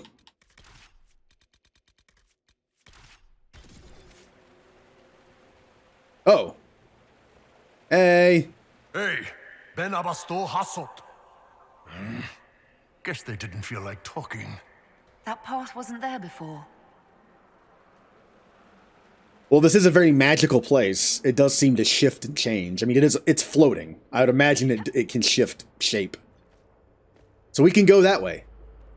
I think I have to, because I'm pretty sure everywhere in there we went. So, on we go.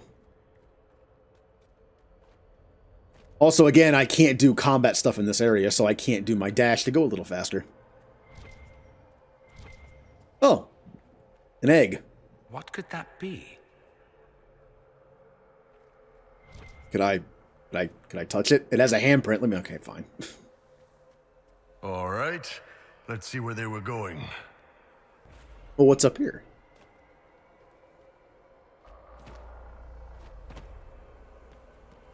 Oh, another one. Well, let's go here first. Most likely it's going to be a dead end with arcane horrors I have to fight for another piece. Yep, it is. Take down the demons. Oh, it's the eye. Oh man, these are two of my most one of my most feared enemy types in this whole game. They do so much damage.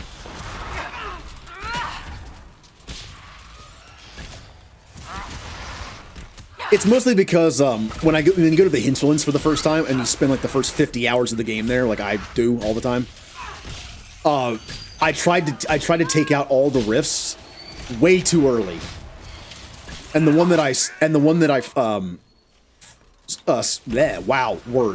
on had a bunch of those ice guys, and I have so many tries of just getting killed by them.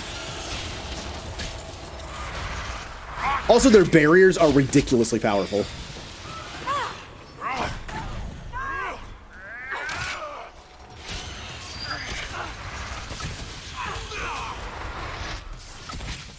We're not making a lot of progress. Here, I'm going to focus on this one first.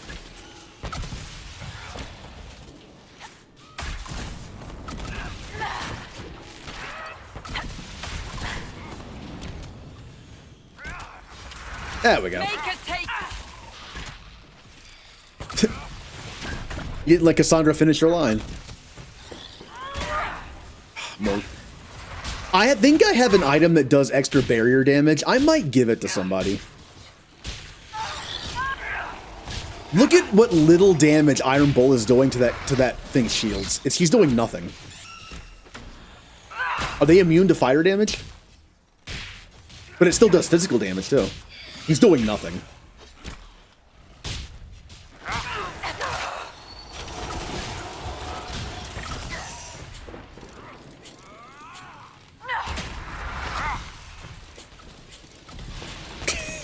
Mines everywhere. Mine.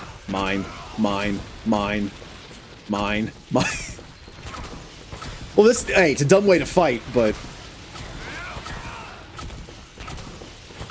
why is this working?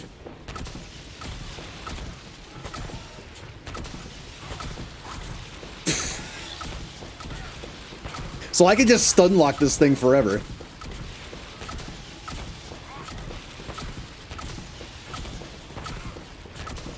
All right, enough of that.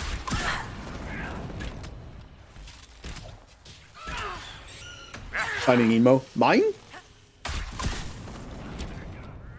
Oh, man, I haven't seen that movie in a long time. True, they are demons. I'm sure they're not above cheating. So I'll cheat right back.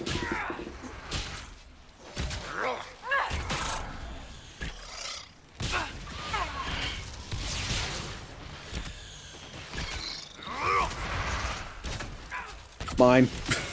Let's keep doing it again.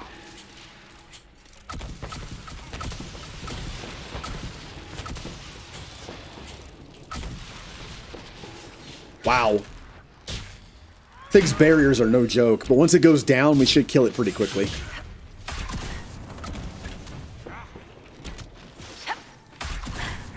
Well, kinda quickly.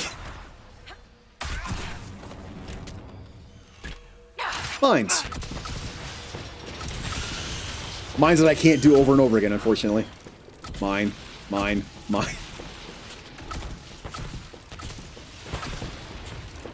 Yeah, we did it.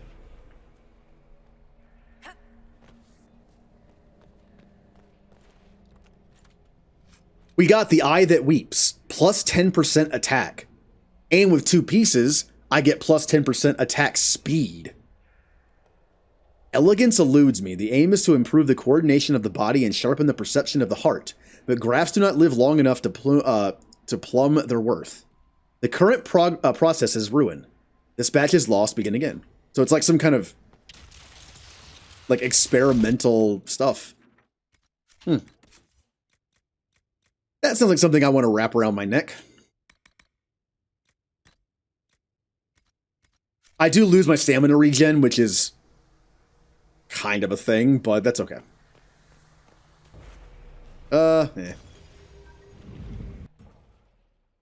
Alright, let's continue.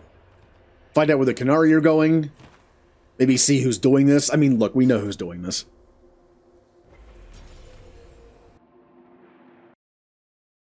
It only makes sense that it's Solus.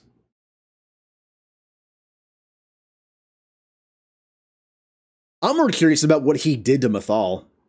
At the end of the game, he, like, sucks Mythal's spirit out of Flemeth's body and she turns to stone. Kind of curious what happened there. I guess we'll find out.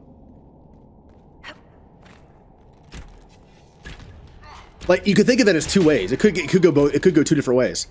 Was that the Dreadwolf Solus taking Mythal as like an energy source, and now Mythal is just gone, or at least somewhat inside the Dreadwolf, or Mythal and Flemeth being Mythal and Flemeth? What if like Mythal and Flemeth are now in charge of the Dreadwolf. Like they're the ones who are in the driver's seat. What if that was like a long con? It sounds like Soulless, but it's not. He just starts speaking in Captain Janeway's voice. Yeah, Flemeth, you're back.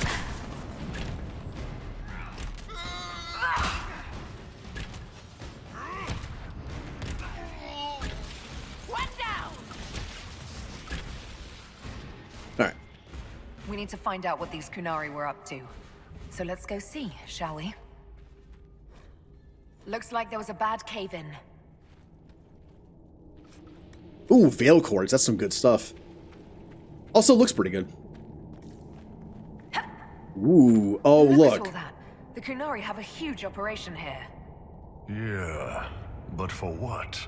Are those Lyrium veins? Look, from what we understand that Lyrium is Titan's blood, would it make sense that Lyrium is in veins here? There's no Titan here that we know of. But this is a magical world, so who knows what happens there. That is a lot of Kunari.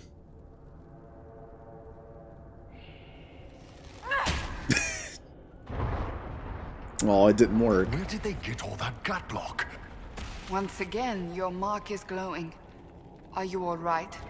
Well, maybe the anchor can make itself useful down here.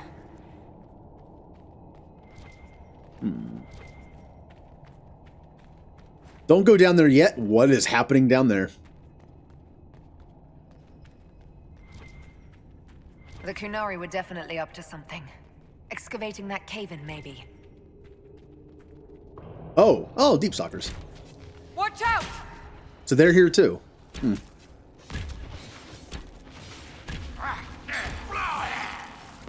Alright, here we go. Mine. Oh, I can't do the mine over and over again. Wait a minute, why did it work the last time? That's really... Oh, because it was critting every time, and I was only hitting one enemy, though. I guess I was getting lucky and critting every time. How desperate are the Kunari to work in these conditions? Mine. Yeah, it's not nearly as fast as it was before. And now I'm hitting multiple enemies, too. Oh. It's kind of like how, there's two specializations for this move. The mines. The one that I use is, it uses all your stamina and throws as many as possible. The other one is it throws one giant one. I've actually had it glitch where, I think it's a glitch, where I was able to do the giant mine version randomly without switching the specialization. I don't know if it was a glitch or like some kind of in-game thing that was like, that does it, but it only happened a couple times. After all the places we have been, I hardly expected to find us in another cave. Come now. This isn't nearly the gloomiest cave we've been dragged to.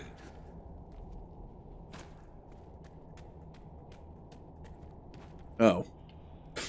Well. Look, someone up ahead. I think he... Stay back! Oh, wait. Your hand. Are you the Inquisitor? Odd to find a human down in the deep roads at all, let alone one surrounded by Kunari. We don't have much time. Please, what the Vidasala is doing, you have to stop her. The Vidasala? That's a high-ranking Bin Hasrath. Specializes in magic. Finding, studying, stopping. Not anymore. I don't care whether you serve Fenharel or not. Someone has to stop her. Also, I'm dumb. When we went through the Alluvian, we apparently are now in the deep roads. That would explain the Lyrium veins. Why did the Kunari think that the Inquisition serves Fenharel? I don't know. The Vidasala said it, and well... You're Dalish. It made as much sense as anything. We've had agents of Fenharel causing trouble all over the crossroads. Sabotage, making spirits attack us. I assume the Inquisition was their army. That you came here because Fenharel told you to.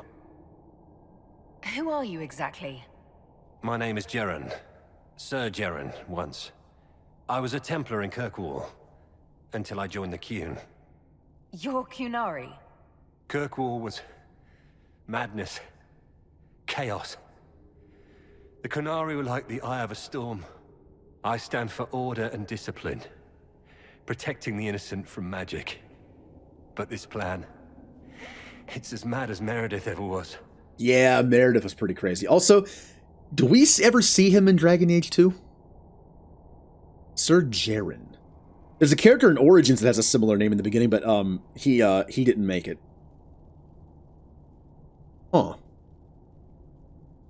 Normally when they drop a name like that, sometimes it's a link to something, but what are you trying to stop? What is it that you want me to stop? This place is a Lyrium mining and processing center. The Canary need it for... Have you ever heard of Sarabas? Dangerous thing. It's what the Cune calls mages. Even as a Templar, I'd never seen anything like the power Sarabas can unleash. And now Vidasala is giving them Lyrium. A lot of Lyrium. It's part of something she calls Dragon's Breath. That's a load of crap. There's no way the Vidasala would let any Sarabas within 1,000 feet of Lyrium. There's more to it than that, but I couldn't find out what. The Canary don't like it when you ask too many questions. So it sounds like the Canary are desperate, and they're like doing all this stuff and doing some dangerous stuff to get the job done. Where are we? Why are there elven mirrors in the deep roads? This place is close to something like a Lyrium spring. The more we mine, the more there seems to be. It's because the Titan's bleeding. I don't know. Maybe the elves were mining here too. What are you doing down here?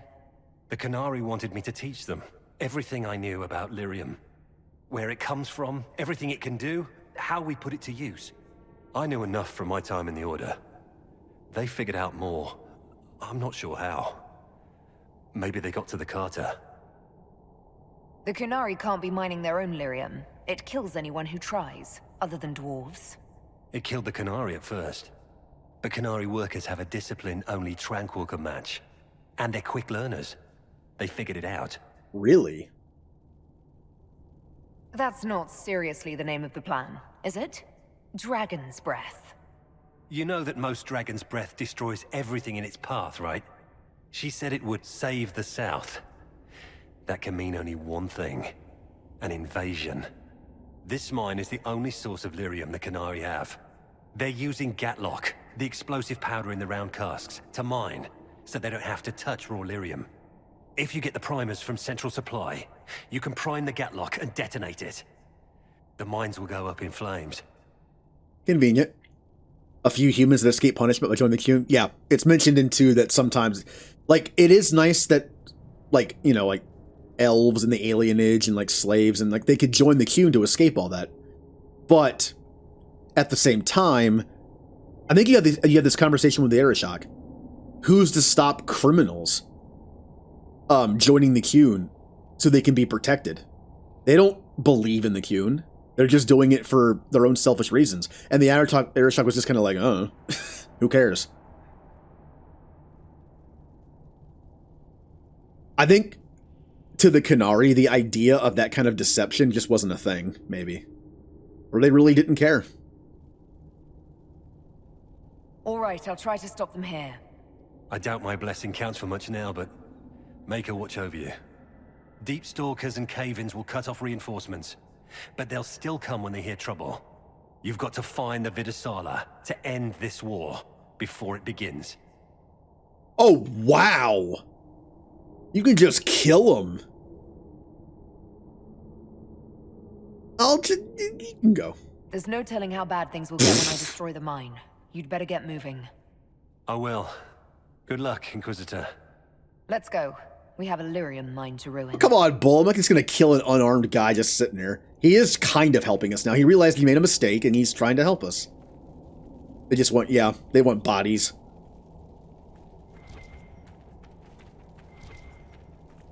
Although when you tell them that, like, isn't that a problem? Like, isn't there gonna be a problem if people escape our judgment by siding? And why would he care? Why would he care? Like, that's your problem.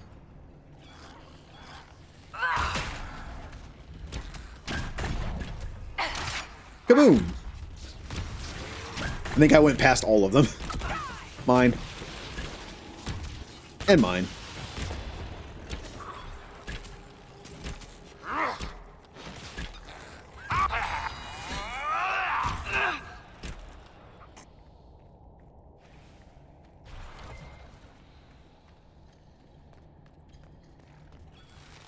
Oh, I love the glowing eye effect.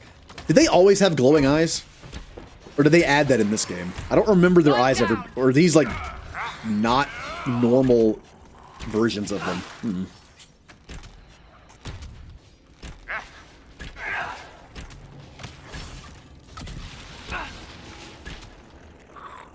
Oh. We saw the Kunari make these things explode. Maybe we can use them to get out of here. Gatlock. Ah. Yeah, that'll definitely explode. Be careful.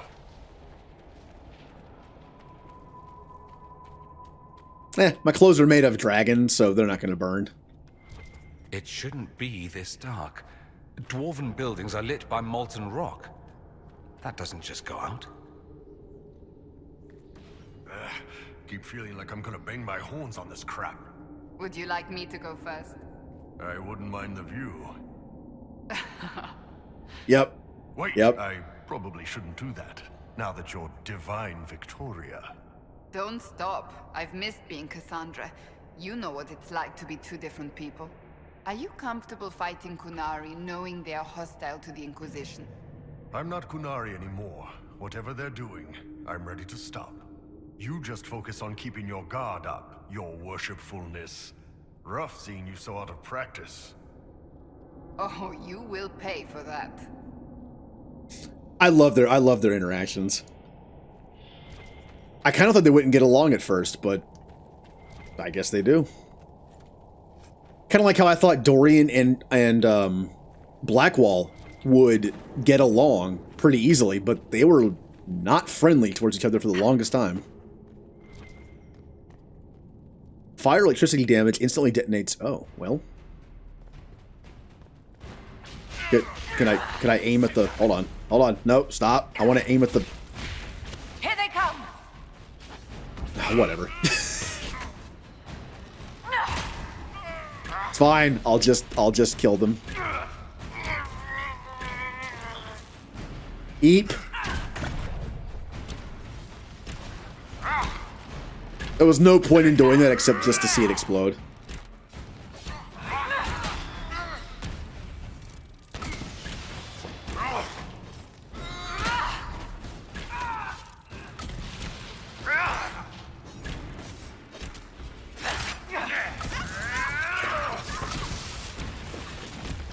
That doesn't sound good. This place isn't stable. Oh. Why is there just... Oh. Okay, alright. Like you said, they just want people, bodies. They didn't get the smart ones. He somehow just primed the Gatlock himself and blew himself up. Wouldn't invade now. It's impossible. So Iron Bull believes this is a mistake. Maybe it's not for invasion. Maybe it's something else. But what else would it be? What?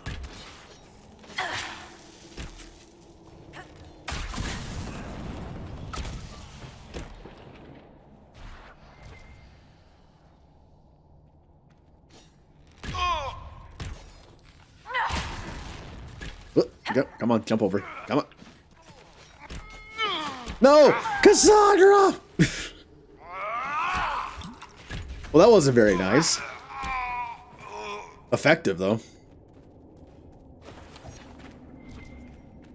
There's one of the mining platforms. Now we just need primers. All this lyrium. If the Canary wanted, they could make a fortune. Okay, how do I...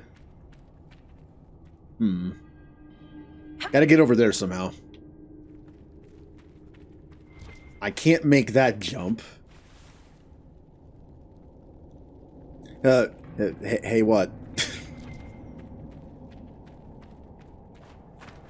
Ah, well, maybe I can go around this way, even though... Oh, God, that again. Barely holding together. No hints today. Remember to stay high. Nah.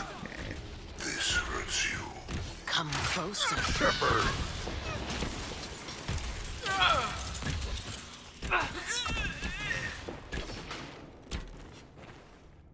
No more hints. You gotta work for it. Fine. And I'm just gonna leave the top off this thing. Ugh. Also, my terrible posture, and we're good. What a well-oiled operation the Canary have. I think we should explode it, don't you? That's like a good idea.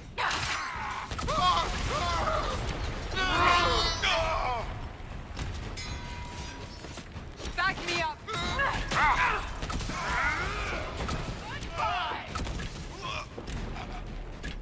You know, Artificer's really fun, but since I'm a long-range character, I kind of feel awkward to like have to get in close and do this.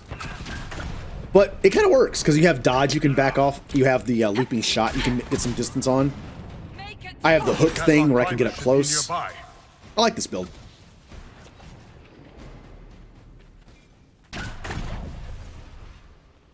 Oh, you look fun.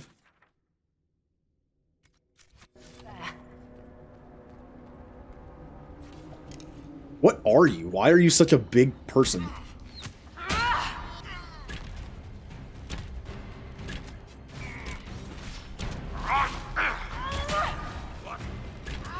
Oh. Oh, you look much smaller now. It was... I don't know, I think I couldn't tell, like, from the distance, but he looked a lot bigger from that far away.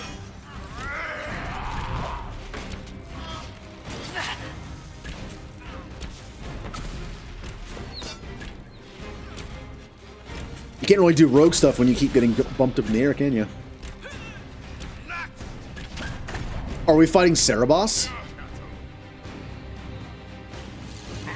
Yes, we are.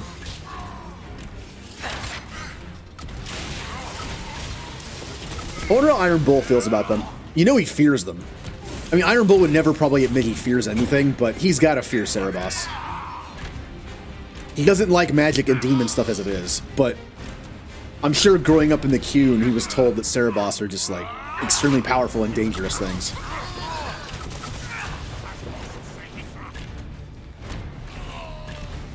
Especially after hearing they were giving him access to Lyrium.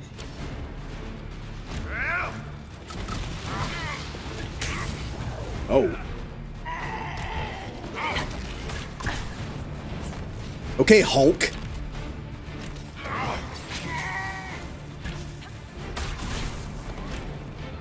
Oh.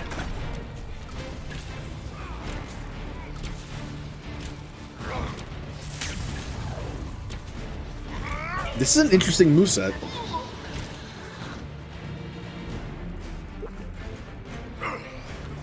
What just killed Iron Bull? He took a bunch of damage, drank a potion, took a bunch of damage, died, and then got up again and drank up another potion. What was that? Ooh.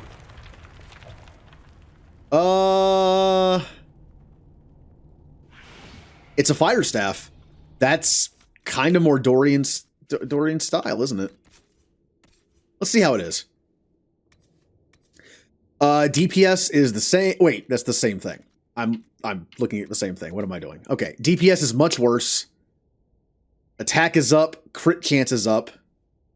All nearby enemies are constantly burning, so it's more of a close range thing.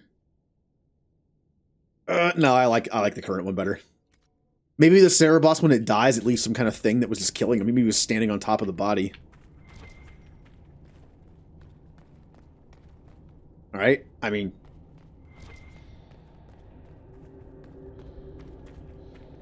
Read... We're looking for the primers, so... Are they kind of all over? We're in here. Ooh. A dagger, which no one in my team uses.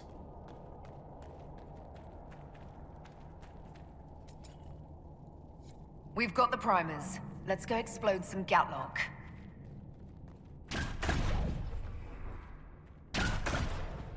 How far back do we have to go for this? Not that far back. Alright, we're fine.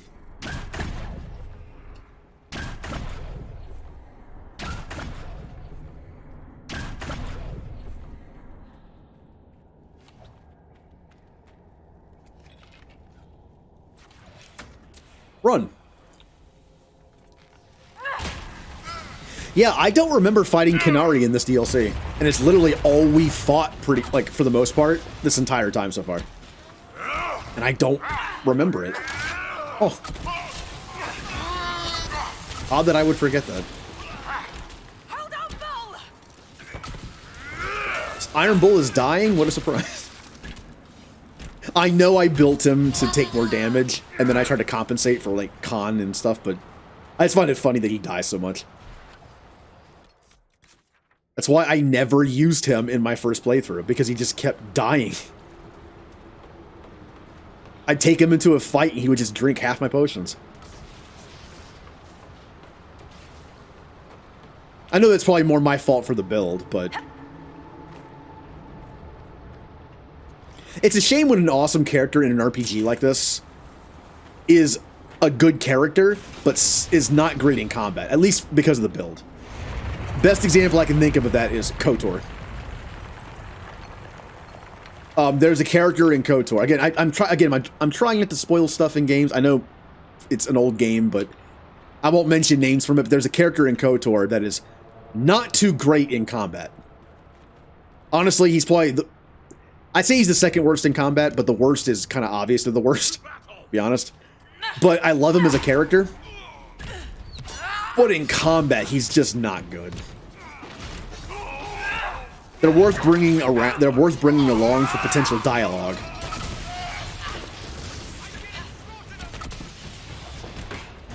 That character kind of more got screwed over by their starting stats and the way the game works.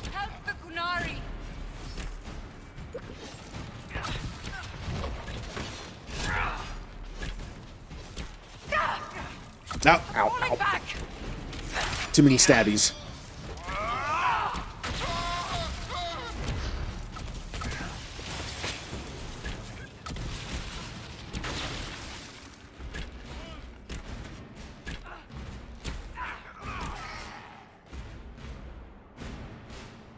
Oh, what letter? H. It's the way the game works, the way the stats work. And the fact is that characters have starting stats, so they just really got screwed over on the stat placement.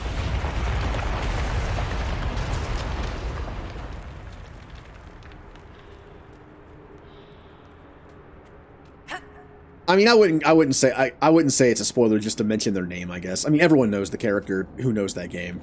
Yep, HK.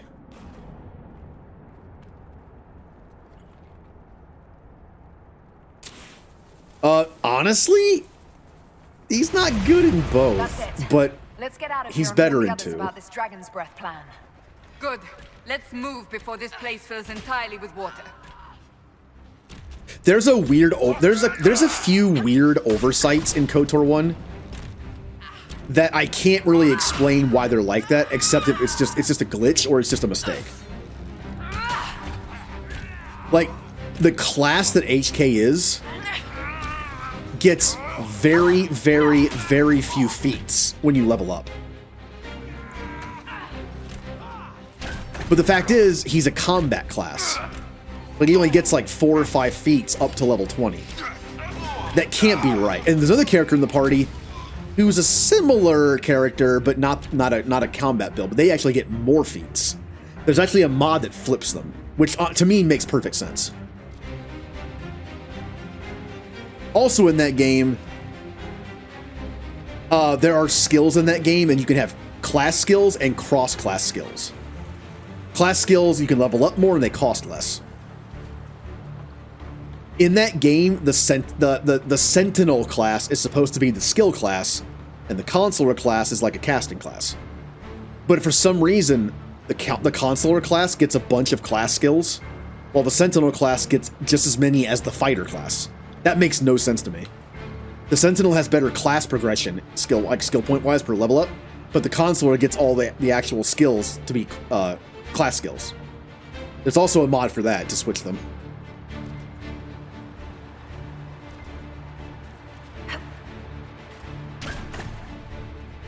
The Qunari! Look out! No, you're no. I see you over there. Come closer.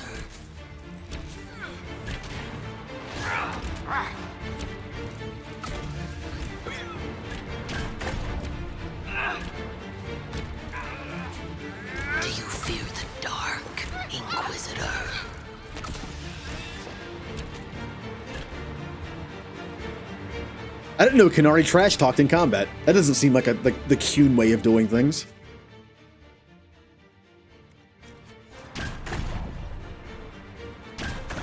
Like Iron Bull said, though, this could be a rogue faction. But he did say that he thinks they're following the Cune, even if they're not. Although a very high-ranking person was mentioned, so I guess this would be official. Newly appointed. That could explain some things. Also, I just, like, incinerated them.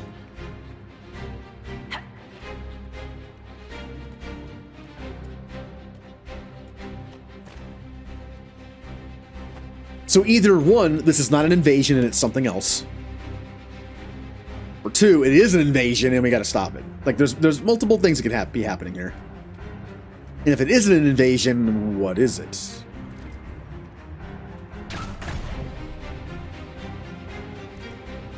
Poor man.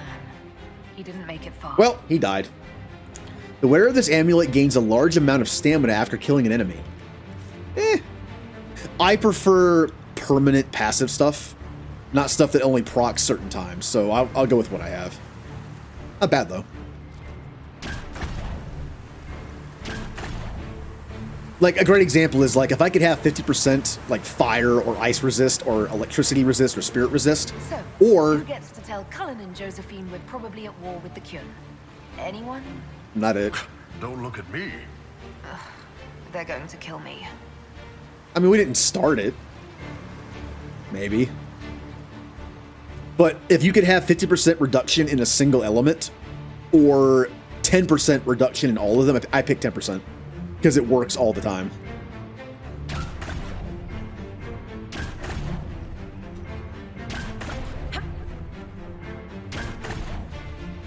Alright. That was mission number 2. Now we go back to our little hub area and probably talk to people again.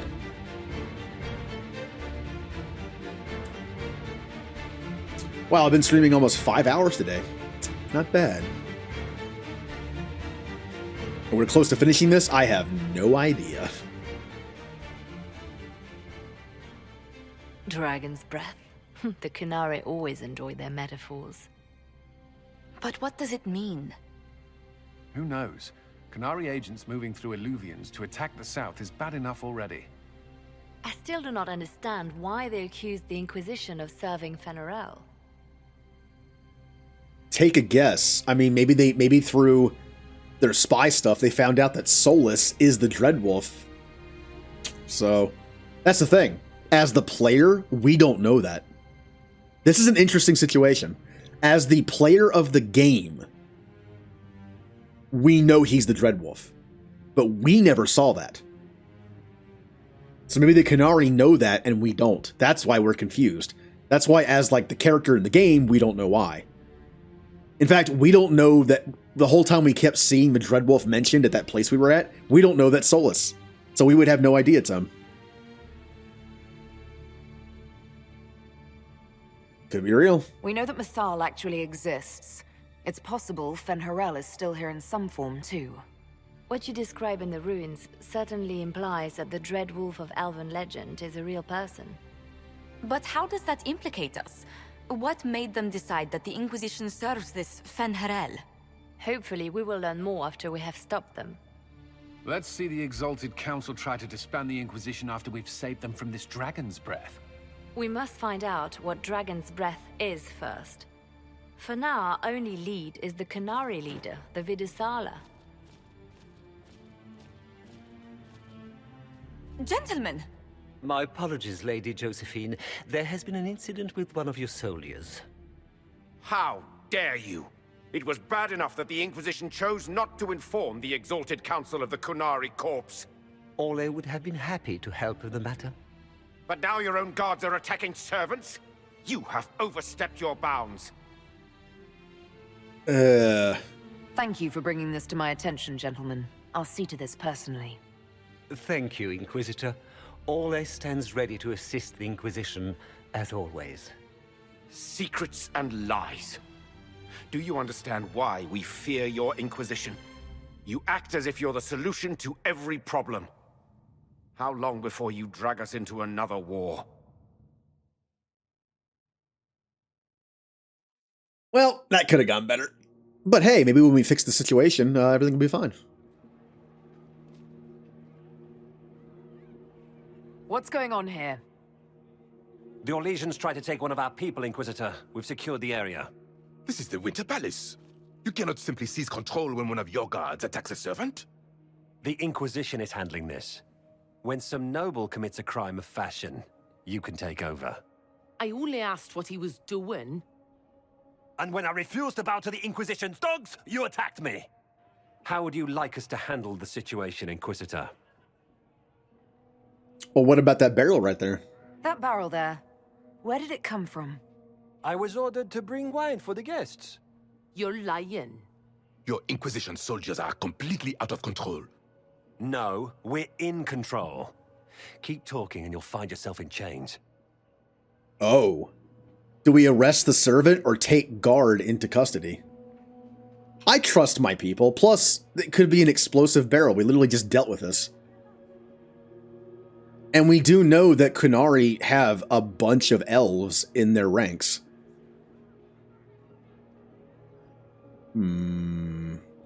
Yeah.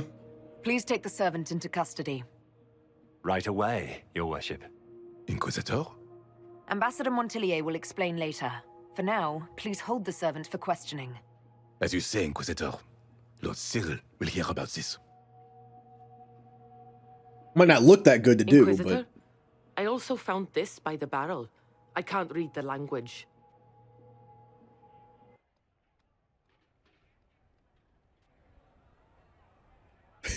Liliana in the shadows. Did you resolve the problem with the guard? The guard is the least of our problems. Someone smuggled Gatlock barrels into the Winter Palace.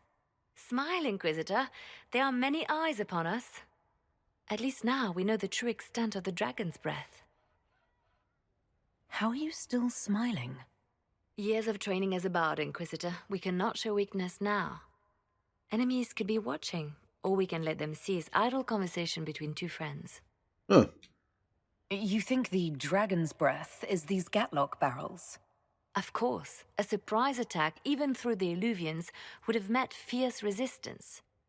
But if everyone at the Exalted Council died in an explosion, the South would be rudderless, vulnerable to attack. This is what Corypheus should have done after the explosion at the Temple of Sacred Ashes.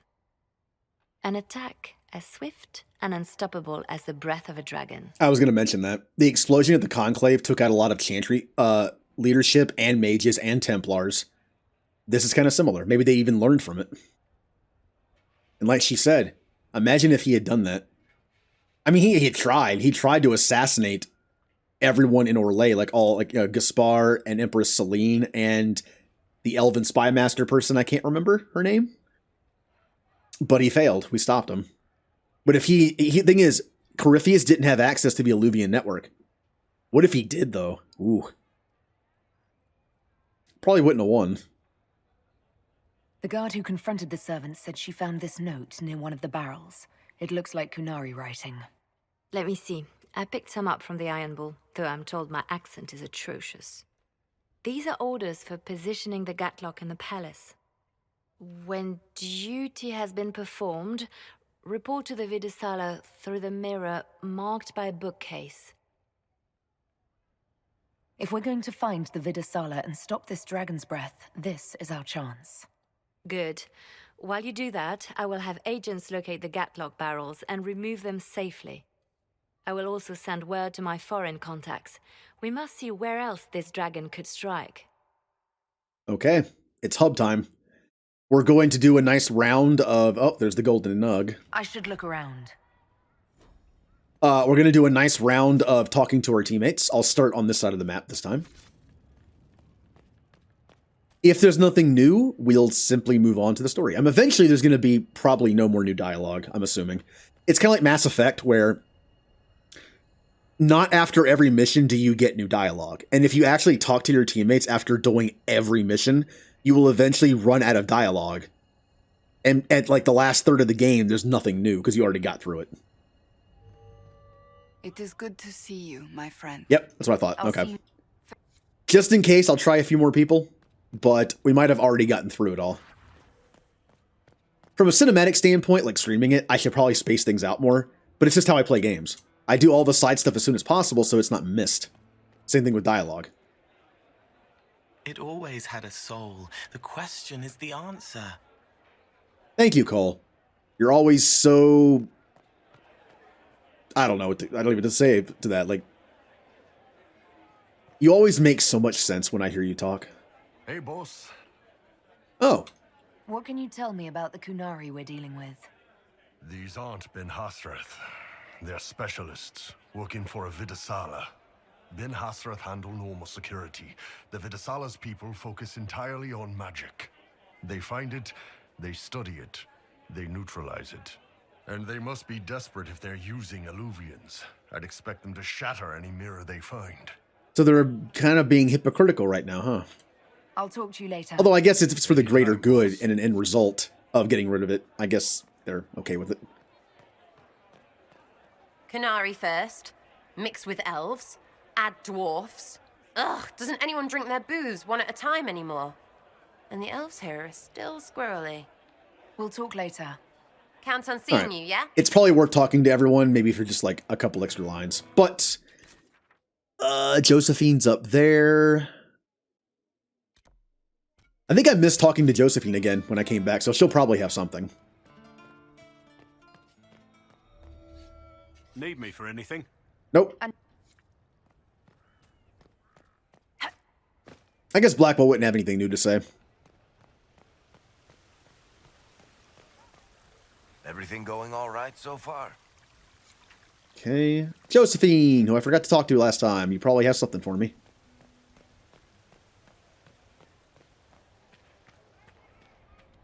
I feel bad that I forgot her, but she is kind of like close to where the entrance is. I probably went over here assuming. What are you doing? What are you doing? Is this guy so bored he's pretending to shoot a bow? Well met. We'll just say that's a glitch and move on. All right. The Canary will feel the loss of their Lyrium. It is not an easy commodity to come by. You've done well. The Exalted Council, meanwhile, has deadlocked. This is what you do best, Josephine. I should hope so. But eventually your hand must be at the wheel. You will be called in soon. Move boldly and swiftly, and you may decide the outcome. You are their equal here, Inquisitor. It is time we reminded them of it. It is good to see you. Okay. It's almost like that NPC is programmed to do something, but he's in the wrong place. Like he's supposed to be somewhere else practicing his archery. Cullen! New husband.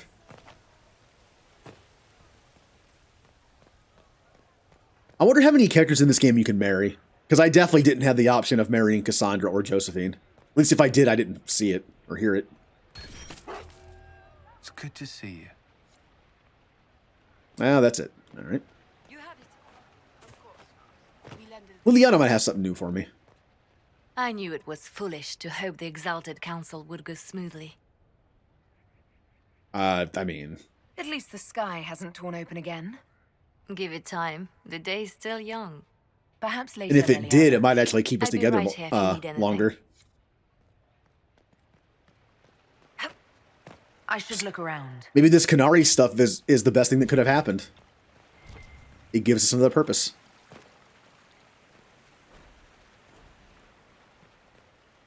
Darling, what can I do for you? Right, and Dorian, and then we'll move on with the story. This time of year, it'll be difficult to find a caravan to go all the way back home. Maybe a sea voyage. I could get captured by burly Canary pirates. That would be fun.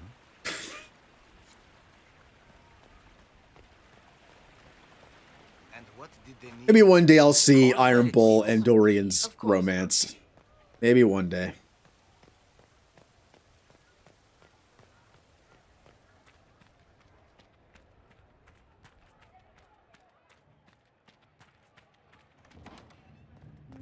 All right, in we go. Back to the crossroads. Should we mix it up a little bit? Like, I want my end party to be Cassandra, Dorian, and Iron Bull, but I feel like Iron Bull just adds a lot of dialogue to this because he has insight into the Qunari. I mean, I could bring. Wow, his name is actually Tom Rainier. All right. Nah, we've come this far. Let's just end it with our team. The only change I would probably make is Cassandra for Tom here, but that's okay. Ooh. I'm wondering when we're going to get to go through that door.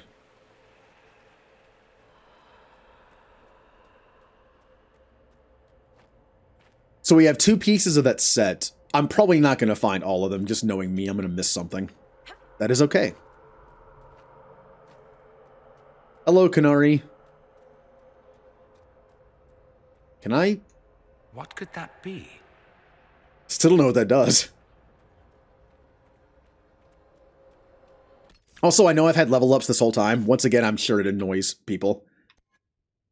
The only downside to Cassandra is I don't think Templar stuff is that great, but duration, a 0.5 second cooldown reduction. Oh, I see what it's saying. It reduces it by 0.5 every time. Okay. I'll just do duration. We have a bunch of weapon damage. Or all your Templar abilities now affect magic using enemies as well as Oh, that's awesome. Do that. Iron Bull. You have... God, I've been neglecting Iron Bull.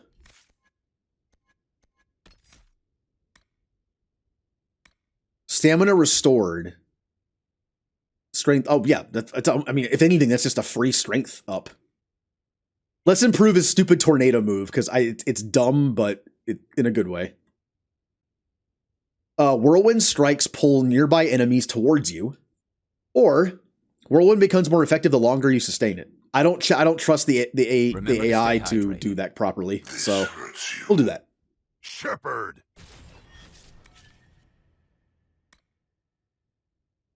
Stun. How about Earthquake? Let's make Earthquake better. Duration 8 seconds, burning 20% weapon damage per second, burning duration 8 seconds, or immobilized duration. Go with the burning. And Dorian. How about Revive? And a better Revive? Damage resistant duration or... Ooh. Do that one. Give him a bunch of buffs. Also Remnant.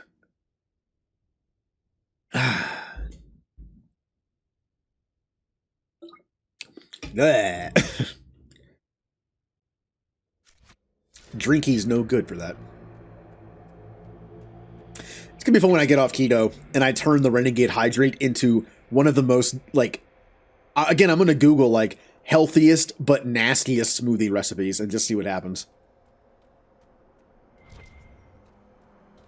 I mean, it's gonna involve kale, at least, right?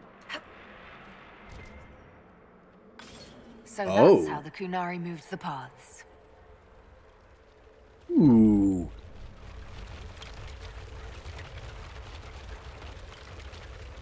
That's kind of cool.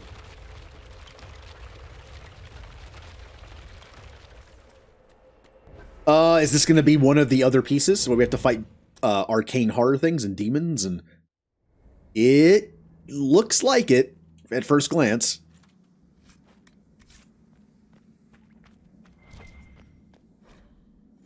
Yeah. Let's do it. Ready when you are. Oh, it's the creepy, like, stop motion Tim Burton tree things. Like evil Groots.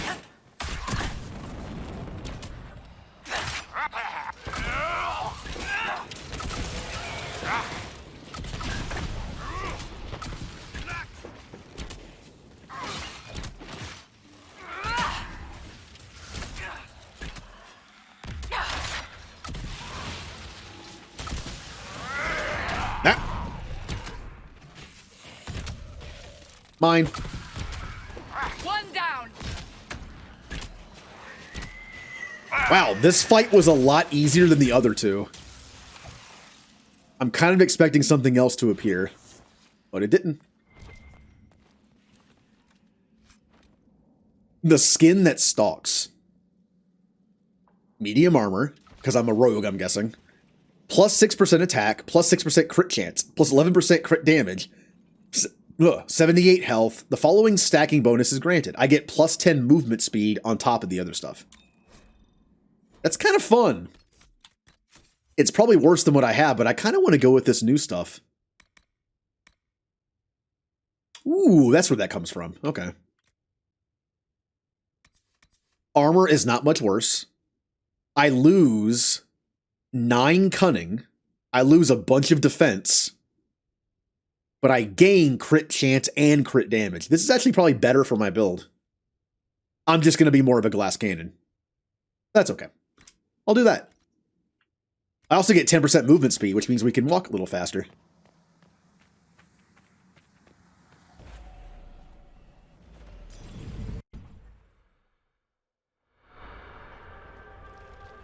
I can kind of feel it. I know it's probably just like a psychology thing. Like I know it's there, therefore I can feel it. But I do feel a little more zippy.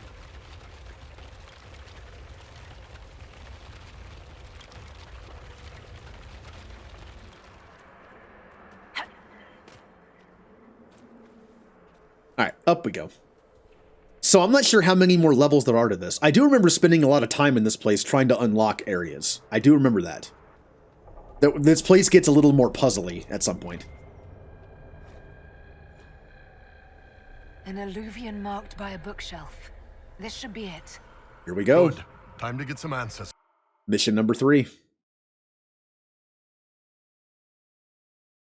And like I said, I might not try to do all the puzzles. I'll take a look at them, but I might just not do them.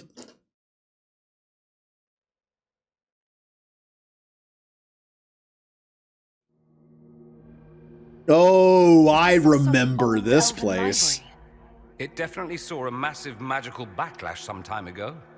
Let's hope we can track down the Vidasala in all this. I remember this, which means this might be the part where it gets a little puzzly, if you want it to. I don't think it's required.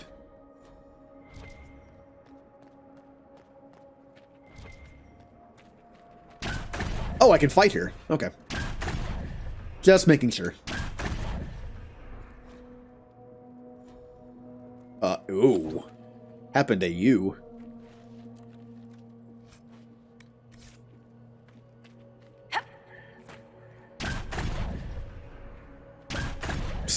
And that's the last time that Canary joked about Woodman in Mega Man.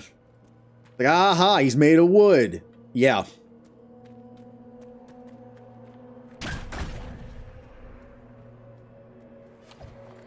Andaran Atishan, Methadra Elven. More ancient Elven. If you wish, honored Elven, I will speak so your guests understand. I am study. I am a learning thirst.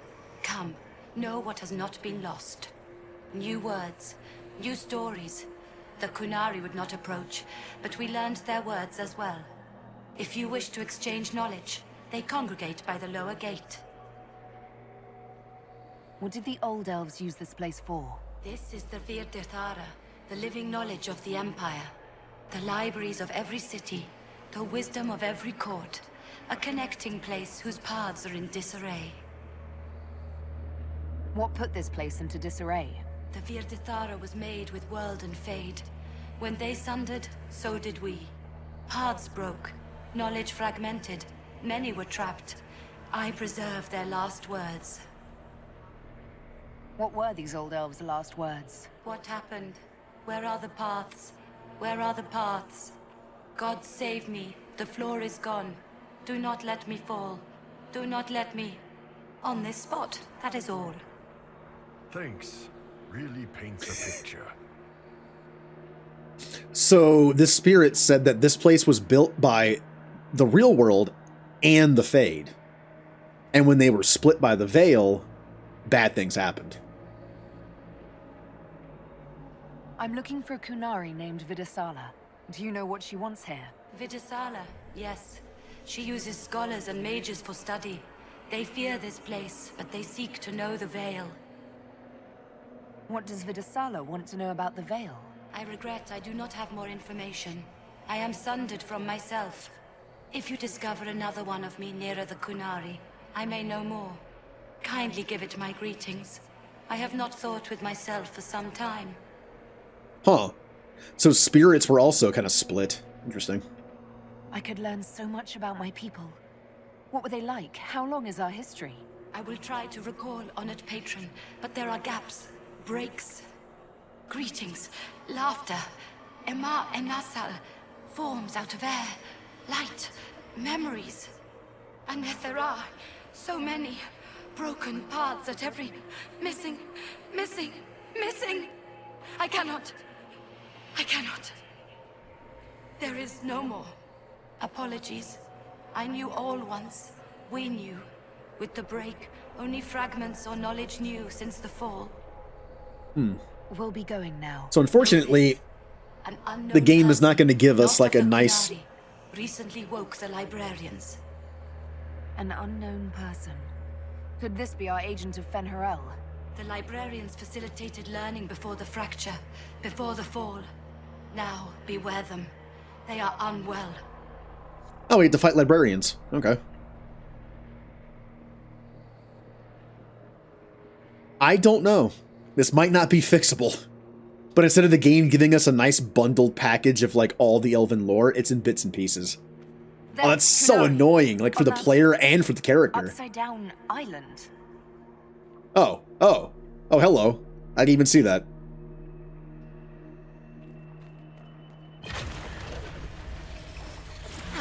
That repaired some steps.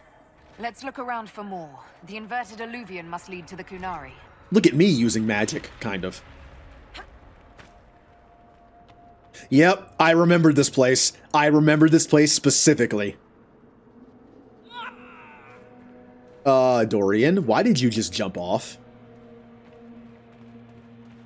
Oh, I hate these kind of puzzles, like Portal games. I don't do well with spatial orientation and awareness, so I am awful at those kind of things. I played Portal. It made my brain hurt. So I remember spending a lot of time in this area. So we'll see what happens. Remember when I mentioned you don't have to be good at something to like it? You can also not like something and also be bad at it. I feel like that's a more common thing. Like, it was fun, but I'm just awful at it. Did you notice? Your anchor is flaring up near magic. Elven magic. What does that mean? I'm not sure. Tell us if it gets worse. Well, the orb that was used to give me the anchor is ancient elven magic, so that would make sense.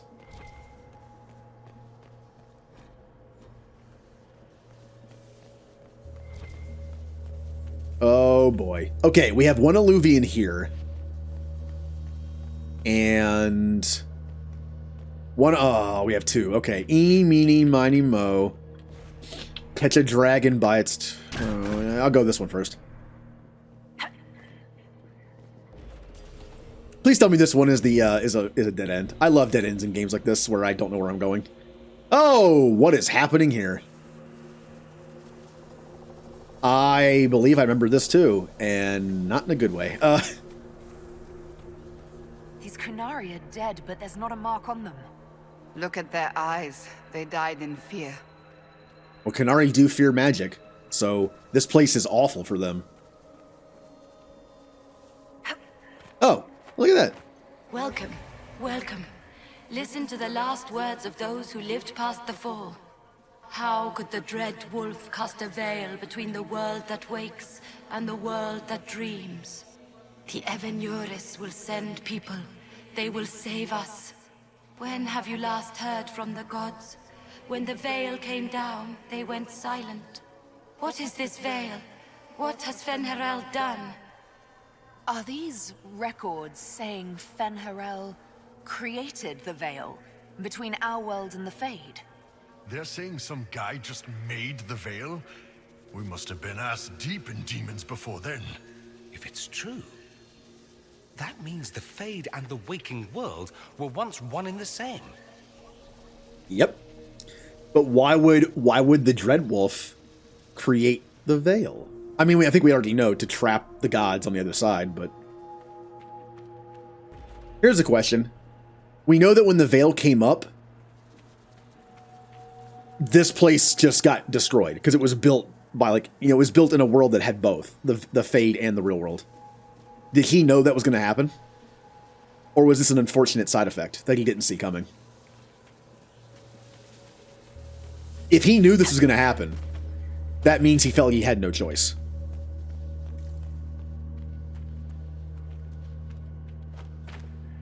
All right.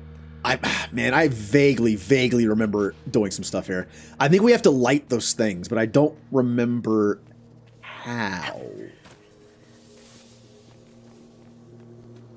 All right, let's go through this one. I think we might have to go through both at some point, so we'll just continue this way.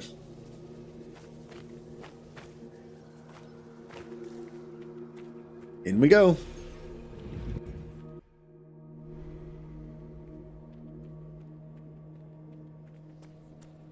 Floating crap, magic mirror crap, even demon crap.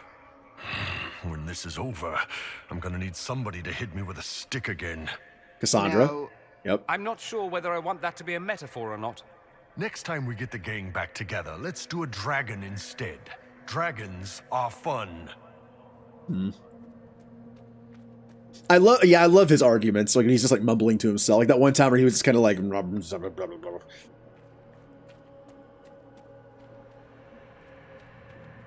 Oh, what is this?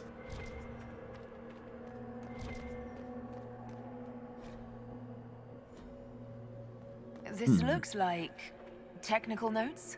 What did the Kunari come here to learn? They're real technical. I can't make out any either. Something about magic. That's it. I recognize some formulas. The Kunari are trying to prove theoretical magic of some kind. Like time magic? When the Dreadwolf's gaze is bright, light burns in a ring of the dead. Okay, so in order to light those things, we have to do something with the Dreadwolf's gaze. I'm assuming another statue? Also, there's that stuff again.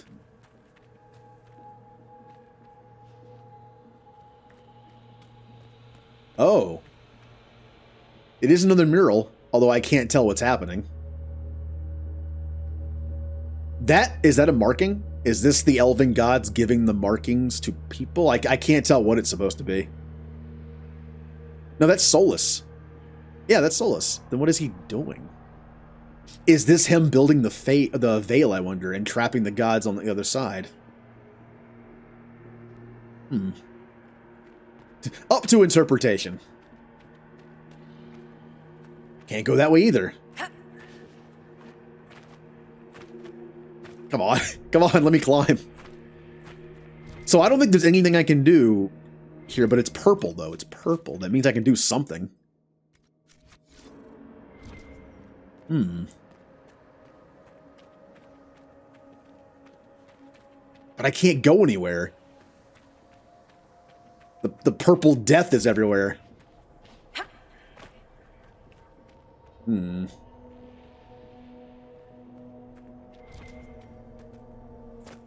Then does this go anywhere?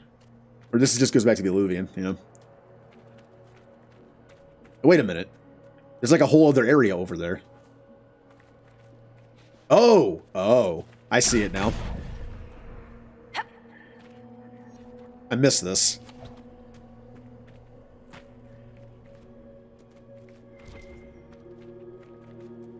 Okay. Also a dead person randomly over there. Can I get over there is the question. These blocks are heading toward that upside-down Alluvian. Creepy. Helpful, but creepy. Can we trust this magic? It's a place of learning. Maybe this Vir Dathara is helping us find what we need. Now it's even weirder. Lover's not left half. Lover's not right half. I have no idea what those do, but I'm taking them. Okay, yep. Dory might have walked off again. I couldn't tell. I think he's fine. All right. Okay, that's done. Think we're good to go back now? Please?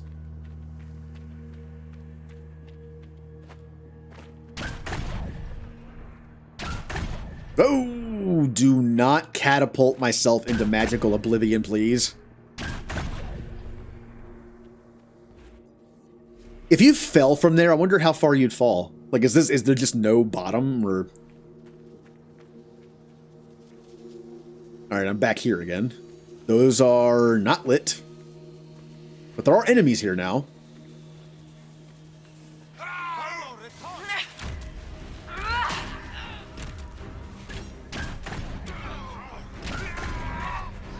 Ow. Wow, they're doing a lot of damage to me. Cassandra isn't here, is she? There she is. I was like, why am I taking so much damage? Because there's no tank.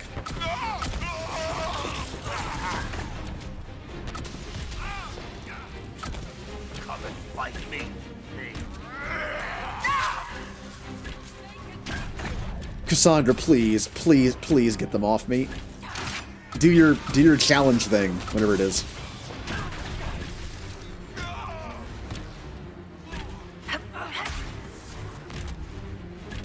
Alright, one down. And Dorian's dead.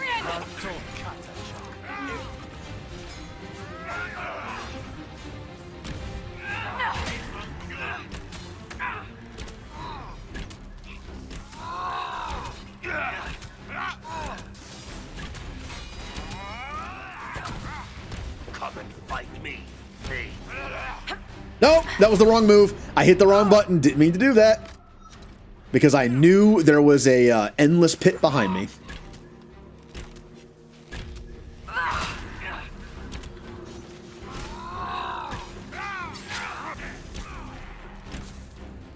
Nah, we're good. I'll just finish him off with some regular attacks. Okay, so we can go back through here, back to the library, and there's another alluvium we haven't done yet. That one. No, not that one. That one, yeah. Discharge the anchor now deals damage to nearby enemies. Inquisitor, we must look at your hand. The pain stopped. Kind of wondered. Was the anchor dangerous to our health? It seems like it's getting more powerful. Okay. Where am I going now? Ooh. No idea what that means.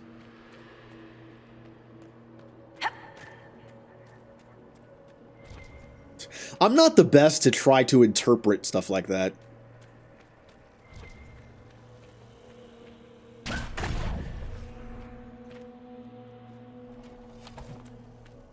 Alright, nothing.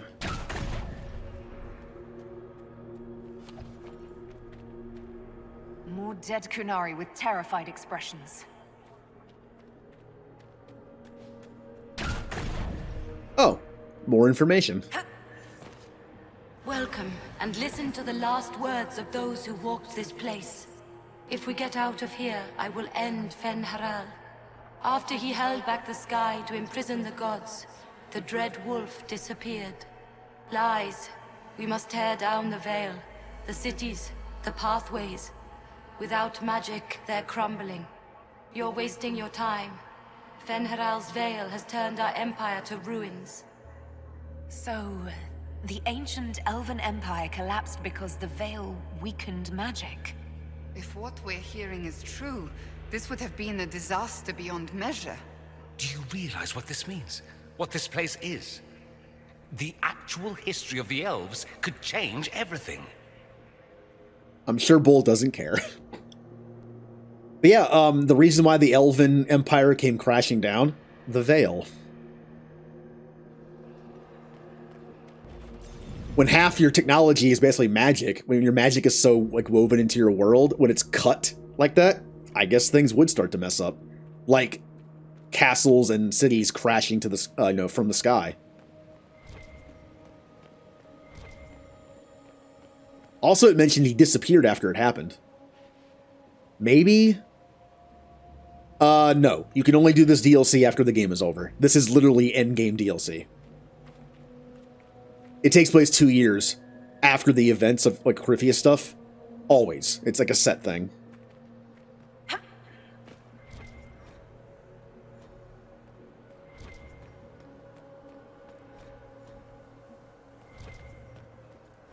I should just take one day to read all the codex entries in this game. But again, the codex entries in this game are a bit weird because they're like, a lot of them are just stories. I kind of just want information. That's why I appreciate Mass Effects, because it's just information. Like, I'm not a literary person. I don't read a lot. It's like, just give me the straight up facts.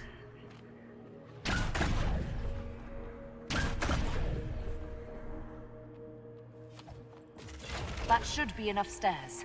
Let's see if we can reach the inverted illusion. Well, the thing is, now. he would know about all this, wouldn't he? I mean, he kind of not only built this place, but he also is the one who ended it, apparently. But again, we don't know that. It's such a weird disconnect that as the player, we know it's him, but as the character, we don't.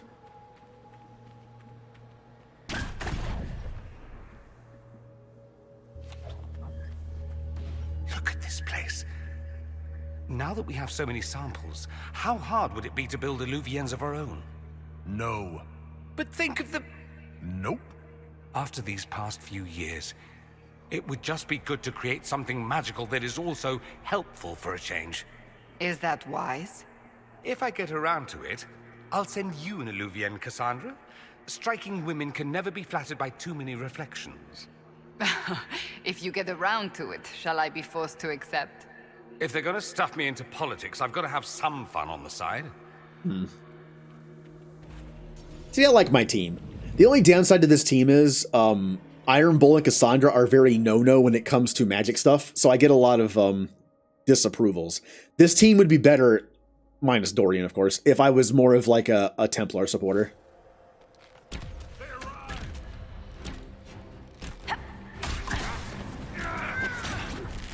Like, if I wanted to be, like, pro-mage and have a group that likes what I do, I would pick... well, Dorian works for that, but also, like, Solus for a while. I would also take Blackwall. And... probably Cole or Varric as another rogue.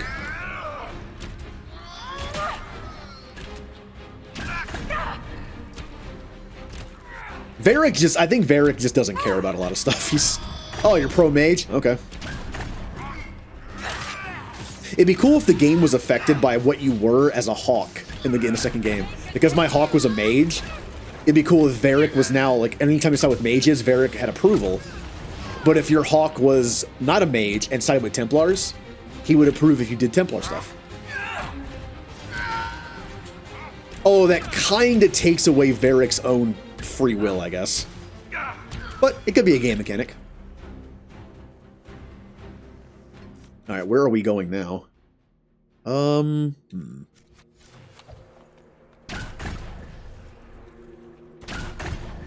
Not entirely sure where I am right now. Where I popped out of.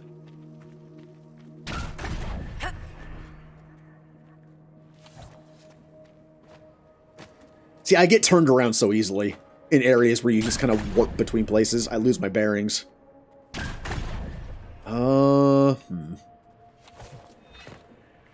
Well, there's a path down, so let's just take it. Wherever it was. I already forgot where it was now. Oh, well.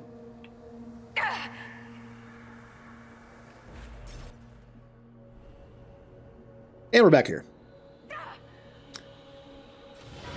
Oh, you are not a Canary. They're the librarians. What game was it that we fought librarians in? And they were incredibly tough compared to regular enemies? I forget what game was I playing? Oh, I don't remember.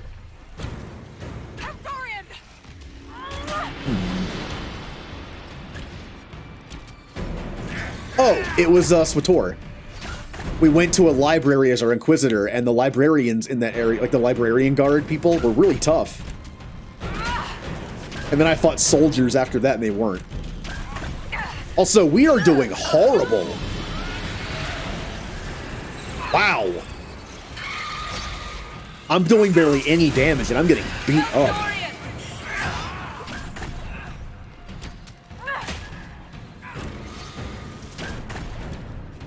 As long as Cassandra can stay alive, we can win this, but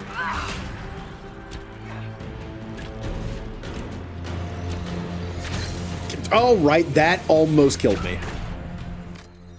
And I am almost out of potions.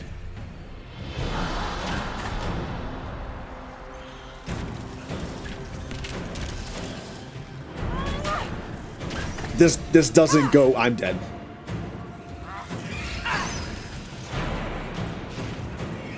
Ah.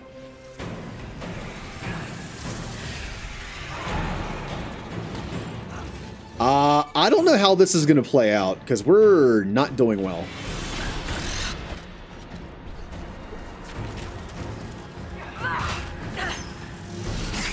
Without a barrier, that move is very damaging.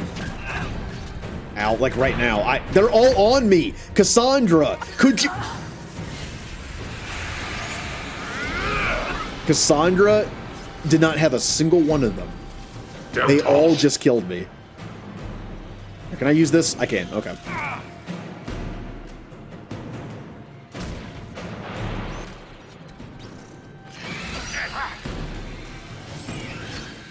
Run away! There are so many spiders and enemies, and I'm taking so much damage with that. No matter who I control, they're just getting beat up. Ow, ow, come on, everyone's dying and I can't move and...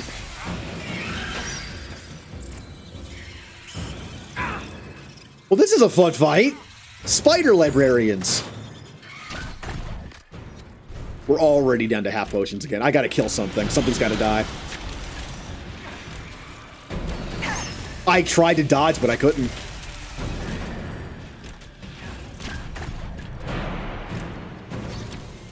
Cassandra, please get them off of me. Like, they are annihilating me.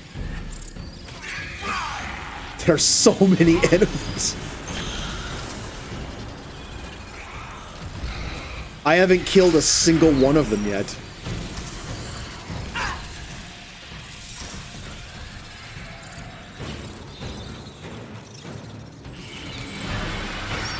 Okay. Just spam stuff. Just go. Put down mines, put down everything.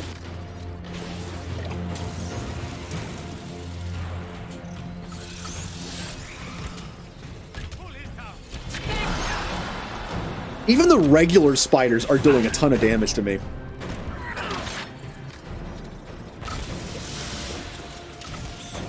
I'm gonna die. If I don't get up Dorian to get a shield, I'm dead.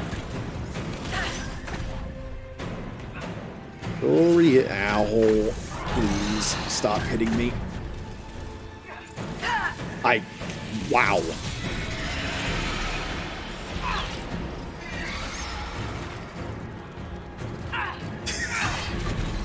There's so many enemies.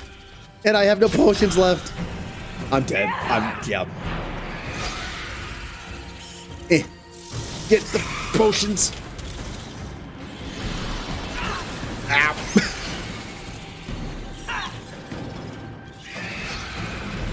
Get me.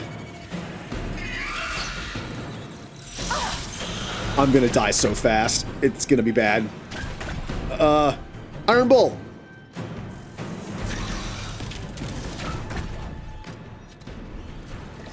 Ow. They attack so quickly. Help the Kunari. I'm losing all my armor too. Dorian, give us a shield, please.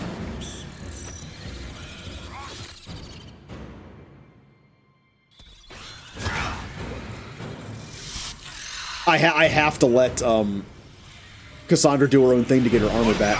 Ow. I'm gonna die. It's gonna... Yep, here it comes. Here it comes. I'm alive.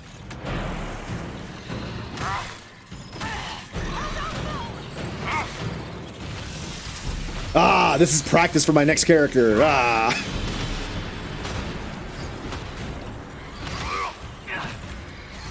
Take out some of these spiders. Dead. Spinny move! Hey, we killed one. I think we killed two. Alright, now it's my turn.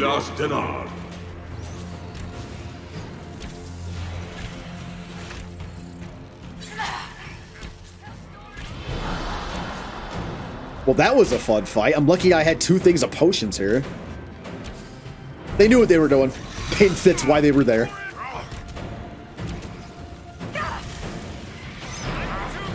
Wow, these guys hurt.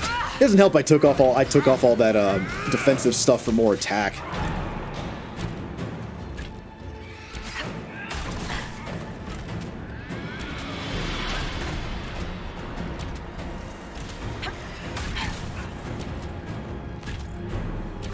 Alright, we're fine now. We're fine now. Ugh. We blew through so many potions.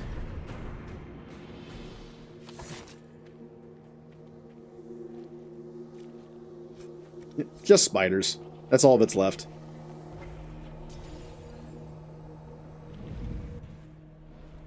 Alright. Have we made the bridge fully now? We have. Okay.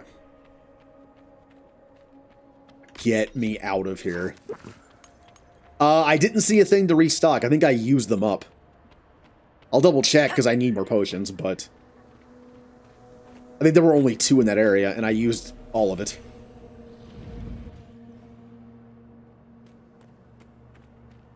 That one's gone. And, yep, that one's gone. Yep, they're gone. If the game is nice enough, they'll give me another one soon.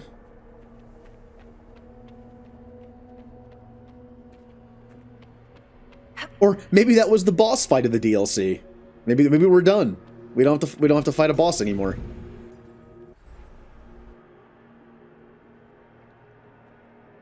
Oh.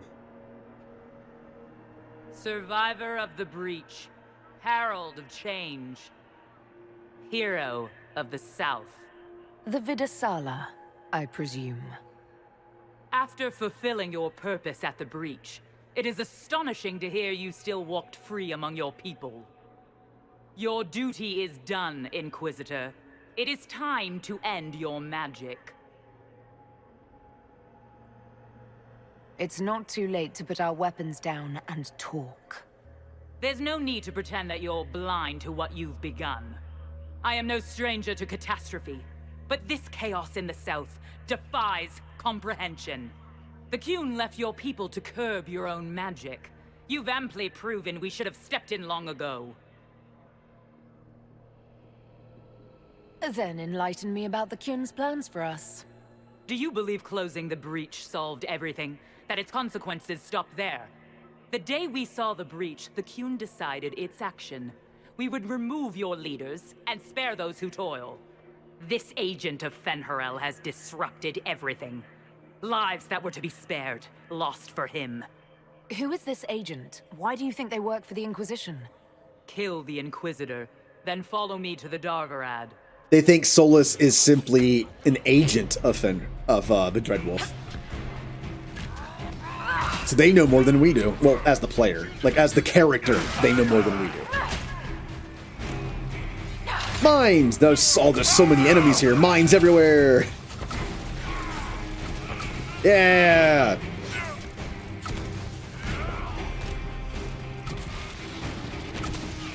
This is so dumb. Yep, this is how I beat Corypheus. Let's be careful, though. I don't have a lot of potions to go around.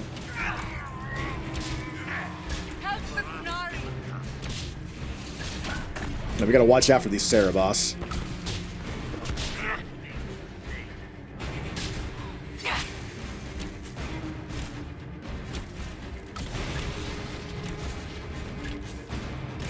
I've noticed that if I focus on a new enemy, the party will. So if I want to get everyone on Cassandra, I should probably just move my fire around. Wait for her to attack them, get some aggro, and then I should be good.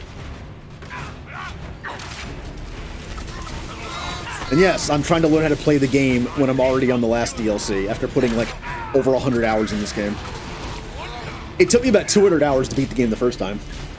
And do everything. I think I made some decent timing in this compared to that. Although I didn't do everything. And in my first playthrough, I think I looked up some guides to do everything that I missed, but I'm not sure. Like the sketches of the maps and stuff, things like that. Also, this DLC didn't exist yet, so. Hey, Bull.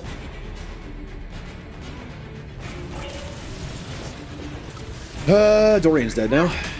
He was just in... I don't know why he was in the face of a Qunari. Ow. Oh, wow, that hurts a lot.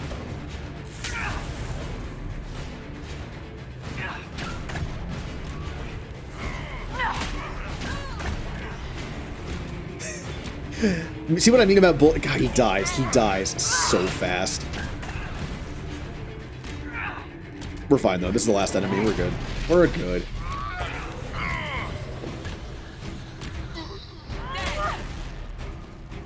Alright. Good job, team. We really need potions. Is there a resupply anywhere in here?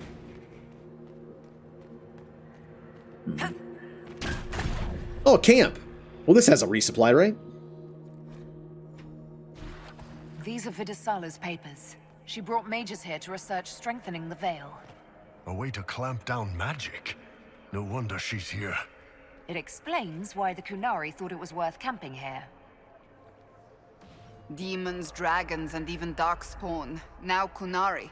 I wonder if we will ever run out of things to fight. Now I'm thinking about dragons, and I'm even more depressed about being here. The dragons were amazing, weren't they? They really were. I never understood my homeland's fascination with dragons until the Inquisition. I suppose I am Navaran after all. You don't like corpses, though. Maybe you're Qunari. Every time the wearer of this amulet doesn't land a crit, her crit chance increases greatly. Oh, it's warriors or mages only. Aww. Oh, that would have been really cool for my build, because then like every shot would probably be a crit. Or mostly. Nah, my crit chance is so high I probably don't need it. So I am really beat up. I really need to find a resupply. Visitors, patrons, welcome. The halls are open.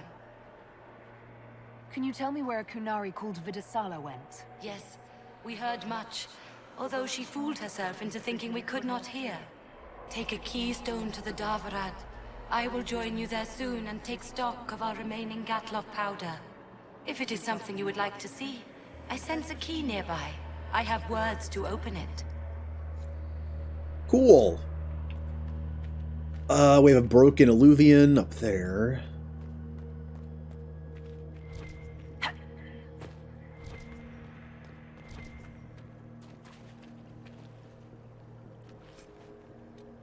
Ooh, wait. Oh, I thought that said... Wow. I thought that said Dwarven Keystone for a second. It's like, that's not right.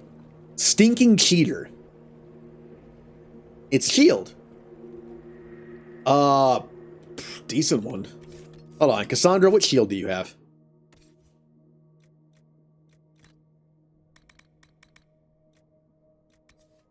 The armor is worse, but +5 con is cool. Crit chance, magic defense, chance to spawn a toxic cloud at target location. Nah, her other one's still better. The chance of walking fortress is great. Didn't I just find it? Did I not pick it up?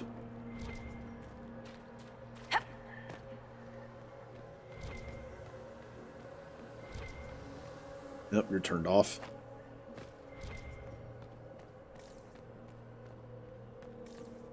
Am I crazy, or did I already pick it up? It's not plural.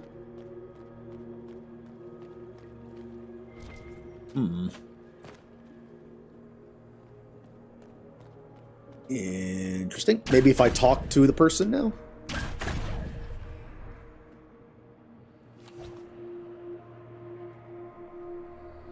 I found a keystone with one of the Qunari. Yes, and you need words for their key.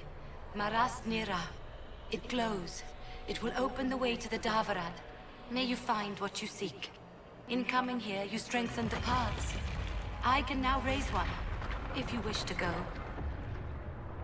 You've been very helpful. Gildethan was what the Elven called me. One who guides seekers of knowledge true. I was connection. One city could read the records of another. One Elven feel the memories of another. When the veil fell upon us, I marked the end of all they knew. Cool. We've got to find the Stavarad and corner Vidasala there. It really confused me because it said I had to find it, even though I already had it. Oh, we're just going back to the Winter Palace now. Okay. Hub world time.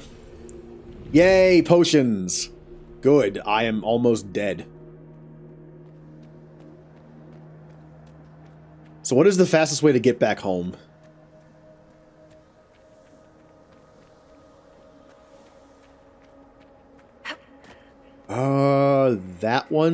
That one, and that. I think it's this one.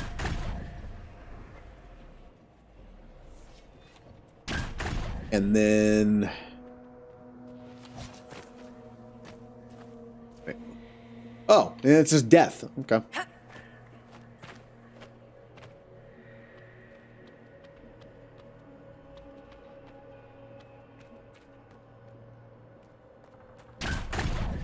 Yeah, we should be good. So we're getting close. I feel like we're getting close. Maybe only one more mission, maybe two. I read the average playtime for this DLC was like 5 to 6 hours. And we've been going for... like 3.5-ish? Yeah, about 3.5 to 4.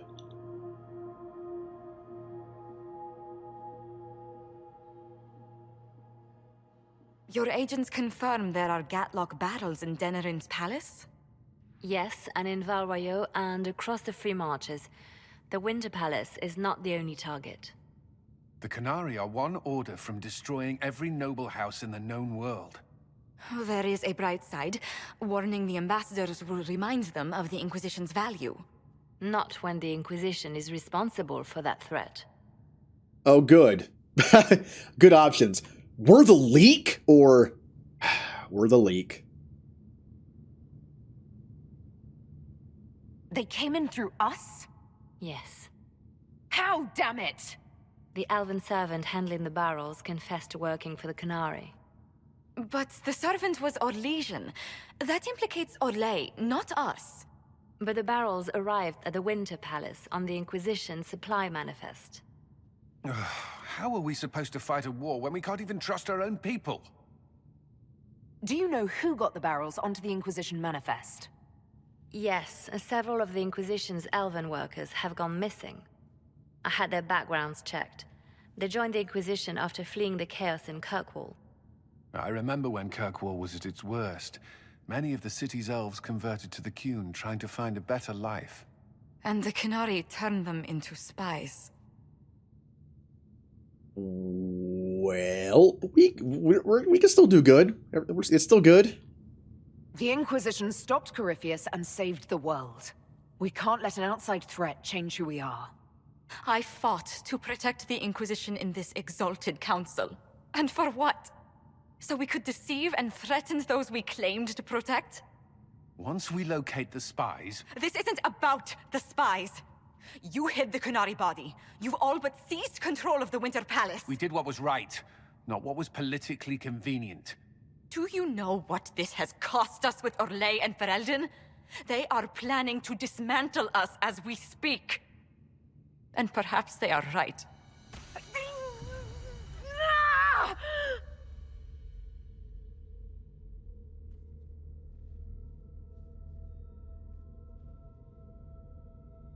All right.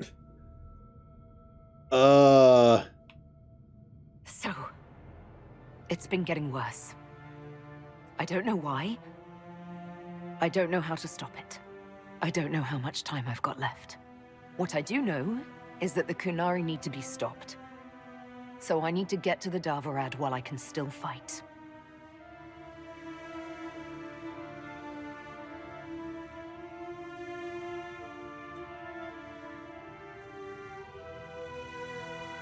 Thank you, Inquisitor. Would you like us to inform the Exalted Council of the danger? Yeah. They kind of made it a big deal that we were keeping secrets, so maybe not the best thing to do. Let's just inform them. Yes. If we fail, the Exalted Council needs to know what happened. I will inform them personally. Leliana, I can... No, your job is hard enough already. This is my responsibility.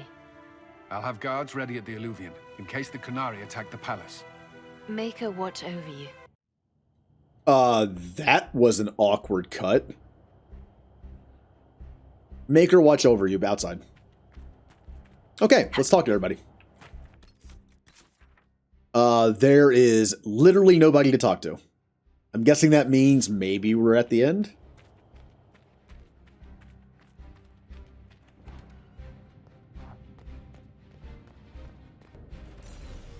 Okay, then.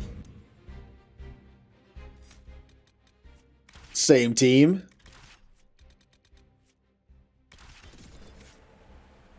Ah, the middle one's open now. That's also a sign this could be the last thing. What happened with your hand? One last adventure. We all knew this was probably our last time out together. Let's make it a good one. Enjoy me while you can. I expect you'll all miss me terribly later. It's been an honor to kick asses beside you all. Anan. Thank you. All of you.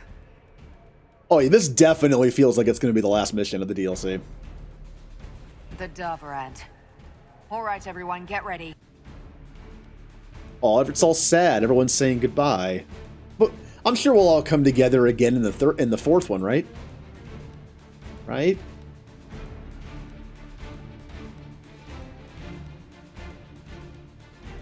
So, where's this lead? Ooh. So this is the Darvarad. Look at this. It's an Alluvian graveyard. Where are we? Where did the Qunari get all these? How long have they been studying Alluvians? The sooner we stop this invasion plan, the better. Huh. Oh, hello.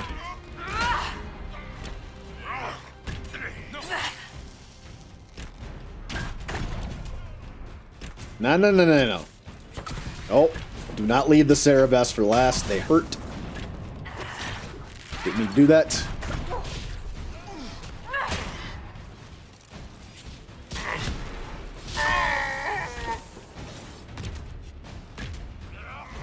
So, are we ready for our final battle as the Inquisitor? And our final stream in the Dragon Age series. Again, for now. I do plan on playing through again as a bunch of jerk renegade characters. But I'll be honest, it's going to be a while. These are some long games. I will say that I do like when I can create like a roleplay reason to play a game in a certain way. Because my Qunari Inquisitor is not going to care about a lot of things, I'm going to be skipping a bunch of side stuff. It's literally a way I can like roleplay the character, but also make the playthrough a little faster. Which I don't mind doing in a second playthrough. And I feel like jerk character is a good opportunity to do that.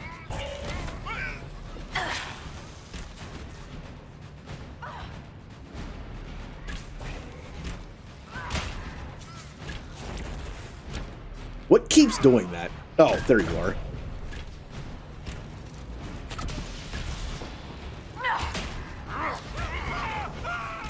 Oh.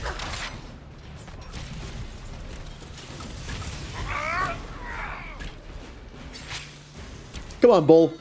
All that talk about the magic that you hate and fear. There's one right in front of you. Take him out. Make it take you! I wish I could say I'm surprised that Vitasala wants to murder everyone, but it makes sense. We tell stories That about how does corrupt the South is. a lot of We damage. want to kill the evil nobles and save the people. Alright. We're already one fight in and we're down 5 potions. We're doing just fine. Oh, we should Ow. hurry. Here they come. I should have saved that. Well, I don't think it mattered. So we don't know what's... We know we've learned some stuff. We learned some stuff about how the Elven Empire fell. Some cool information. That the Dreadwolf was kind of like the good guy with the elves. Even though he was branded kind of a traitor. But he did put up the veil We need to deal with them as to quickly as secure possible. the gods in the Fade, but in doing that, he brought about the destruction of the Elven Empire. That would definitely give you some guilt. Again, I'm wondering, did he know that was going to happen? Or was it an unfortunate side effect he just didn't know was coming? Knowing how much he knows about magic, he had to have known it would be a thing, right? Like, knowing that if he put up a barrier between the real world and the Fade, it would mess up everything. Or maybe he felt he had no choice. Goodbye.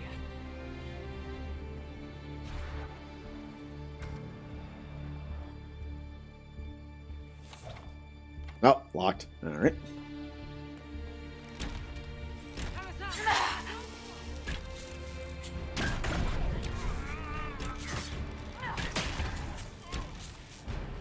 Where'd you go? Oh, I didn't even see him. But also, we don't know what's causing our mark to get worse. We know the mark is like ancient elven tech, basically. So it's probably connected.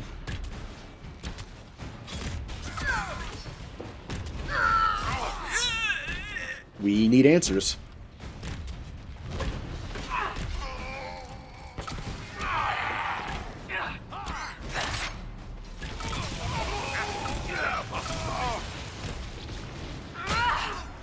And if there's anything BioWare DLC will do in a game like this, it is supply you with plenty of lore and answers by the end. Usually.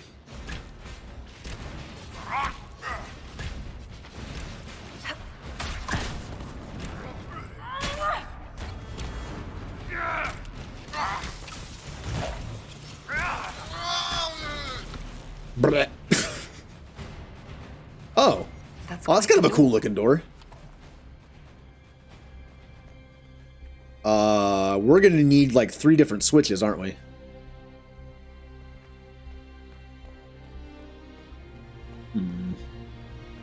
That's locked. Everything's locked. One of the guards must have the key. Oh, that means I need to pick up loot.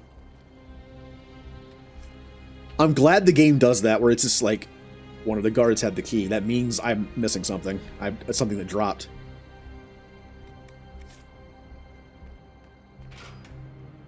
Oh, do I even need 3 keys, or do I just need to do this? Oh, never mind. Don't mind me. The person with the hand that's killing me will do it. Oh, it's actually a puzzle. Of course it's a puzzle. Oh, cool. I went live 6 hours into streaming. Thank you, Twitch.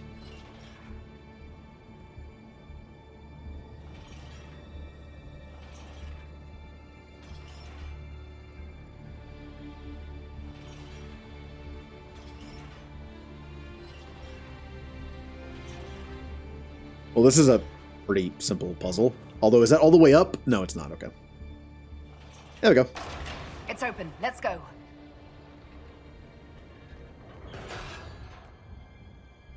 Yeah, I've had issues lately where whenever I'm watching someone, it'll tell me they went live hours after they did, which is why I use Discord, and I'm in plenty of Discord servers so I can see when people go live. I don't trust the notification system in here.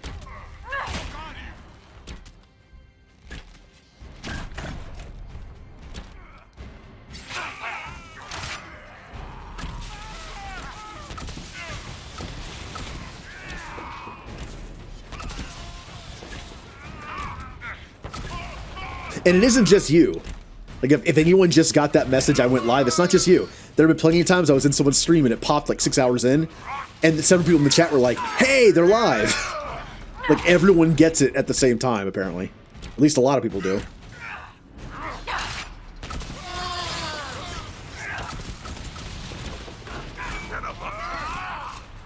I'm going to enjoy my two-handed fighter Kanari when I get there, but I'm going to miss these mines. But I have never played a two-handed fighter in this game, or a rogue. Like a dagger rogue. But,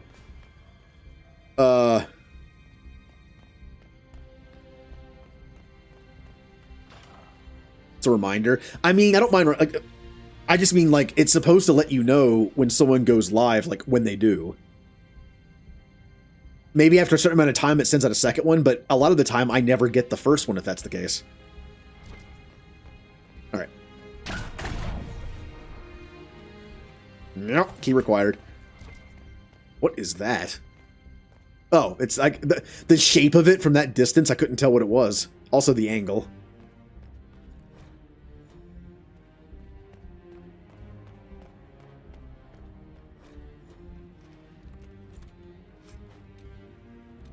Oh, there it is.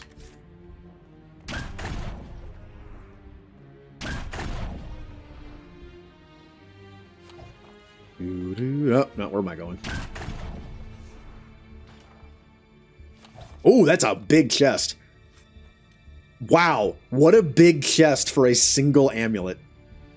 The wearer of this amulet suffers no physical effects in combat. Doesn't that...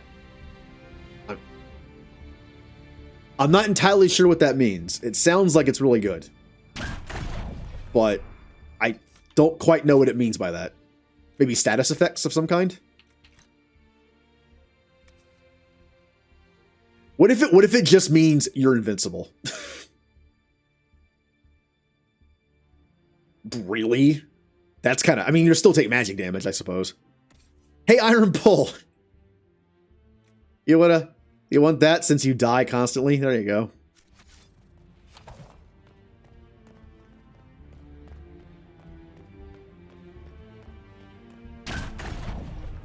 So, where am I going now?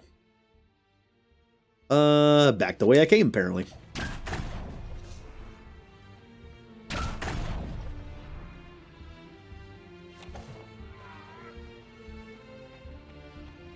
Oh, hey. Hey, friends.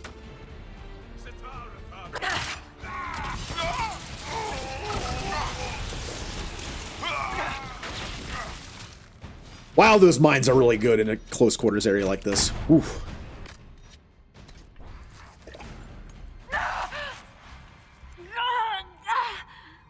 That sounded bad. Hold on a little longer. So as far as we know, we're dying.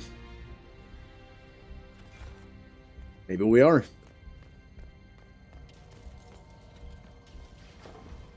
Uh-oh.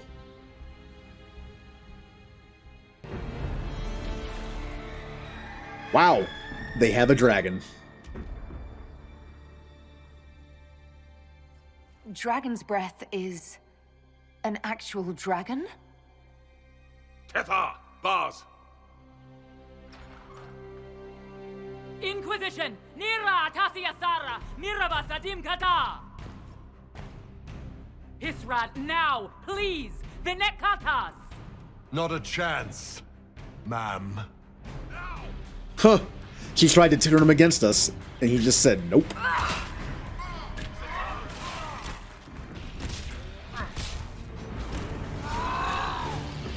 Alright, let's deal with the, let's see.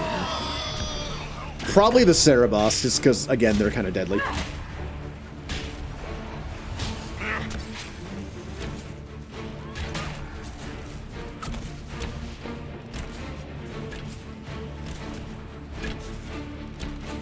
Alright, Cassandra and team, this is me telling you to come down. There you go.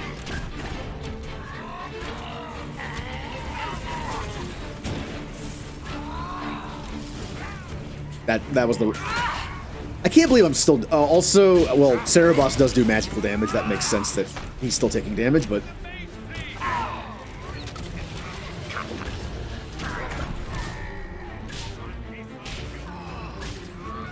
Oh, man. So much defensive stuff, armor and shields.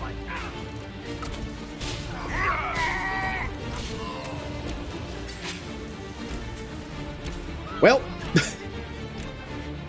Leave it to Bull to have an amulet on that makes you take no physical damage and still die. That might not be what it does, but I just find it funny. I tried to move, but not fast enough.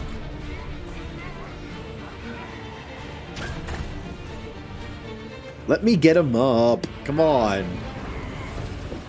He's not gonna let me.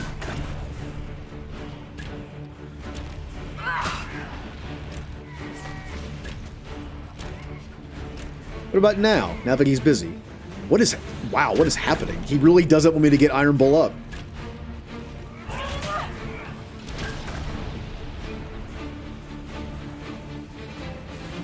Meh, he got knocked down.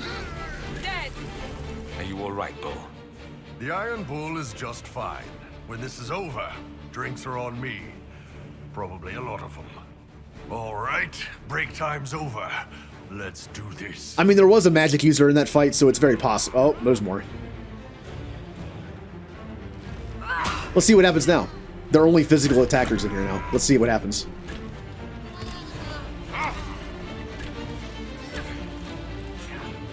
I mean, he has a shield on right now, so that's not very helpful, but...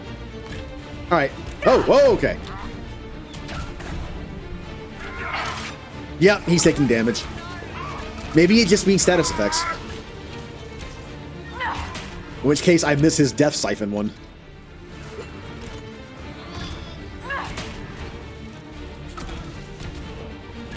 I am just under siege by rogues right now.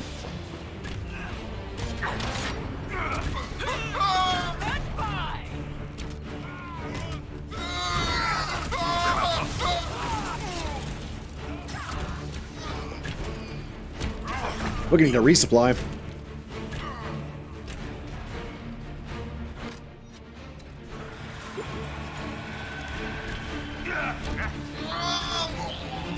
Alright. Need to be on the lookout for a resupply. Also, Bull, put this necklace back on.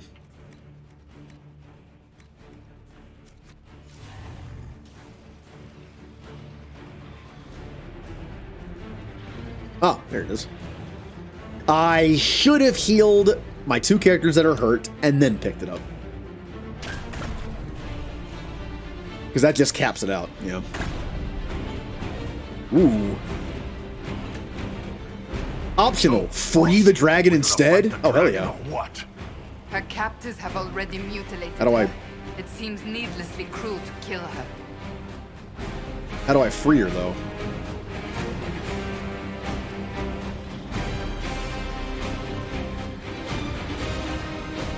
Interesting. With those rings, we can clear a path for the dragon. There's a bunch of crap stopping it from moving, boss. And how do I deal with that without dying? Let's see. Oh, here it is. Nope. Nope. Uh-oh. Uh-oh. Uh-oh. It is a boss fight. It is a dragon. Is this what's stopping it or what? I'm trying to figure out what's making it... Hold on. I should have saved the game. What if the dragon dies before I can do this? Can I get this out of the way? Hishara! Kind of just looking around here.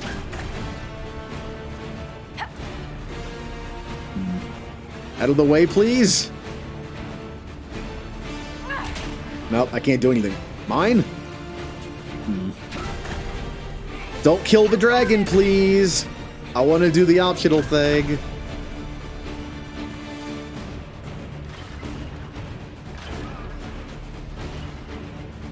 To be honest, I'm not entirely sure what I'm doing.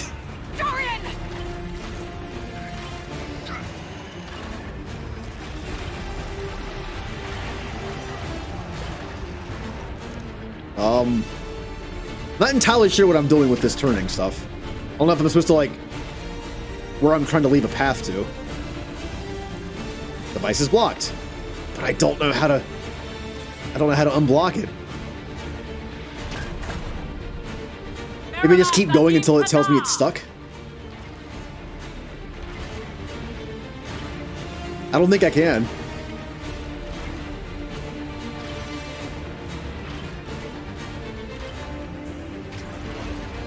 Yeah, I'm not entirely sure what I'm doing here.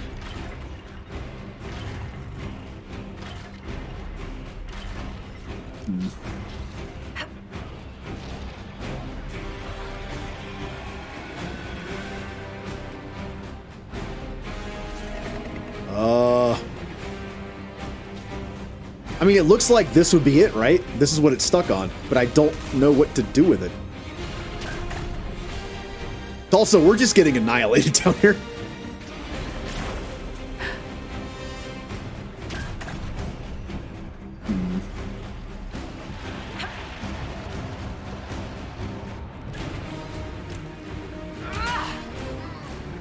What about up here? Did I go to the... Did I find all 3 spots?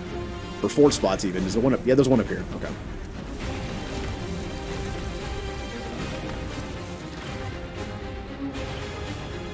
Again, not sure what I'm doing. Oh, I'm dead. I'm very dead in a second.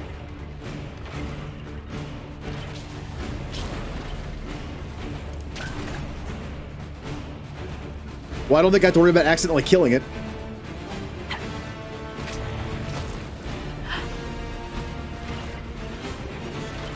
Okay, they're all linked together, but I can't figure out where to put the thing. Maybe if I put it where the other one is stuck. Come on, come on, go, go, go, go, go.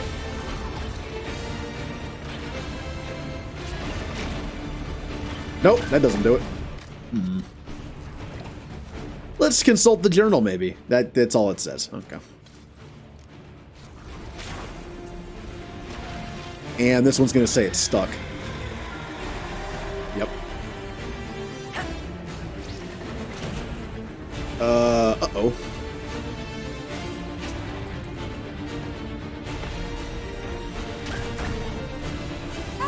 No!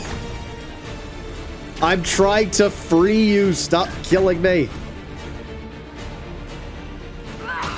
It looks like I would just blow this up, but I can't seem to do that. Boom. That's not gonna do anything. Anything over here? Ah! How about if I open the door for the dragon? That might be good. Oh, cool bots! I'm Commander Shepard. Halfway there, boss. We've got the gate. Let's open the barriers. All right. I'm Commander Shepard. Welcome aboard.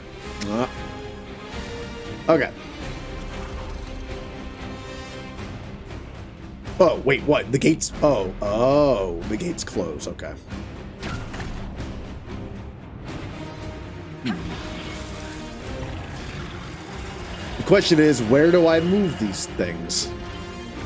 Maybe there?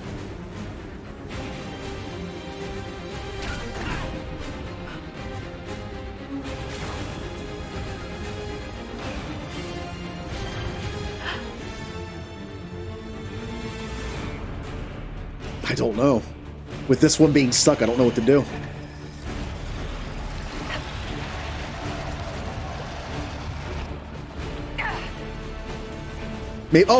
Maybe I have to get the dragon to attack it?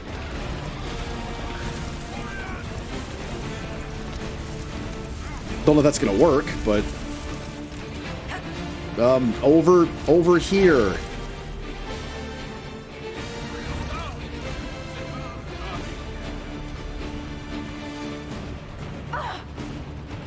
I'll just stand right here. Ow. The fact that it attacks with poison, it doesn't really make me think that it's gonna work. Oh, we're in trouble.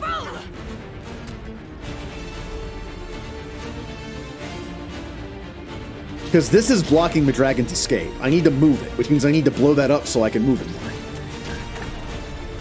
But I've tried shooting it. I tried having the dragon hit it. Can't figure this out. At least with what I have available right now. Nothing in there.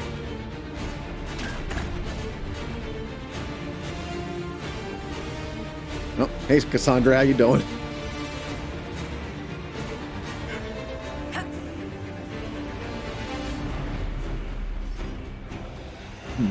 Like there's no detonator. Maybe if I find a detonator, I can put him in one of them. Is there anything in here besides the switches?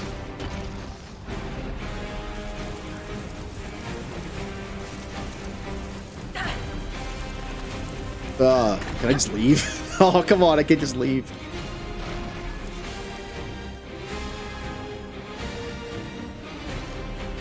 Look, door's open. Leave, please. Yeah.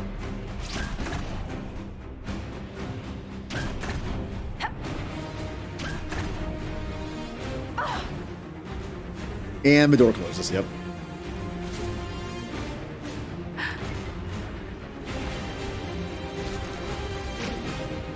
Oi,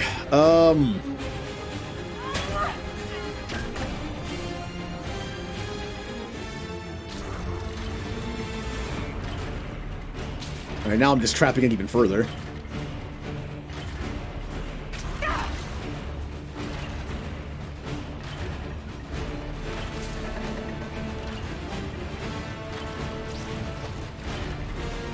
Okay, that looks decent.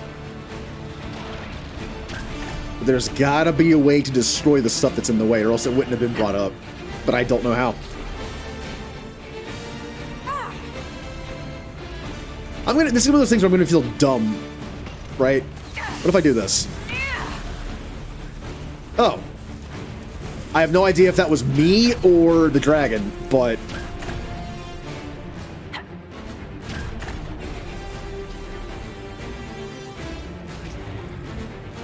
I have no health left. This is... I think I waited too long. I'm gonna die. No! I must live! I'm so close. The way is kind of clear.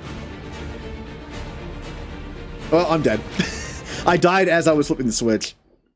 Okay, well, I think I might have figured it out. Use the anchor. It could be a coincidence because the dragon also attacked that way, but okay. Well, I can correct that mistake. There we go. Now that I kind of know what I'm doing, let's try again. So, boss, we gonna fight the dragon or what? Her captors have already mutilated her. It seems needlessly cruel to kill her.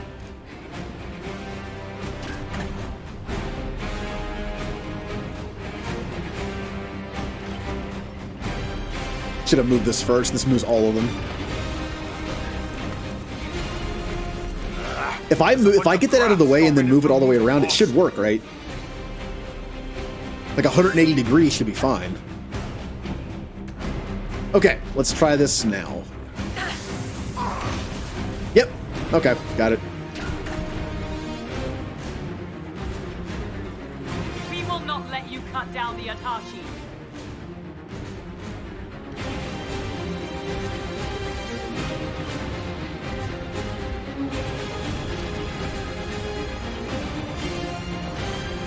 The barriers are set. Now we just need to open the gate. Got it. Atashi Itwa. And I didn't have to look it up. All I had to do was run around for half an hour and not solve anything. Whatever. We got it. You've got it. It's opening. All right. Be free!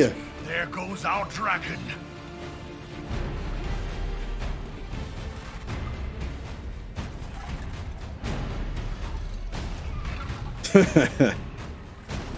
Go have fun.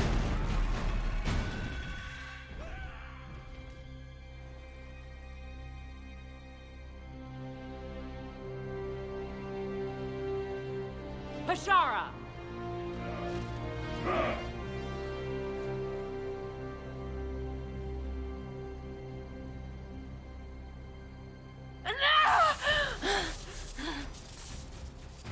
Dear Inquisitor, you have such little time left. You must finally see the truth. Elven magic already tore the sky apart. If the agents of Ben Harel are not stopped, you will shatter the world as well. The Inquisition has nothing to do with these agents. Come, Inquisitor. I am the eyes and ears of the Qunari people. Do you think you can deceive me? You would have died from the mark on your hand, but for the help of one of their chief agents. The same agent who helped seal the breach, who led you to Skyhold, who gave Corypheus the orb, then founded the Inquisition. Soulless, agent of Fen'Harel. What? Ooh. Well, Petratus, you used me. This makes no sense. Yeah. Whatever Solus is involved in, I am nobody's puppet. Even now, you refuse to see the strings. Solus tricked us all. He pushed a dying Qunari into the Winter Palace to lure you into opposing us. Without him, we could have brought the South peace and wisdom along the gentle path. Now we must take the way of blades.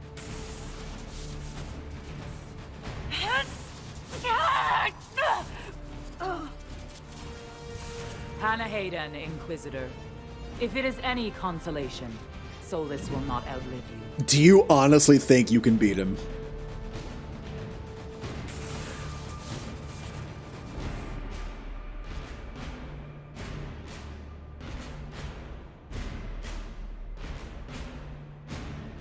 We've got to save Solus. Nah, I'm not really feeling that right now. Yeah. Solus is the only one who can help with my mark.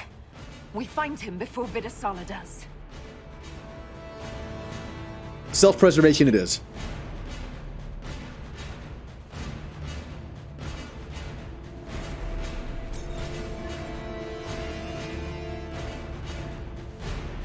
I wonder how the fight's going on the other side. Since it's been like, it's been a whole 2 minutes, maybe. They're probably already dead.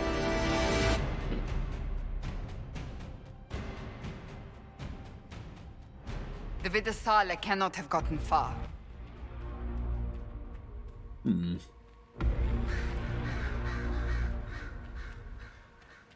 Oh, yeah, there they are. They're still alive, surprisingly. It's going to! Everyone back! The anchor now builds up power even faster. Using it is difficult, but discharges all accumulated focus. If the focus reaches full power, the anchor discharges uncontrollably, damaging you and your allies. If it keeps up like this, it will kill you. Solus must help, as he did at Haven. Solus, an agent of Fen'Harel. I should have suspected. You say what you want about him, but he was pretty helpful. Oh, come on, guys. I'm in a hurry here. My hand's killing me.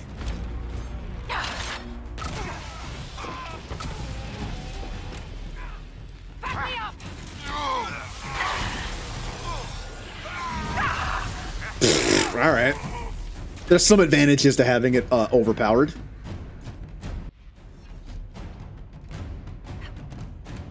Oh, look. Solus is watching me. And he has a bird on his head?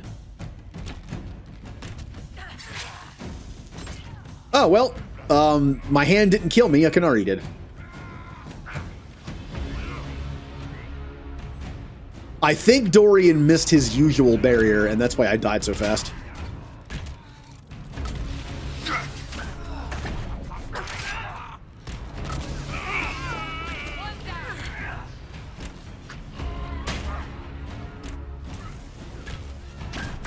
I miss having Solus on the team, if only just because his barrier was better, because I gave him all the stuff in spirit.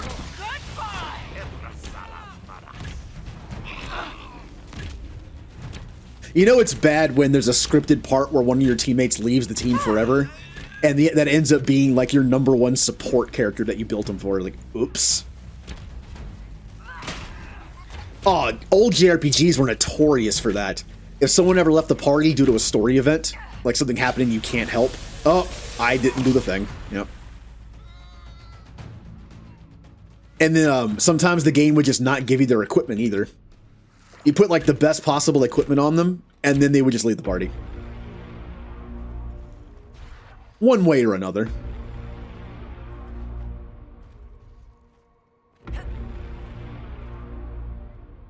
So discharge the anchor.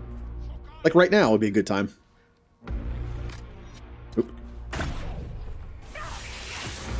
Have fun. Well, I had fun. Kind of forgot about that.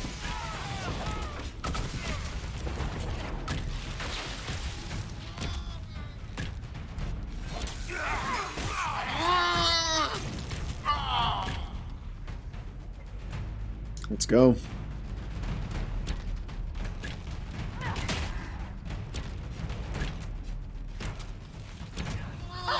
Alright, first focus is up. You know, I have a thing on that gives me increased focus gain. That might be detrimental if I'm forgetting this to do this, because it's just killing me faster. Because when the focus reaches full, I explode. Oh, whatever, I'm just doing it now.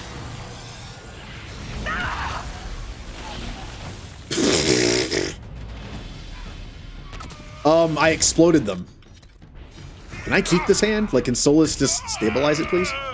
What if there was a mod that just gave you this ability since the beginning of the game? And you could just blow people apart? That's got to exist, right?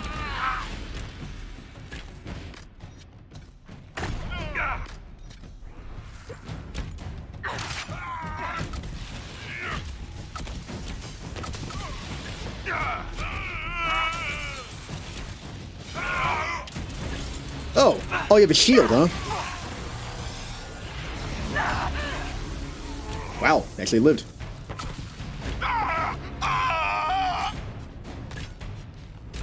Oh, terror is awesome on these guys because it forces them to run the other way and their back is to you. Are enemies gonna stop spawning or should I just go? There we go. Don't want to use up too many of my potions either.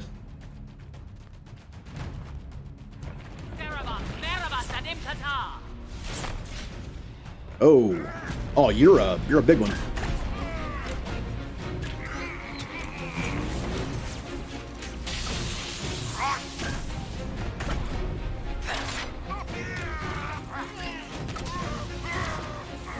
Wait, you're not called a Cerebos. You're a Seraph. Wonder if that just means big Cerebos.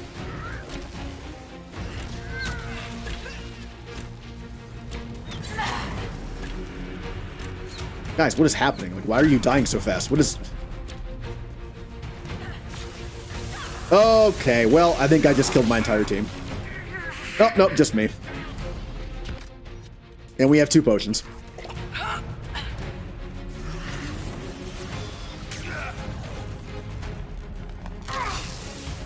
Ow. So this is what killed me so fast. Uh-oh. Can I even hurt him while he's in there? I think he has my barrier ability. No, I can hurt him. Somewhat.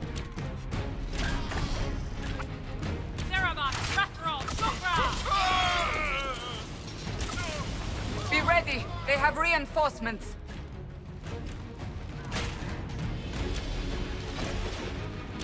Nice. Cassandra just running headfirst into it. With a barrier, that's fine. Oh, they're dead. Or... Oh, there he is.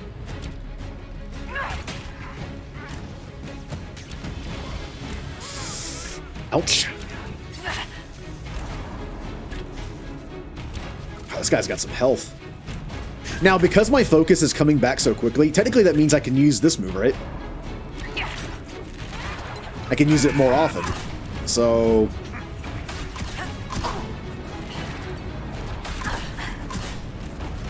Dumb, broken ability.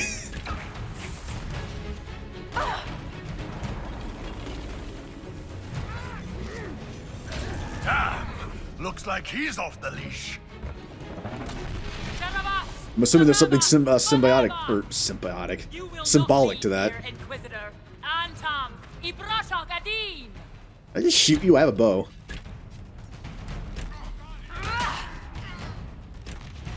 So it looks like Solus is going to have to kill a lot of Qunari. We're kind of doing it for him. Again, as the character, we don't know Solus is the Dreadwolf. We think he's just a servant of him or an agent. So we probably think we're helping Solus right now. I don't think he needs the help. Maybe it's a good thing as the character we don't know. And I'm out of potions.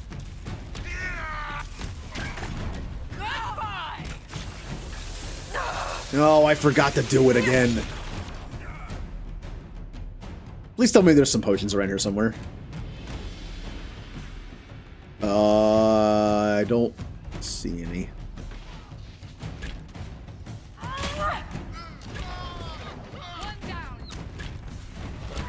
Oh, one more hit and I'm dead.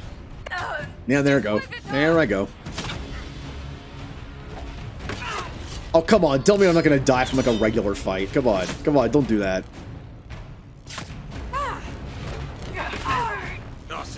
Wow. It's immediate. I need bodies.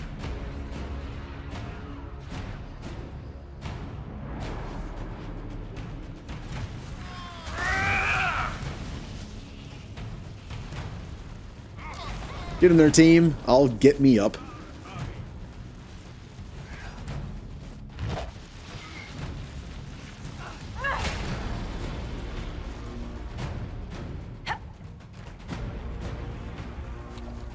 Alright, I'm watching the focus meter now. I have... Okay, alright. We're getting there. Any potions in here? Oh, I really wish I had some right now. Oh, wait a minute. Can I just... Does this come out behind him, I wonder? One of the mirrors must lead out of here. Oh, it's a maze.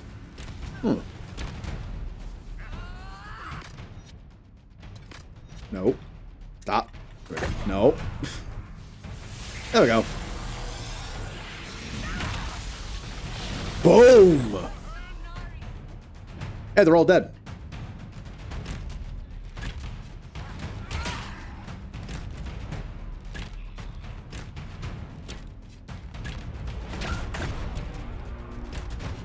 Oh, and he led us right into this. That was smart.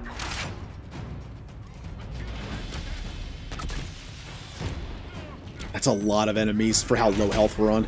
We gotta move, boss. Ow. Could I not die, please? Don't die. Don't die. If my character's still alive, I might be able to pull this off. Maybe.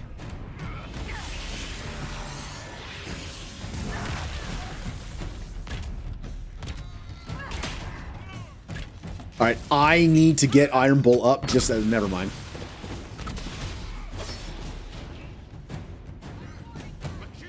Just ignore me for a second, please. I'm just a friendly to Vinter.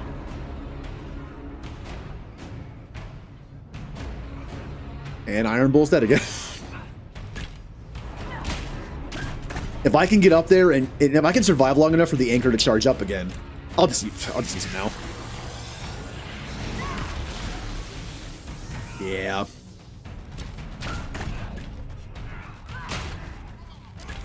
That.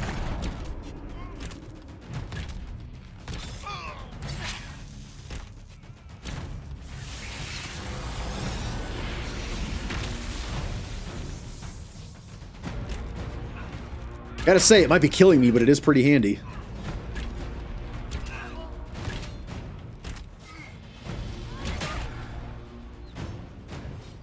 Ow. What? Stop, stop! Stop with the spears!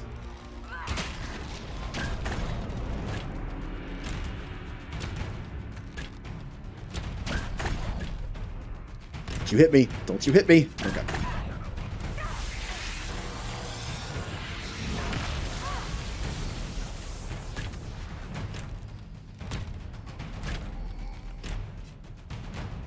Let's just go through the Alluvion. I think there's one enemy left. I don't care.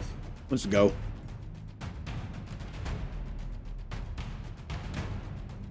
Let us finish this. Oh, this is a... Am I going to have to do this without any potions? Oh, okay. Oh, okay. Everyone, drink your potions. Yeah, here we go.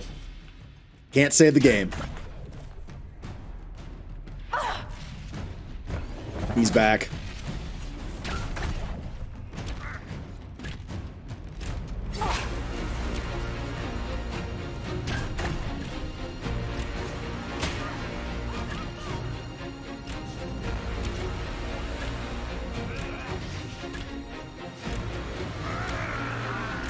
Ooh, we're not doing much, are we?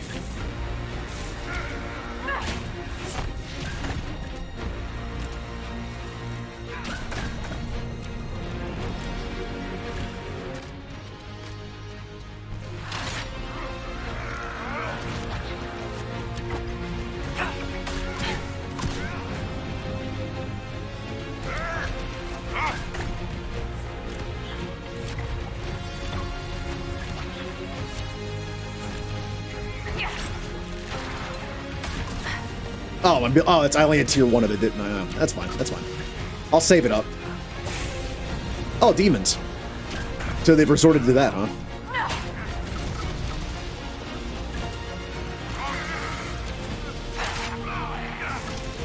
Make it take you.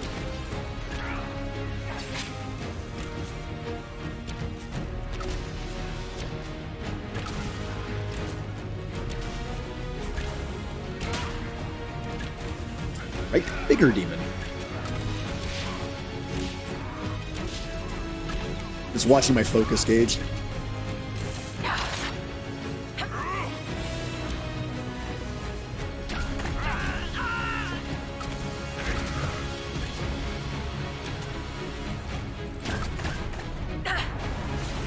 Oh, I waited too long.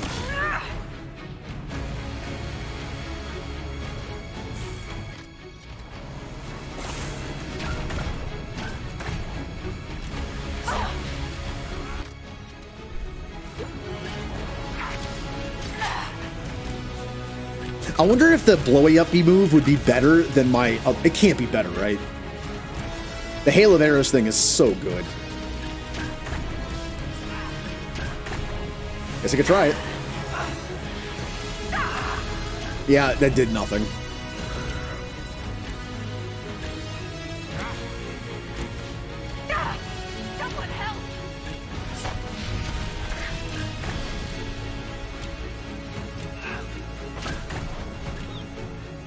Oh. Uh-oh.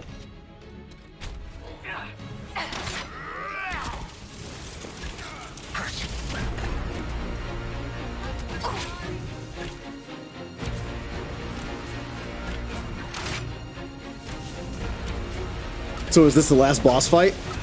Or is there something more after this?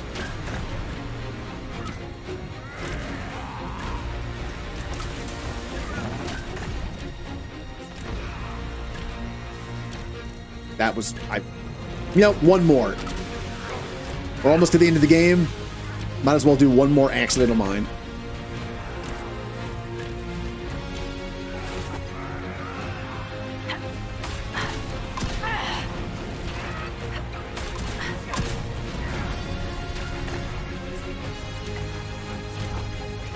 We cannot hurt him. Use your mark.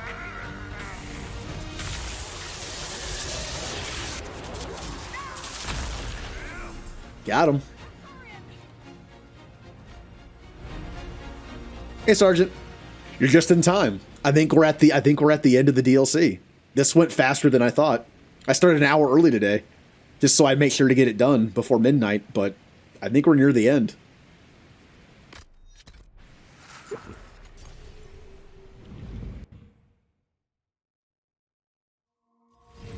Time for some story stuff. We'll get some answers here, but also more questions.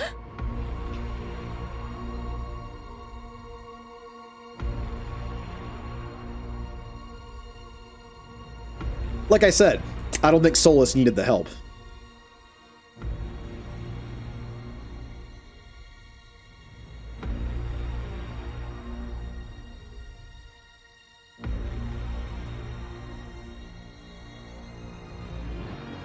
Ebesit kata, etwa ost. Maraskata! Your forces have failed. Leave now and tell the Canary to trouble me no further.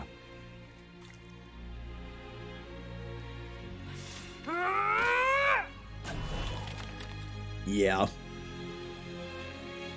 Solus.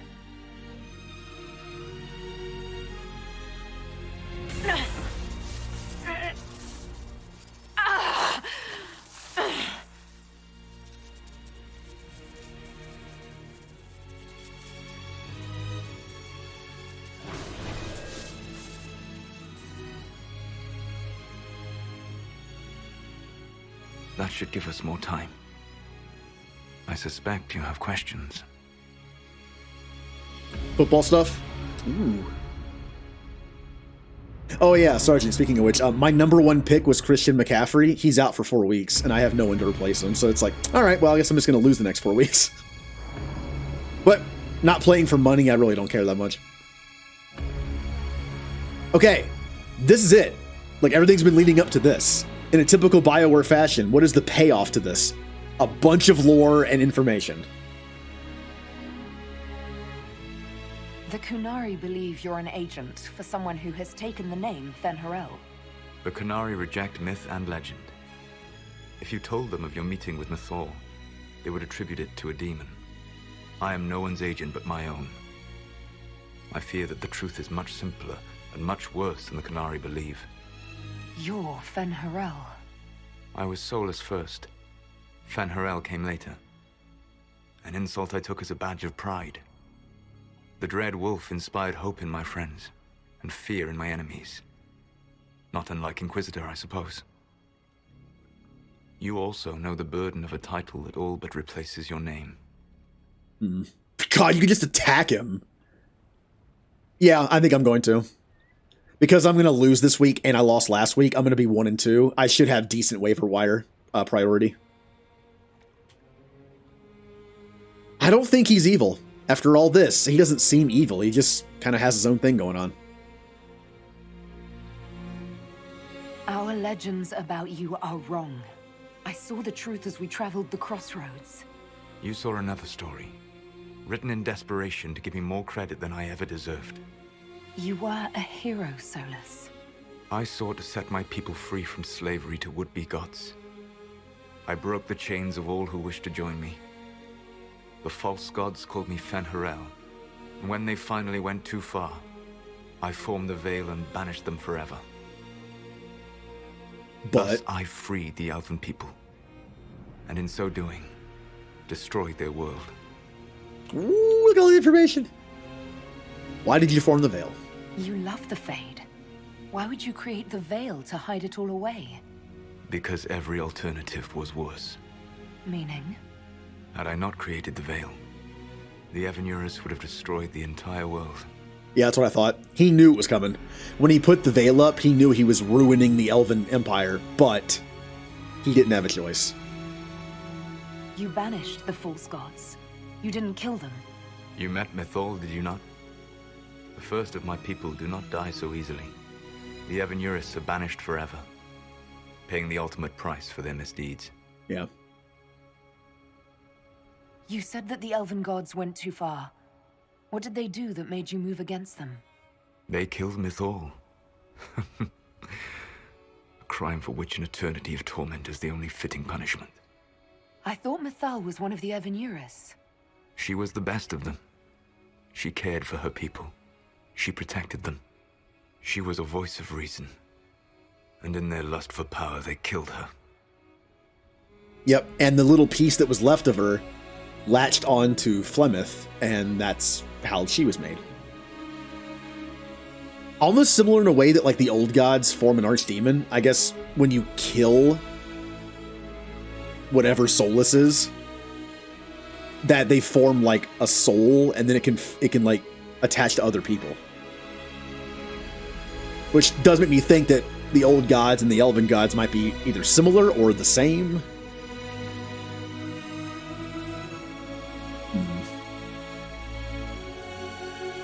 How did creating the Veil destroy the world? You saw the remains of Via de Thara. The library was intrinsically tied to the Fade, and the Veil destroyed it. There were countless other marvels, all dependent on the presence of the Fade, all destroyed. Your legends are half right. We were immortal. It was not the arrival of humans that caused us to begin aging. It was me. The Veil took everything from the elves. Even themselves. Yeah. The story was that because elves started living with humans, they lost their immortality. That never sounded right, so that makes sense. The Evanurus were elven mages. How did they come to be remembered as gods? Slowly. It started with a war. War breeds fear. Fear breeds a desire for simplicity. Good and evil, right and wrong, chains of command. After the war ended, generals became respected elders, then kings, finally gods. The Evanuris. That's something similar that happens in some DC storylines. In like alternate timelines, the Justice League basically becomes God. Like they become gods. They do what's best for humanity at first, but then they get like the power kind of corrupts them, and then by the time, you know, in the future, they're doing what they think is best for people, even if they don't want it. So yeah, leaders become kings, become become gods. So we did say elven. So maybe the original elven gods were really elves, just powerful ones. I wasn't sure if that was said or not. That's the past. What about the future? I lay in dark and dreaming sleep while countless wars and ages passed. I woke still weak a year before I joined you. My people fell for what I did to strike the Evanuris down. But still, some hope remains for restoration.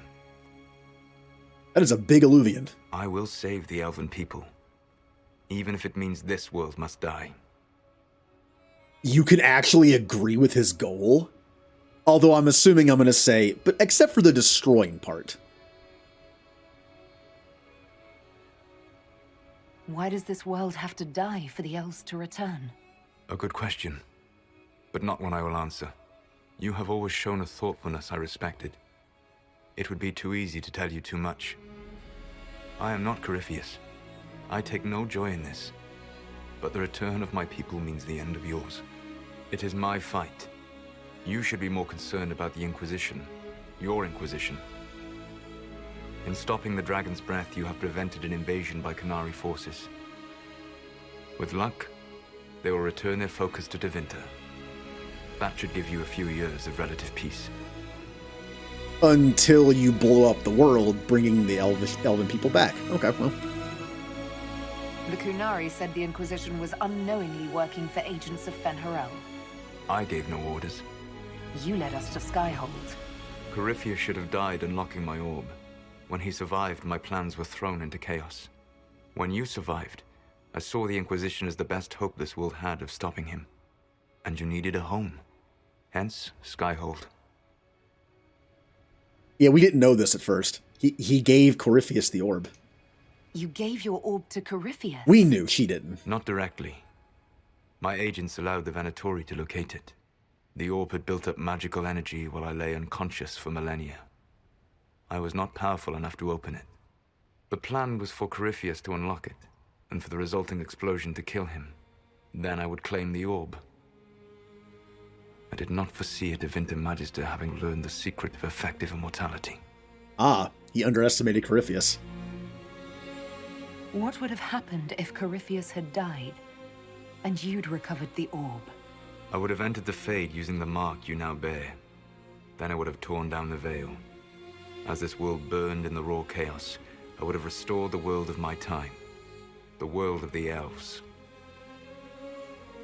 What about the gods that you have trapped in there? If you destroyed the veil, wouldn't the false gods be freed? I had plans. I love that it's like kind of a cop-out answer, but for Solus it kind of makes sense. He doesn't want to give us all the info. In other words, it's like, that's a story for Dragon Age 4. I never thought of you as someone who would do that, Solus. Thank you. You must understand. I awoke in a world where the veil had blocked most people's conscious connection to the Fade. It was like walking through a world of tranquil. We aren't even people to you. Not at first. You showed me that I was wrong. Again. That does not make what must come next any easier.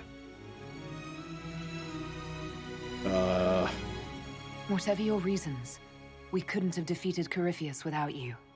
Your doubts are misplaced. Everything you accomplished, you earned. What's wrong with the Inquisition?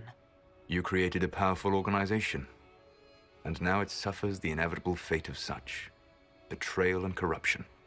It's not that simple. Do you know how I discovered the Canary plot? The plot I disrupted by leading them to your doorstep. The Canary spies in the Inquisition tripped over my spies in the Inquisition.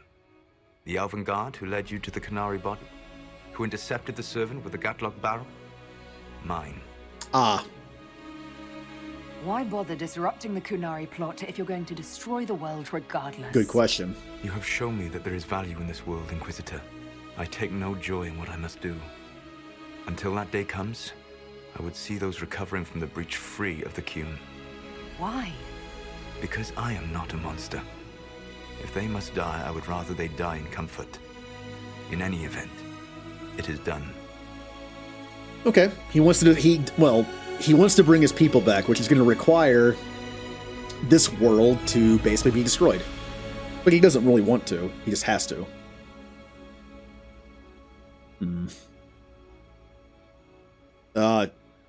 I mean... I guess we owe you for that one too. I hope it gives your people some final peace. You control this the should come in Illuvians handy. now. Yes. You remember Briala from Halam Shiral? For a time, she controlled part of the labyrinth. One of my agents was supposed to take it from her, but he did not succeed. I had to override the magic personally. The Canary stumbled upon this section independently. With them gone, the Illuvians are now mine. Hey, Blitz. We're at the end of Trespasser DLC. Pretty much the end of the game. Yeah, Briala was the elf we met at the Winter Palace. The reason why she was trying to do like an elven uprising was because she had access to a section of the Illuvians. But it looks like Solus took it back. What about the mark that's slowly killing me? I mean, if the world is going to end in a few years, I guess it doesn't matter, but I'd like to live those few years. There's still the matter of the anchor. It's getting worse. Yes, I'm sorry. And we are almost out of time.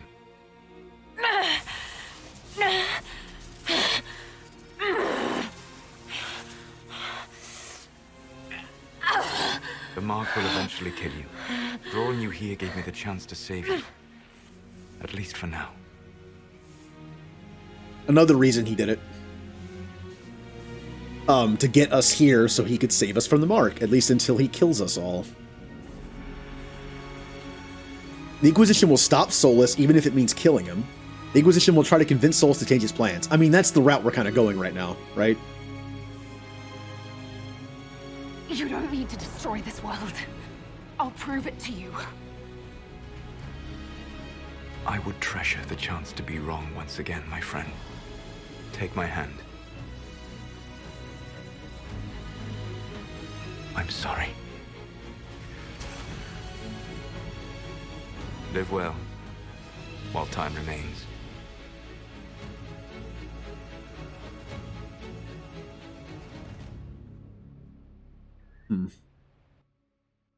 So we could have chose the other one, and the plot for the next game could be the Inquisition seeks to like hunt Solus down and kill him. Now the plot is, let's make the world a better place so we can convince him not to do this. Interesting. Something must be done, but we cannot lose the Inquisition now. We stand on the brink of war with the Canary. Yes, because this Solas provoked them in the first place. The Inquisition did not cause this threat. We informed the Summit of the danger. The danger posed by Canary spies inside your organization. Without our organization, none of us would be here to complain. No one has forgotten what you have done. But Corypheus is 2 years dead. If the Inquisition is to continue, it must do so as a legitimate organization, not a glorified mercenary band. Inquisitor. And you might have noticed, the hand that has the anchor is gone. The only way to save her must have been to literally just take off her hand. So, I have no idea who the main character of Dragon Age 4 is going to be. I don't think anybody does. If it is going to be the Inquisitor, like some people think, I'm wondering how the combat's going to go while you're literally missing like half your arm. I'm kind of curious how that would affect your character and what class you are. If you're a sword and shield user, how does that work? Maybe the Inquisitor won't be the main character, but maybe the Inquisitor will be the leader, and maybe you play as someone who's like underneath the Inquisitor following orders. Could make it easier. Oh, we got a lot of options here. Oh, man. We serve the Divine, not you. The Inquisition will serve Divine Victoria. Efforts against Solus will be stronger, but risk corruption. We will keep the peace.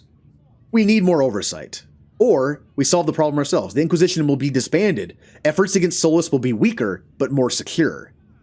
Oh, no. She gave him a hand? Yes. Yes, she did. So here's the choice. Do we keep the Inquisition intact and risk corruption? Or do we disband the Inquisition but keep our crew, like our main core intact to fight Solus? This is stronger but risks corruption. This is weaker but more secure. I was going to fight to keep the Inquisition together. Even though we could, I wonder how this is going to balance in the game. Like, we're stronger against Solus, but we're going to have like corruption issues, or we're weaker. I would say let's risk corruption to be stronger against Solus. That's kind of where I've been leaning towards this whole DLC, keeping the Inquisition together rather than split up. We'll keep the peace. You all know what this is? A writ from Divine Justinia authorizing the formation of the Inquisition. We pledge to close the breach, find those responsible, and restore order, with or without anyone's approval. I'm proud to say we accomplished that goal. We will honor the sacrifices of those who gave their lives in defense of what we stood for, and still stand for. Because our work is not done. Where we led in war, we will now serve in peace. The Inquisition will act as Divine Victoria's personal honor guard.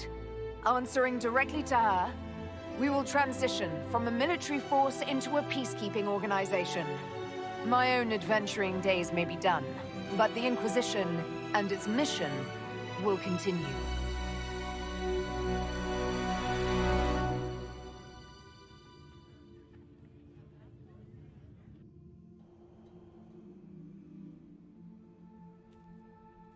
Aw, everyone together.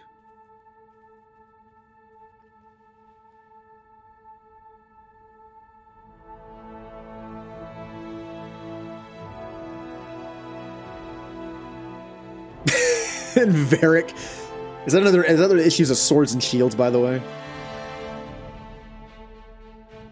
Oh, Varric's gonna be the Divine's like personal, story writer.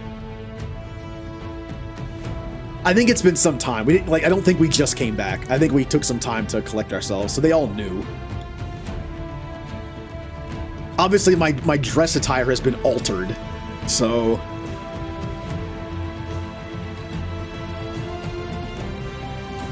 and Cullen's the last one to leave, or doesn't leave, since I wonder if your love interest stays at the end of the scene.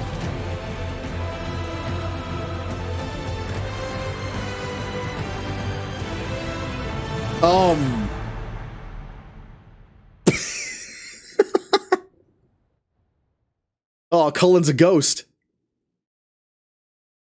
Over the next several months, the Inquisition carefully gave over many of the duties it had held. I'm afraid to hit a button. Get it? As the Divine's personal guard and peacekeeping force, the Inquisition shrank to a more manageable size. Alright, so we shrunk, and we're a peacekeeping organization now. Many who served went home, though the remaining force was still enough to give pause to any who might threaten the Divine's plans. I like that we're protecting Cassandra now. Those who served the new Inquisition were tested and checked thoroughly, in the hope of ferreting out any more spies within its ranks. So we did downsize. That's a good sign. Although it's still a chance because we're a big organization still. With the dragon's breath disrupted and any hope of a swift victory dashed, the Qunari retreated back to the north.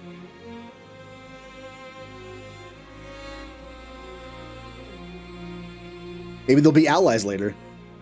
Few knew what debates were waged in Par Valen, but not long after the Exalted Council, the Qunari launched new attacks against Tevinter. They're back at it. Hey, how about you guys stop fighting so we can deal with Solus? Their aggression caught the already unstable Imperium off guard. Tevinter was soon mired in a war many feared could spread across Thetis. Hey Warden, we're literally at the end of Trespasser DLC. Cassandra continued her reign as Divine Victoria, rebuilding fractured alliances and settling the Inquisition into its new role as her personal guard. How you doing? Her efforts were successful, and for a time, southern Thetis saw peace.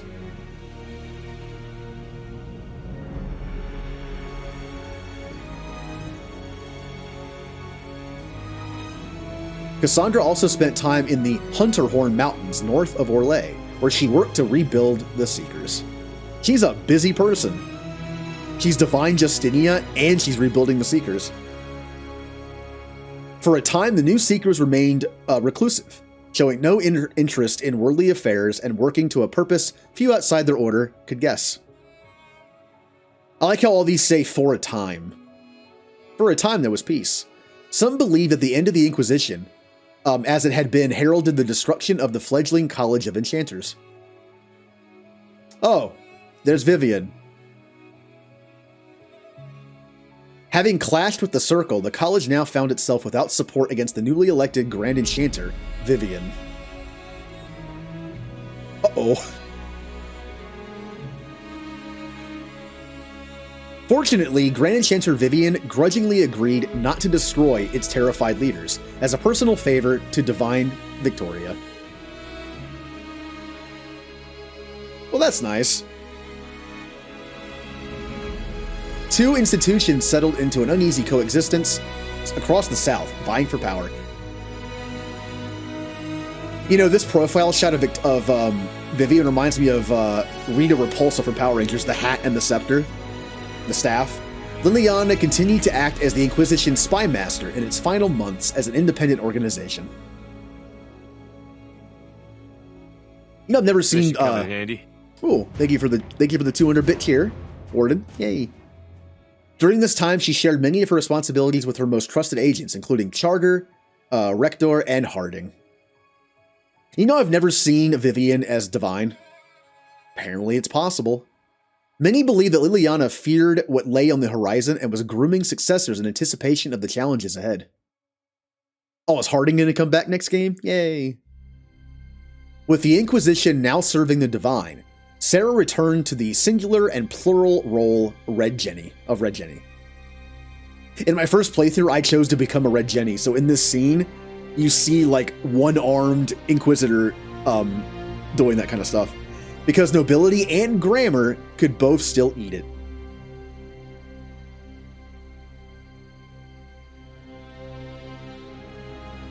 I think many noted how Sarah's methods had changed after seeing the Inquisitor stand for everyone. I think it shows your character having a grappling hook arm in place of her missing arm to be able to grapple around. This Red Jenny was more focused, tactical, and some dare say, effective. Aw, she learned.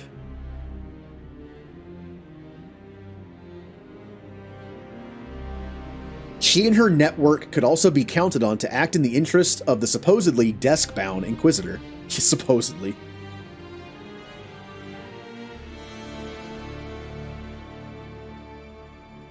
Sarah remained a formidable ally of allies, intent on proving that the powerful weren't, and that it was friends who mattered overall.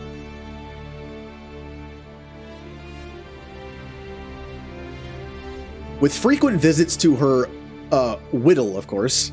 I'll be honest, I don't know who that is. Perhaps most unnerving was Sarah's standing offer to the Divine. Okay. What is, I'm gonna kill your rivals or something? Oh, is it? Oh. When the knobs piss about with your left hand or right, call on Red Jenny to give them 2 fingers. All right. I didn't recognize her in this art form. Aw, it's kind of fun. Dagna and Sarah. Varric returned to Kirkwall, where as Viscount, he resumed his work rebuilding the damaged city infrastructure. He doesn't look like he's having fun. Under his rule, the city-state finally resumed its place as the major trade hub of the Free Marches. Good to see Kirkwall's in good hands, although Hawk is now gone, unfortunately. He continued to ignore all mail from both the Merchant Guild and the Prince of Starkhaven. You know, since Sebastian was a DLC character, I'm surprised he's mentioned. Although not by name. With the Inquisition in its new role, the Bull's Chargers returned to taking jobs throughout Orlais and Ferelden. Yeah, I'm glad the Chargers are still alive. It'd be hard. I feel like it'd be difficult for me to convince him to let the Chargers die. Fighting demons and clearing out the remains of Venatori forces, the Iron Bull did his part to restore order to Thedas.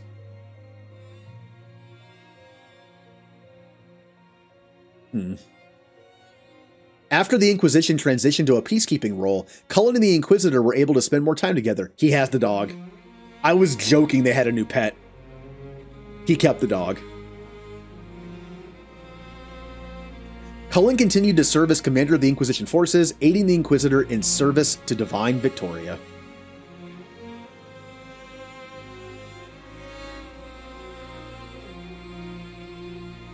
That is, after a long overdue visit to Cullen's siblings, who were overjoyed to meet their new sister-in-law.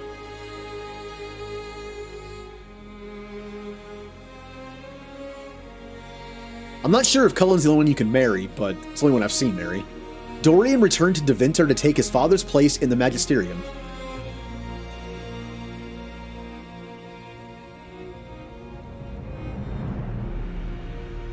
As rumors flew about the Imperium's infighting, Dorian was spoken of often as a voice of resistance against corruption. Makes sense.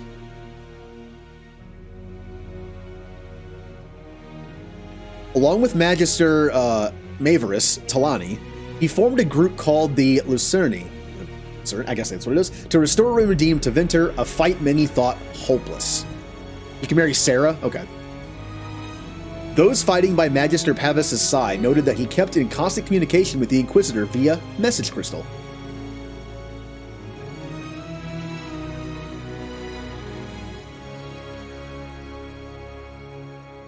Whether for vital information or for moral support, these talks seem to give Dorian the strength to continue his fight.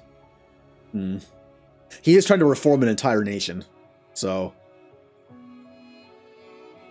After the Exalted Council, Tom Rainier bid farewell to his friends and went to Weishaupt Fortress to pledge himself to the Grey Wardens for good. Bye, Blackwall. While he was rarely seen in the years that followed, some said they encountered Rainier in far-flung lands, their accounts always similar.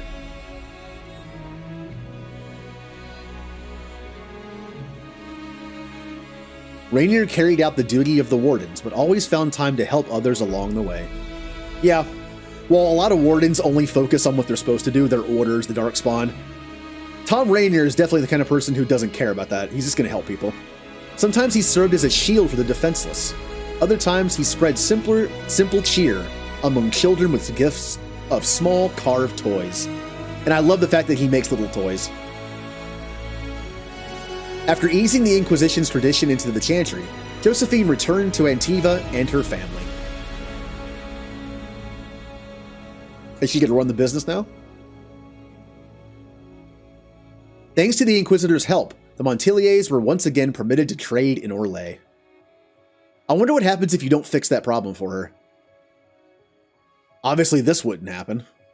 Maybe she becomes a pirate or something. They're kind of random, but the next few years were a busy time, as many ships with the Montilier crest were built and set sail against from Antiva's harbor. Oh, thank you for the host, Warden. Soon, Rivani pirate captains, with an ancient feud against Josephine's ancestors, took to the seas, determined to rekindle the rivalry. Maybe she ran into Isabella. Apart from Josephine's sister, Yvette, nearly eloping with a dashing pirate prince on one occasion. Lady Montilier took the development in stride.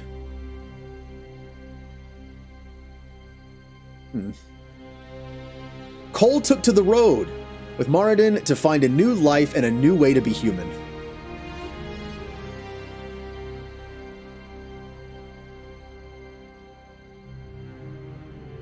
Wherever Moradin went to sing, people found old pains eased and hearts made happier, even if they didn't understand why. Oh, they're working together.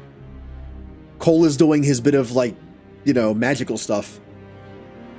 After the events at the Winter Palace, elves left the Inquisition under mysterious circumstances, as did elf servants across Thedas. Elven uprising in Orlais? None could say where they went, but those who believe the Inquisitor's story about Fen'Harel wonder just how large the Dreadwolf's forces were, or joining him. Thing is, the elves might like the fact that what he's doing, and what the ancient Elven rebellion had planned. Remember, Solus doesn't think that current elves are really elves. What if rebuilding the world kills them too?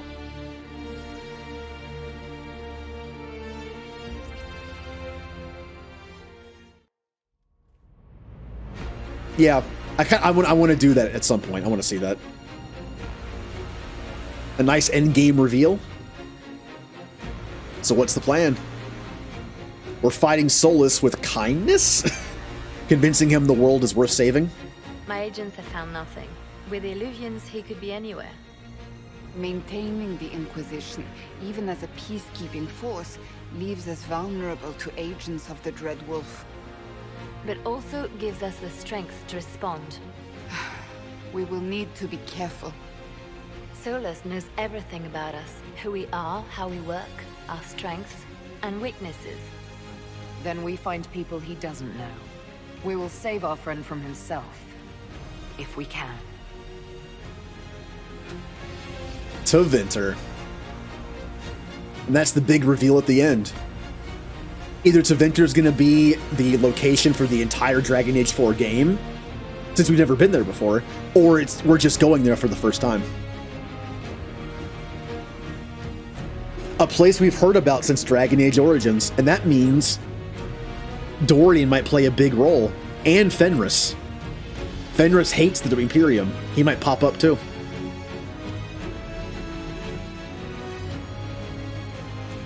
Aww. Yay. Was a labor of love.